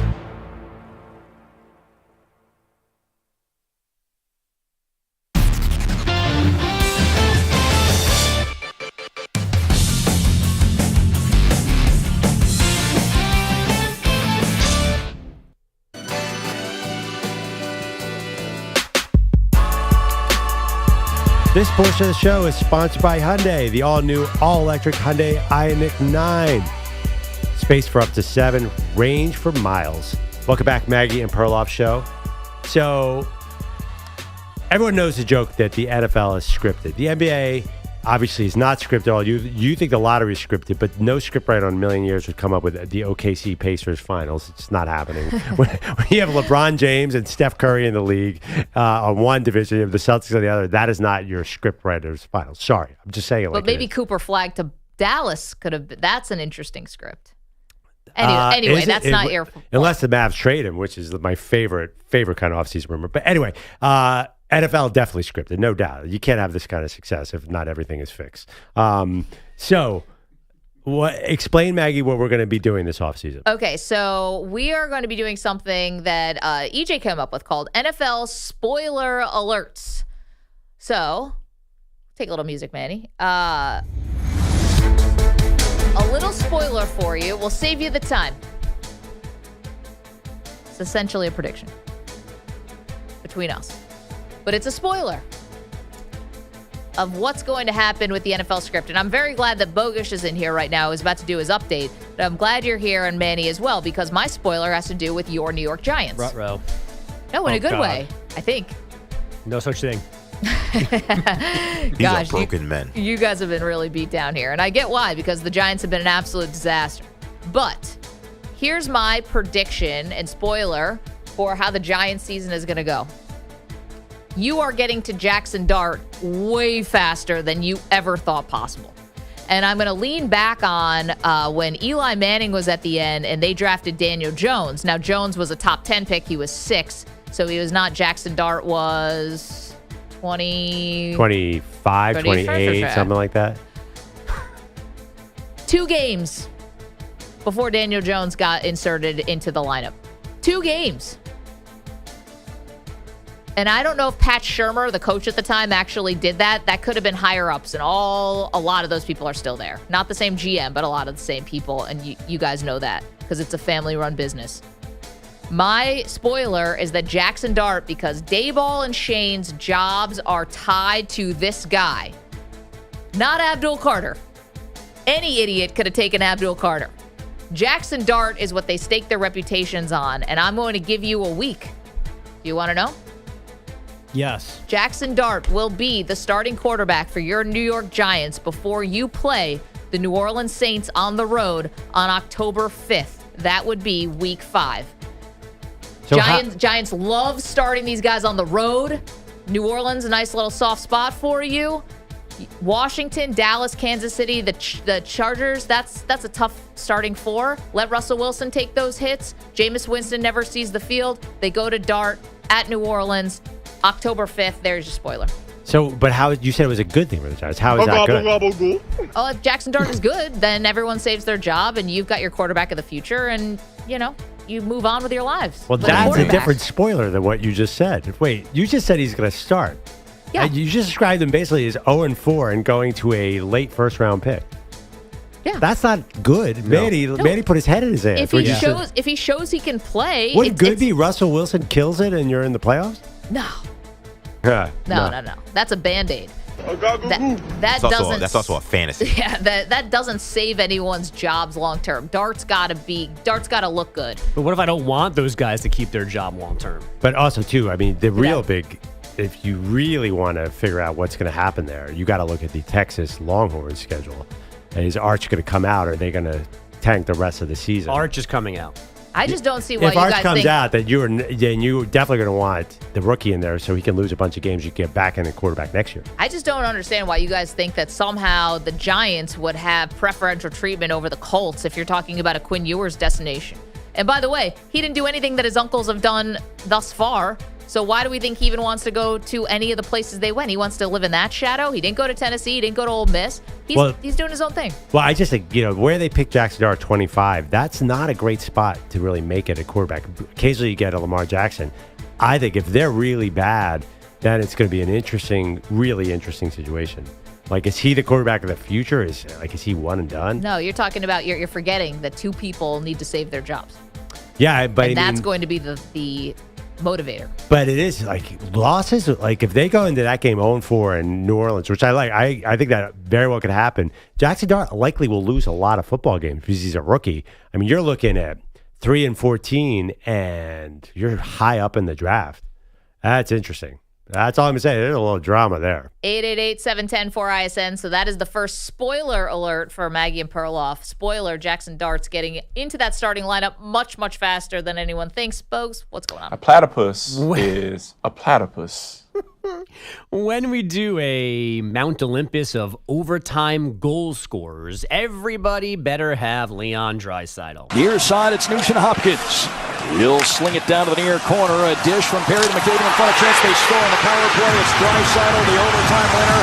And the Edmonton Oilers take game one by a 4-3 final score. Now, it's not exactly Marlins TV, but Panthers radio pretty bummed that Draisaitl scored on the power play with 31 seconds left in the first overtime, giving the Oilers a 4-3 win after the Panthers led game one of the Stanley Cup Final 3-1 in the second period. This is Draisaitl's third OT winner this postseason, tying the all-time mark after he had 6 of them during the regular season. Connor McDavid is impressed. You can't put a number on it. He's invaluable. Does so many good things. Clutch, face-offs, you name it, he does it. And now Edmonton. It's funny that the tone of the post game just doesn't match the excitement of the call. Nope. There might be the biggest delta of any sport between exciting hockey calls and then boring hockey high sound bites. And I think McDavid is just by default more boring than others, so he's the wrong guy to hear from in this. Who's the more boring superstar, Scotty Scheffler or Connor McDavid? Good poll question. Didn't McDavid chew out the team after game one of that last series? Oh, that was some good locker room footage of that. Yeah. So McDavid just keeps it quiet publicly? Is that his deal? McDavid's a hockey player and the other guy's a golfer, so just by default, he is more cooler. Yeah. By the way, I mean, fair. And one guy got arrested. That's a good one. One Yeah. guy's a mugshot. The other one I don't think does. Scheffler does have the mugshot. Scheffler has a record. Yeah. Scheffler's done real time. He almost got a teardrop tattoo after that little step. I do, though, EJ, think we have a couple of videos of drunk McDavid with people he wasn't supposed to be with, girls he was not supposed to be with. So he's been a little rogue at times. Well, we've seen those women in Edmonton. Oh, yes, we have. Yes, I Is remember. she back? I hope so. Yeah, I think she is. I forgot about her. Wait, McDavid is married and was with I don't think he is married. I don't know if he's married, but he did an architectural digest of his house, which is sick. Yeah, he might be married now, but at the time of this video, he was walking with a woman that was not his girlfriend or fiance. That's why you gotta be like Josh Hart's wife. Go with him to the club. Is that right? Or Jane Daniels' mom. Daniels' mom. That's why. Well, the Knicks were clubbing on Monday night, and Josh Hart's wife was there. Her barely covered upper chest area. That's what every woman wants to be like. Yeah, you're just like Jane Daniels' mom. So the Oilers, by the way, are now one step closer to busting Canada's Cup drought. Game 2. Jaden Daniels. North of the border tomorrow night. I think this has come up on the show. Wayne Gretzky has not been working a lot on TNT's hockey studio show this postseason, but he was there last night, sitting next to our new friend Paul Bissonnette, as he described that Chaperone's Pink Pony Club is a favorite of these Oilers. Pink Pony, is that a band or is that a song? It's a woman. She sings a song, Pink Pony Club, and it's famous. It's on the radio. And, Canadian, American? I think it's an American girl, but all of a sudden it popped off. I believe she won a few Grammys, and now they're rocking it in the locker room. So I'm curious. Pony. Pink Pony. It's the new generation, Wayne. I gotta get that on my ringtone. Number 99 is now 99 years old. It's a ringtone joke. Yeah. Not a text tone joke. No. But by the way, Biz said Pink Pony is a girl. That was confusing. Well, he meant Chapel Roan as the woman and Pink Pony Club is the club. Business is kind of old, too. Did he also want to explain what goes on at the Pink Pony Club according to the song? Yeah, no. What do you think Gretz would have done about that? Jumped off the set. But here's the thing. Wayne Gretzky is like Mr. L.A. He may have passed by this place. I don't think so. I think if he did, he was in the tinted windows of a limousine zipping through there. He did not notice limousine. The actual That's right Pink up there Pony with Club. ringtone. I bet our interns never even. Have you even seen a limousine? That seems like something really old school. I see them in my neighborhood all the time. Limos, like old school limos. Yeah, it's like a big prom thing still. Yeah, excuse us. Yeah. Because people go to take a shot of the bridge. By the way, can I make everybody on the music front a little jealous here? Sure. I'd love to. My kids are going to both Friday night and Saturday of the Gov Ball this weekend. And they're seeing Olivia Rodrigo on Saturday night. Is that this weekend? Yeah. Oh, wow. Remember last year you had to go and you were watching sports from your phone in the back of the concert, just like the sad dad that we all know you to be, and our hero. I loved it. I had a great time last year. I Sexy saw Red, right? Sabrina Carpenter, Sexy Red. I was twerking to her. What does that look like? It was and surprisingly, they brought the festival back even after all that. But it's so funny. It was right before Sabrina Carpenter went to the next level. Like, she'd be a headliner now. But I think Olivia Rodrigo is. I know it's not it's not Taylor Swift, but I think that's pretty close. No, she's amazing. Yeah, she's a big star. Yeah, and then Tyler the Creator tonight. My other daughter loves. So it's gonna be. Tomorrow night. You got a big weekend. Yeah, I'm not going. I didn't get the ticket this year. They're so your kids expensive. are older now too, aren't they? No, my wife is bringing her best friend, and they're going, and I'm like, what the hell? I got boxed out. I got boxed out. Like, Dude, take that win. And my daughter's old enough to realize she doesn't want to stand next to me at Tyler the Creator too. So there's a lot going on here. Oh man, that's a big L for you, Pearl. No I'm way. sorry. 2 free nights. You're the champ of the weekend. No, I know. You get takeout? I'm pretty. No, the little one is gonna be home Friday, unfortunately. But whatever. One free night. Unfortunately. Yeah. No, because I was so like, close. This is my wife's trying to figure it's out. It takes hours to get there. You're there for hours. It's gonna rain on Saturday. They have to buy all new outfits. There's a lot going on. Yeah, my wife had 7 injuries. She got kicked by a horse. It's a young person's game, really. No. Yeah, my wife was actually talking about how do I keep my socks dry at this music concert. I'm like, yes, it's fun to be old at the concerts like this. Screw this kid. One more quick hockey thing, because I think we have an offshoot of the Perloff coaching carousel theorem. Ooh. The Penguins divorced Mike Sullivan earlier this offseason.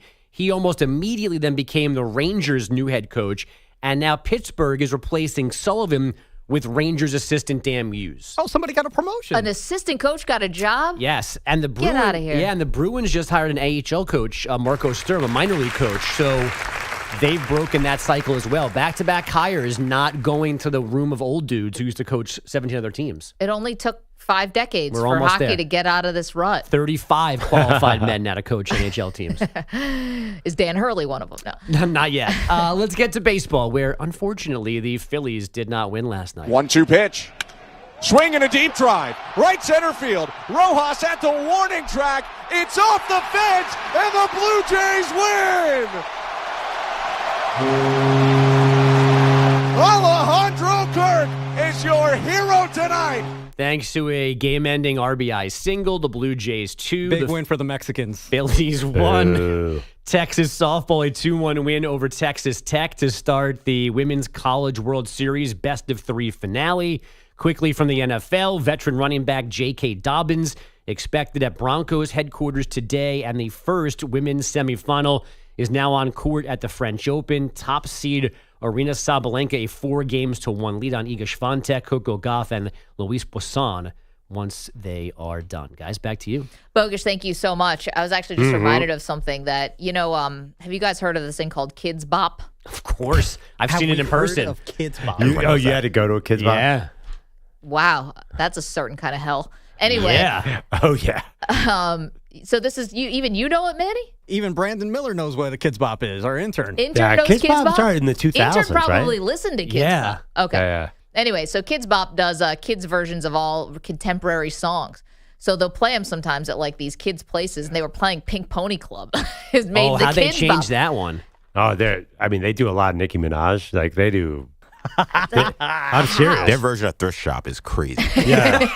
You should It's hear an art form. Like, it is. how the kids, they don't know anything. I'm like, is that Pink Pony Club in my kid's ninja class? My favorite. Oh God, I don't know if it was that Kesha gonna go out all night. Oh, they have a whole set of things that kids do instead of Kesha getting ready for the night.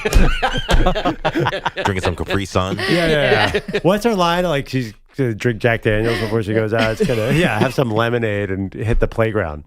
I'm like, I don't think that's what the intent of the song is. They are good dancers though, those kids pop guys and gals. At my kids' school, like spring chorus concert, they did tequila, but instead of every time yelling tequila, they would just do chocolate milk or apple juice. No. Yes. Chocolate milk? Yep. Get out of here. Swear to God. That's ridiculous.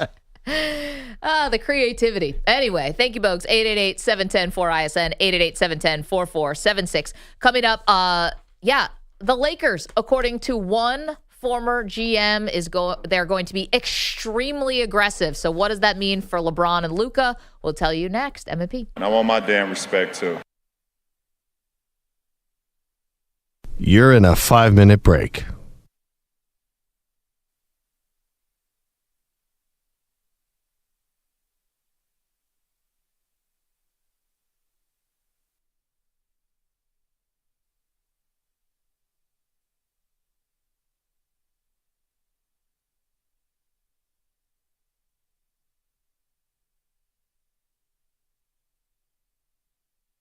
Four minutes, 30 seconds remaining.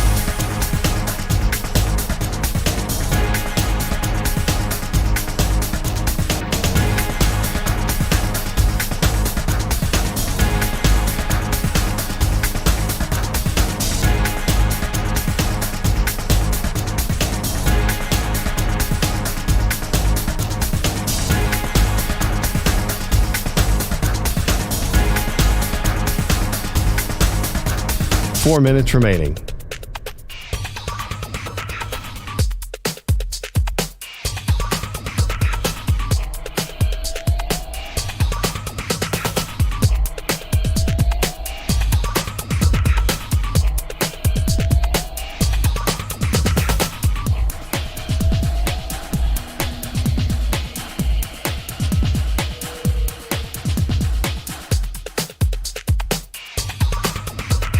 Three minutes, 30 seconds remaining.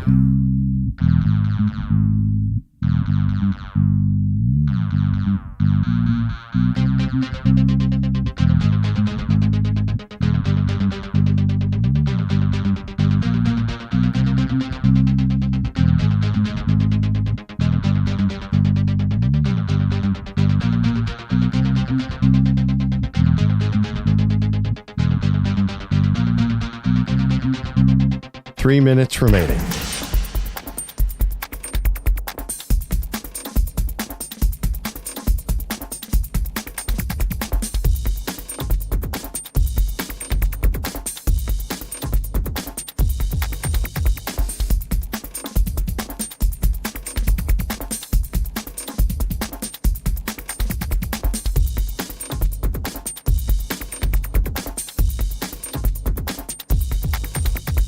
Two minutes, 30 seconds remaining.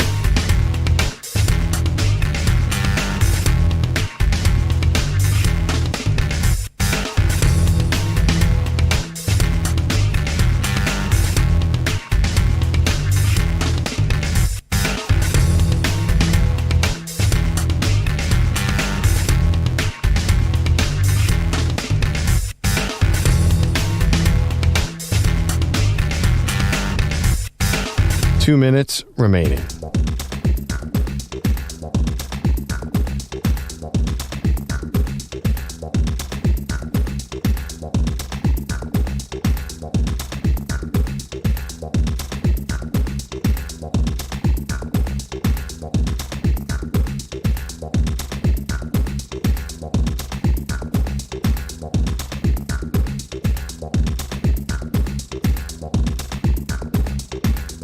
One minute, 30 seconds remaining.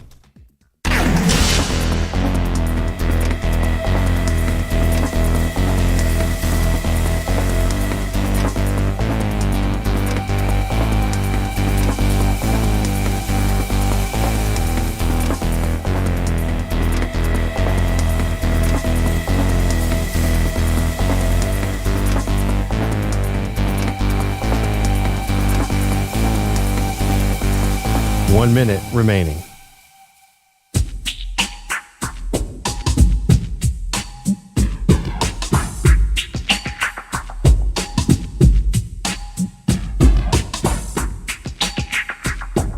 $45 seconds remaining.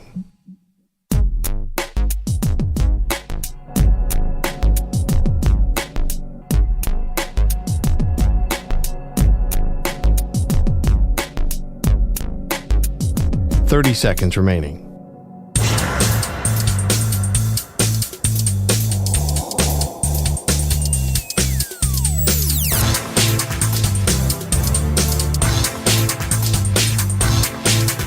$15 seconds.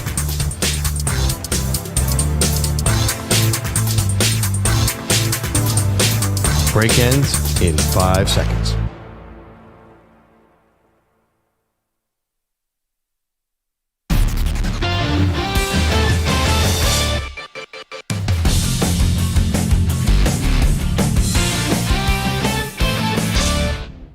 On the stage with my friends is where I belong, down at the Big Pony Club. Yeah, it's different when it's the Kids Bop version.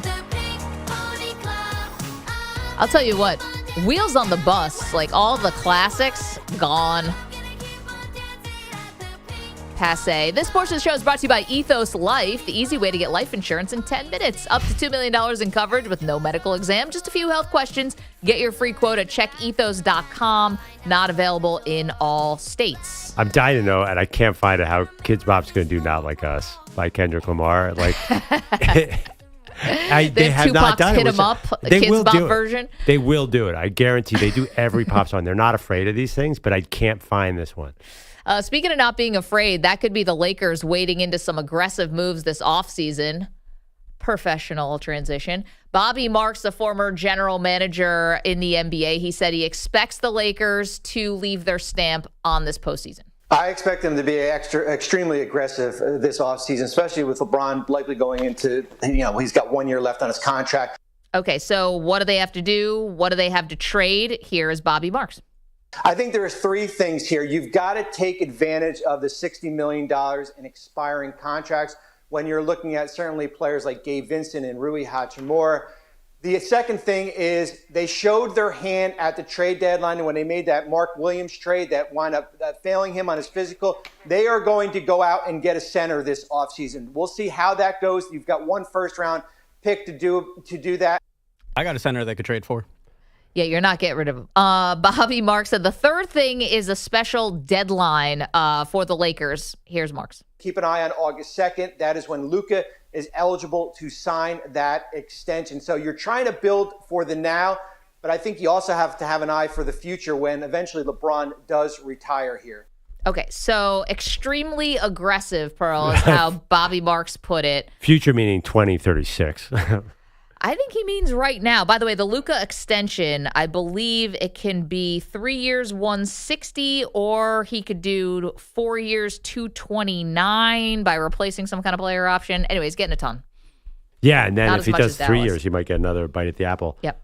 Yeah, I mean, it sounds like I think that it's important to distinguish between aggressive. Like they'll make, even if they do make a big move, they're not going to be one of the big moves, right? Like we're talking about Jared Allen, or we're talking about a good center. We're not talking about a Kevin Durant or Donovan Mitchell or somebody like that, right? Or what are we talking about here? Well, I mean, it's funny. It's extremely aggressive. It's different because they're very different type of people. But remember when Jerry Jones said the Cowboys were all in? Right. And that really just meant re-signing their own guys, re-signing CeeDee Lamb and re-signing Dak Prescott. We thought it meant something really, really big, but extremely aggressive for the Lakers. I don't know how they make an extremely aggressive move, right? And to your point, who's even out there? Now, pie in the sky, Giannis, one of these huge players. I don't know what they have to send back to Milwaukee there. Right, because Milwaukee's going to want more than just expiring contracts. We're definitely talking about centers, because he also said they tipped their hand by going after a center. So I'm sorry,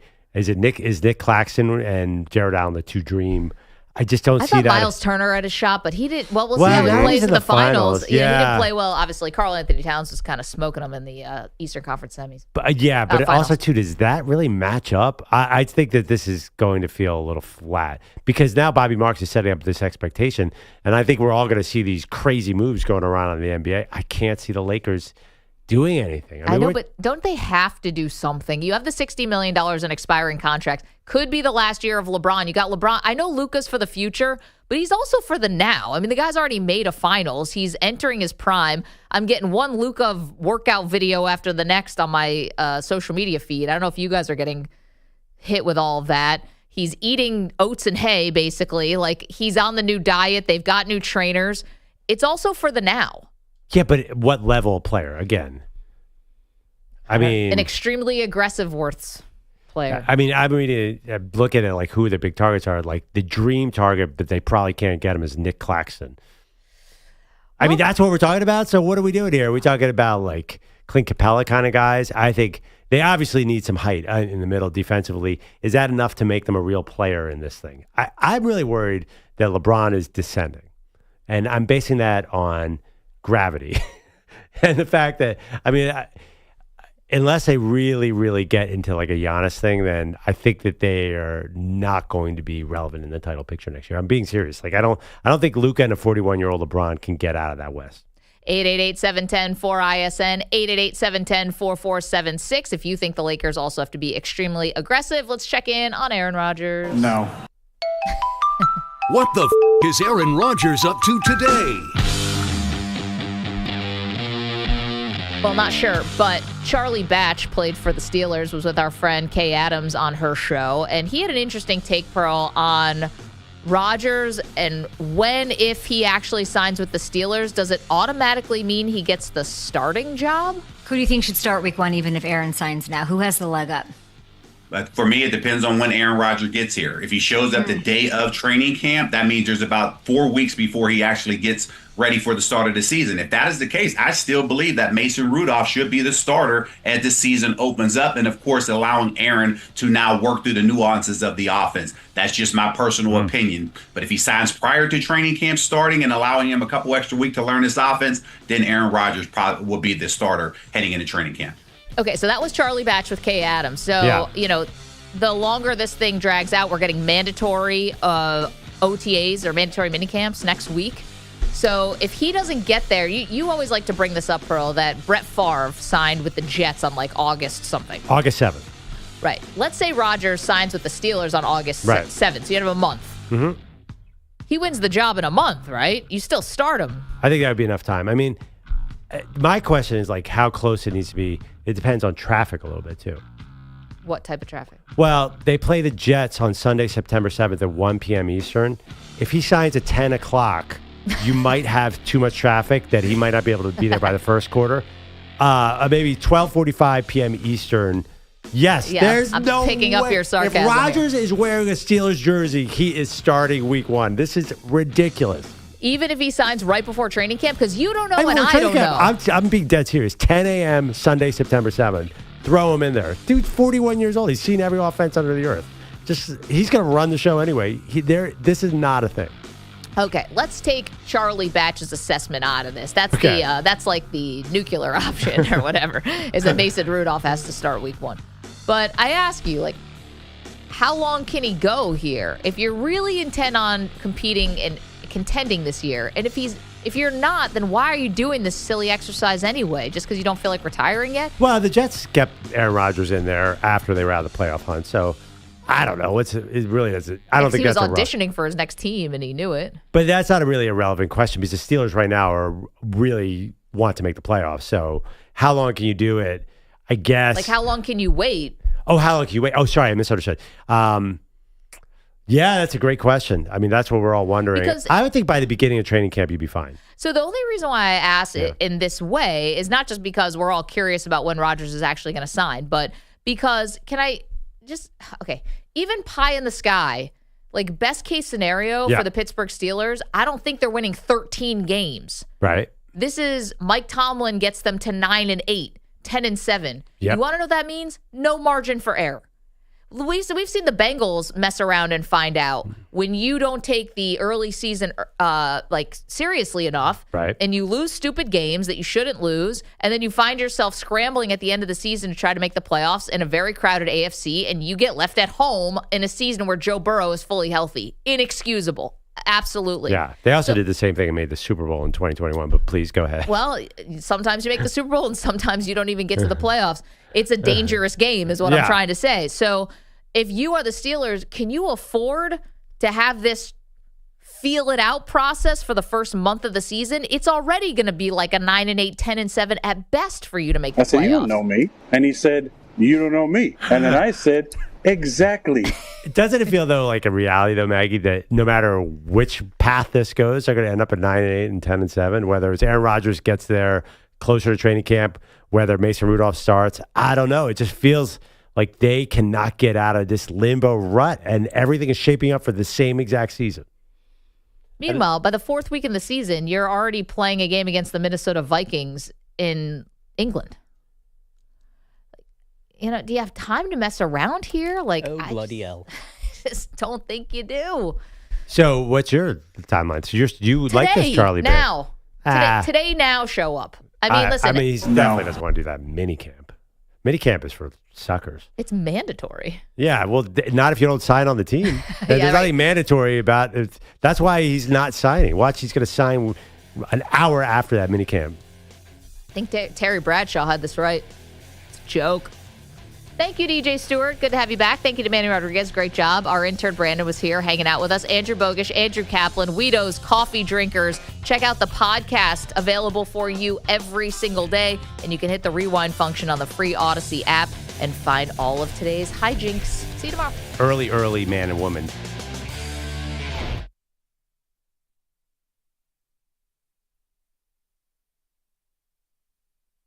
You're in a 5-minute break.